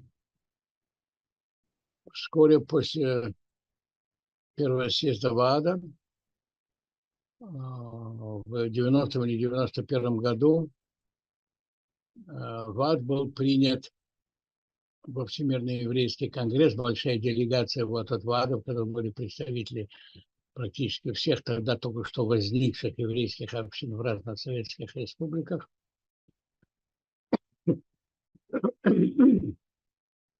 Была приглашена на сессию Всемирного еврейского конгресса в Иерусалиме, где было принято решение принять ВАД во Всемирный еврейский конгресс. Таким образом, впервые советское еврейство получило как бы тот самый знаменитый стул, как тогда многие вот выражались, который стоял пустым на протяжении многих десятков лет. Но тем не менее, что это за стул и какой он, эта проблема, она оставалась открытой. Когда был создан Российский еврейский конгресс в конце 80-х годов, то руководство этого конгресса, в частности, первый его президент Гусинский, видели естественный путь развития советских евреев как интеграцию в европейское еврейство. Не столько в мировое, но и если в мировое, то через европейское, которое было объединено в организации, которая называлась и называется до сих пор Европейский еврейский конгресс. Однако выяснилось, что Европейский еврейский конгресс оказался не готов к тому, чтобы принимать это вот открывшееся советское еврейство в свои ряды. Возникла, в частности, проблема, которая на самом деле существует и по сию пору, и которая довольно часто вот обсуждается в разных русскоязычных, назовем их так, еврейских организациях, о том, являемся ли мы действительно частью европейского еврейства, если являемся, то как и в какой форме это может быть выражено, какая идеология лежит за этим. Довольно скоро выяснилось, что Европейский еврейский конгресс был не готов к тому, чтобы принимать в свои ряды в общем, одну из крупнейших еврейских общин диаспоры того времени, которая была расселена в Советском Союзе. Руководители европейского еврейства не понимали, что это такое, поскольку, так сказать, практических контактов с советским еврейством на уровне идеологическом, ментальном, историческом тогда практически не было.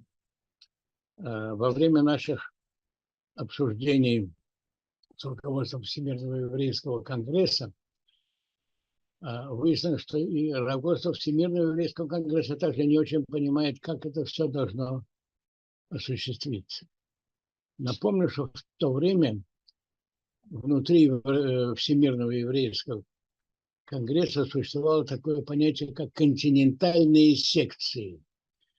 И Европейский еврейский конгресс был как бы одной из континентальных секций Всемирного еврейского конгресса. Наряду с ним существовал тогда Индо-Тихоокеанский конгресс.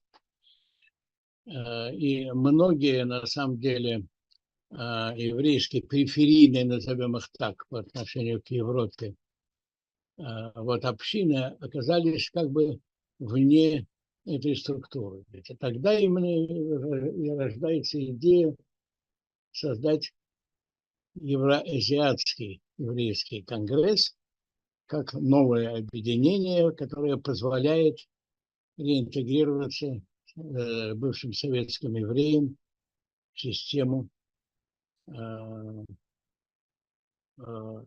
организации мирового еврейства.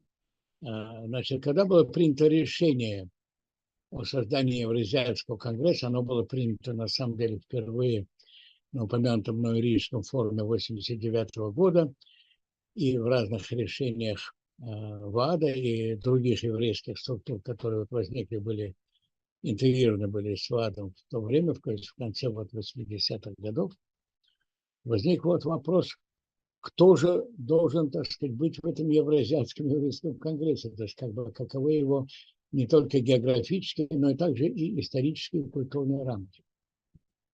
Но поскольку речь шла в основном о русскоязычном еврействе бывшего Советского Союза, то как бы географические рамки мыслились в начале, в самом первом начале, когда только вот возникла эта идея, ну как бы бывший Советский Союз, а тут обнаружится еще другая вещь. Среди различных еврейских общин мира, которые были объединены, как я уже сказал, во Всемирном еврейском конгрессе, существовали, ну, то, что я, может быть, не очень удачно назвал периферийными общинами, то есть евреи в разных странах Азии, в меньшей степени Африки, но в основном Азии вот, и Востока, которые как бы, ну, рассматривались неофициально, конечно, но ощущения этих общин были, что они некоторые пасынки мирового еврейства. Вот это относится к евреям Индии, Китая, разного рода дальневосточных стран. И тогда при обсуждении того, каким должен быть Евразиатский конгресс, возникла мысль, что, наверное, было бы неплохо пригласить к соучастию в Евразиатском конгрессе вот этот периферийный еврейский регион Дальнего Востока и Южной Азии, и объединяло их с русскоязычным еврейством именно вот то, что я сейчас назвал некоторым ощущением пасынка.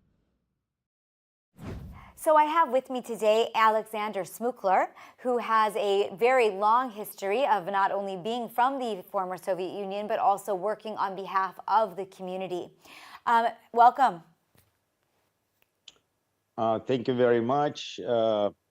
And shalom from New Jersey. I'm in New York area right now, and I'm ready to answer any questions. Wonderful. Regarding our activities in the former Soviet Union.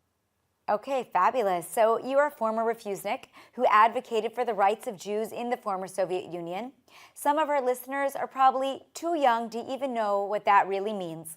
Tell us about that. What does it mean to be a refusenik?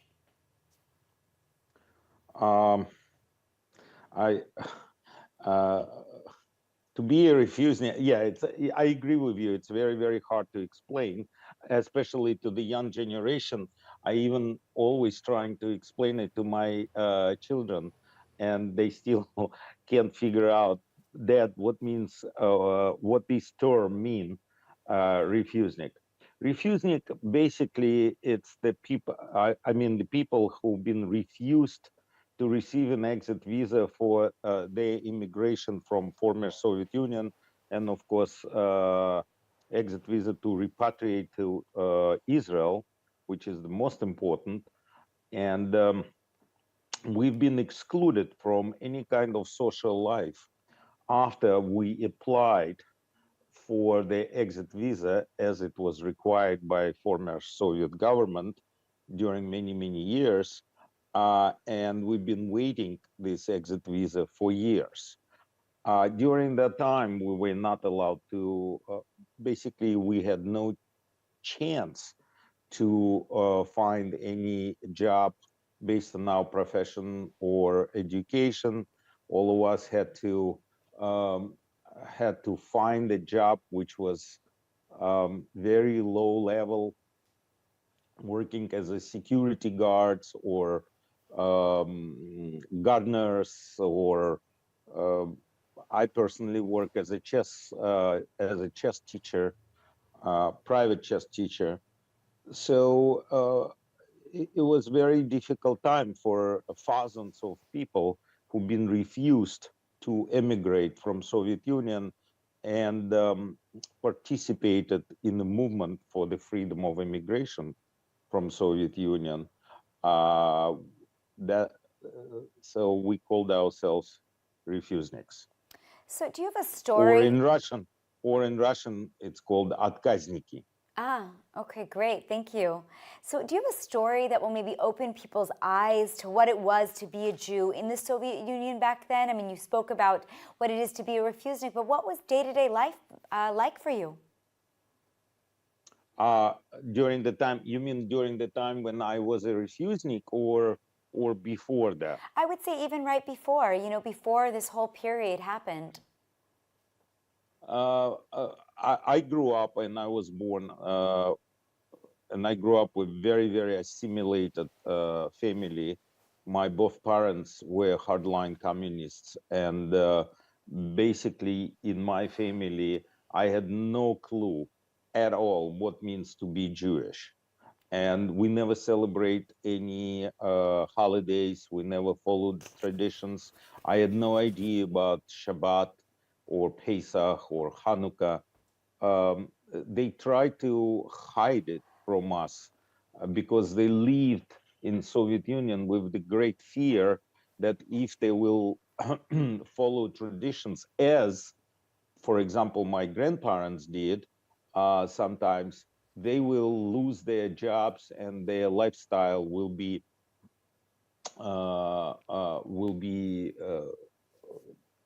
their lifestyle. They will not be able to maintain the lifestyle which they wanted. So my parents really did not educate us at all about what means to be Jewish. And at the age of 18, I went to Crimea with my parents. I was a senior at the high school, 10th grader. And in the summer, we went to Crimea, the little village called Koktebel, and I suddenly meet people on the beach wearing Magen David. And I was shocked and amazed, and I asked my parents, "What does it mean? Why they?" Of course, I knew what Magen David is because I've seen it before, and I understand that they bravely identify themselves as a Jews, and that was the beginning of my long way back to Jewish tradition, to my roots. Because I tried to do everything possible to meet with these people and talk with them, and it brought me to the movement. And I remember that happened in the summer of 1978. Of course, after the years, I learned and from them and from other people that every year in the summer, a group of Hebrew teachers organized by Yuli Kasharovsky and Yuli Edelstein. They came to Crimea and conducted diburim on the mountains in the summer camps, and during the daytime they were visible on the beach. So that's how I came to the movement. Such an incredible story. Now, you know, especially hearing the word Natan Sharansky and Yuli Edelstein being among the teachers. Now, you moved for your... Not Natan was not my teacher. Of course, he is a very dear friend and a mentor. But my teacher was Yuli Kasharovsky, Yuli Edelstein, and Michael Nekrasov. Amazing. Now, you my moved... Hebrew teachers. You moved to the United States eventually, as you know, you're living now, and it was in 1991. And you became heavily involved in activism then on behalf of the Jews from the former Soviet Union. Share your most memorable stories from that time. Since I moved to the United States? That period in 1991 when you came over, and right away, from what I understand, you became an active activist on behalf of the Jews still living in the Soviet Union at the time. Yeah, one of the reasons why I end up being in the United States, it's because I left already in 1991. It was just a few months before Soviet Union collapsed, and and of course we always been prepared to go to Israel. We received actually our permission to immigrate in early 1990.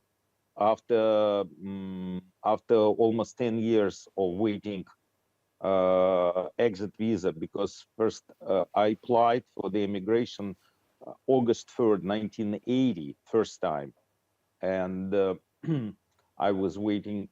And after that, my wife joined me. We married in 1982, and we reapply again. And I was getting the refusal to immigrate because of the state secrecy of my parents. That was the first reason, because they both used to work in the Soviet in the Soviet secret scientific institutes, but I never did. And because of them, I also had they refused me to emigrate because of their state secrecy. In addition to that, my parents refused for many years to sign a permission for me to immigrate, which in that time was required by the Soviet government. So I received the exit visa and permission to immigrate during the Gorbachev time in early 1990. But in that time already, I started, the perestroika allowed us to start businesses. And by the 1991, I already had a pretty large business and a company which was involved in the coal trading, and with the headquarters in Rotterdam and Brussels. Wow. And also the company had an office in New York, and they offered me to relocate to New York to work there. For me, I decided that it's a temporary move before going to Israel. So I used that chance, and that's how we end up in New Jersey. In Montclair. So I want to take just a quick jump, you know, to be able to make sure, for the sake of time, that we're able to address some of the more, the additional questions. And one of the things that I know happens, you know, from that time in the late 1980s to the early 1990s, is that when the Soviet Union fell, we got into the post-Soviet period, it really was that the Jewish community went from nothing, as you said, you grew up with no Judaism, with zero, to really having a number of Jewish organizations working in the region. I understand you were involved in that as well, including work with the Euro-Asian Jewish Congress. Can you just give me an idea of how does that happen? How do you go from zero to so many Jewish organizations?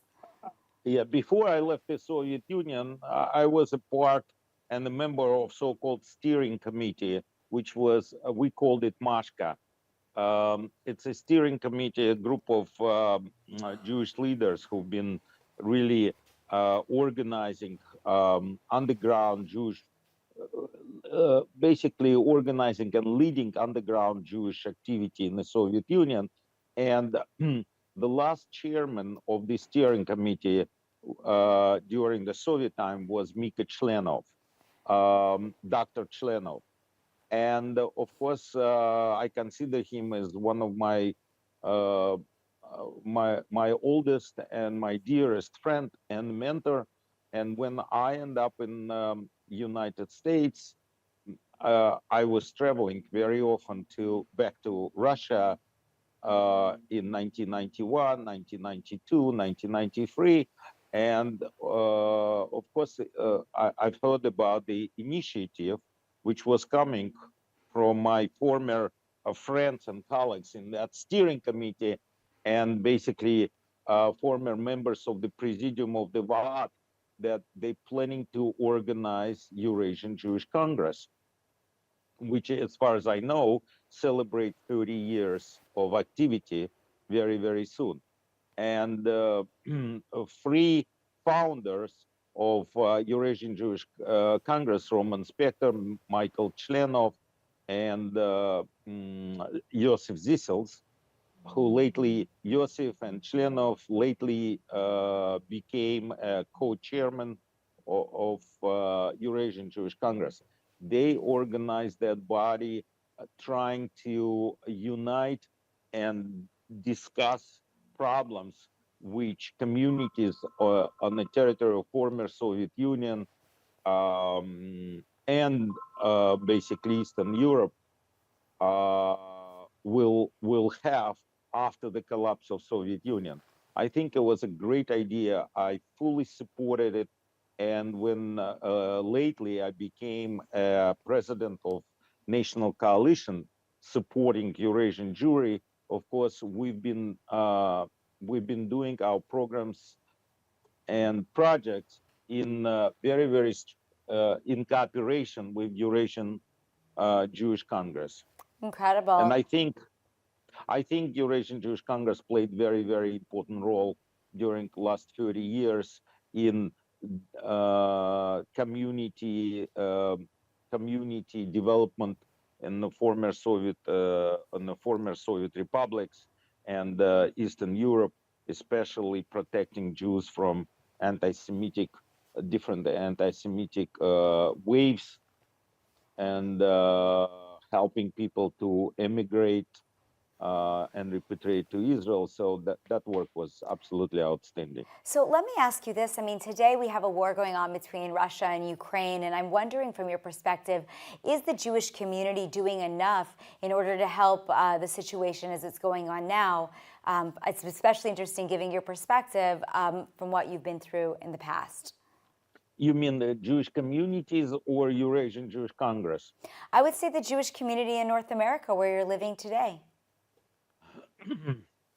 Listen, it's extremely complicated issue, and we're all having such pain that today the Jewish communities of Ukraine and Russia are separated, and it's such a painful issue, because I know that some of the members of the Jewish community in Russia now are supporting the Russian aggression in Ukraine. At the same time, we know that Jewish community in Ukraine, including their leadership, and my friend Yosef Zissels and Pavel Feldblum and Yakov Blaich and Rabbi Kamenetsky, they're doing everything possible to help Jews who still remain in Ukraine today simply to survive during such brutal war. My concern is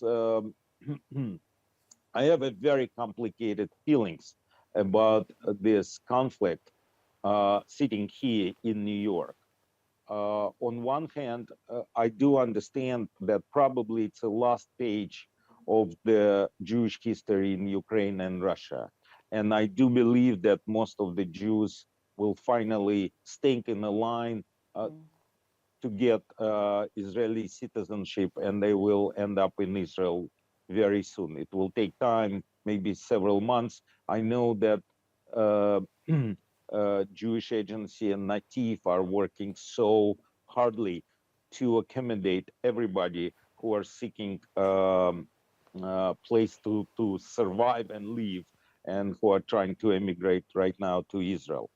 And I know that the thousands of people are fleeing out of Russia, and especially, of course, from Ukraine. All my friends, especially from Russia, right now relocated to Israel and started a new life there. So I do believe with the understanding that the golden age of Russian Jews is over. I don't believe that the Jewish community will be so vibrant and active after that war until the political situation in Russia will be changed. At the same time, at the same time, I do understand that Israel has such a, politically has such a difficult and complicated time, because Israel is like between two stones. On one hand, Israel is cannot actively support Ukraine, including sending weaponry and lethal weaponry and sophisticated missiles or anti-aircraft systems to Israel and support them from military point of view, because that will raise a risk that Russia will close its borders for the Jews who are trying to immigrate right now. And the cooperation between Russia and Israel is also important in in direction of the situation in Syria and Hezbollah, and of course the situation in Iran. Of course. So I don't want to. I hate to cut you off, but just because, again, of the sake of time, and I know it's so interesting. I just want to point. I just want to add one very important issue. Being here in New York, for example, I just recently published the interview with the Jewish Standard, because also, yes, we do understand the suffer of not only Jews but the Ukrainians during that war. But at the same time, supporting the Ukraine is very, very hard for us, especially because the pattern of the Ukrainian voting in the United Nations. Not many people knows that during last 2 months, Ukraine twicely vote to support anti-Israel resolutions in the United Nations. Right, and it's very known. Most of the American Jewish leaders condemn that resolutions. And I have a question, of course, when we talk about supporting the Ukraine, I have a question to Jewish president of the Ukraine, why the Ukrainians keep voting in the United Nations supporting anti-Israel resolutions. Well, it's a good That's what I point. wanted to. For me, it's a very important issue. Yeah, very good point to end on for sure. Well, thank you so much, Mr. Smukler. It's been a pleasure to speak with you today and get your insight into the history, the present, and I guess we're going to wait and see what happens in the future. Thank you so much. Thank you, and Lihitot. Thank you for being with us on this special broadcast marking the 30th anniversary of the Euro-Asian Jewish Congress and their collaboration with the Jerusalem Post on this special occasion. I would like to thank the president of the Eajc, Michael Mirilashvili, and the chairman of the board, Aharon Frenkel. We will end the broadcast with a special video about the Euro-Asian Jewish Congress. Thank you. 30 years ago, a small Euro-Asian delegation to the World Jewish Congress gave a long-awaited voice that had been silenced for decades, the voice of the Soviet Jewry.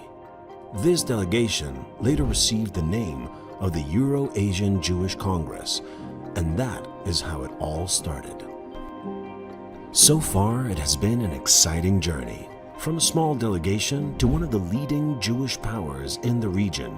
Today, the Eajc unites Jewish communities and organizations in more than 20 countries, from the Balkans and Eastern Europe to the Far East and Oceania. We support our communities by meeting their needs, representing them in international organizations and diplomatically advocating for the interests of the Jewish population in the region. We meet with government leaders and encourage them to act against hatred and violence towards Jewish people and the Jewish state. We call on them to adopt a proper legislation in the fight against anti-Semitism, historical distortions, and Holocaust denial. We bridge the gap between the diaspora and the Jewish state, and we always stand for Israel's international rights.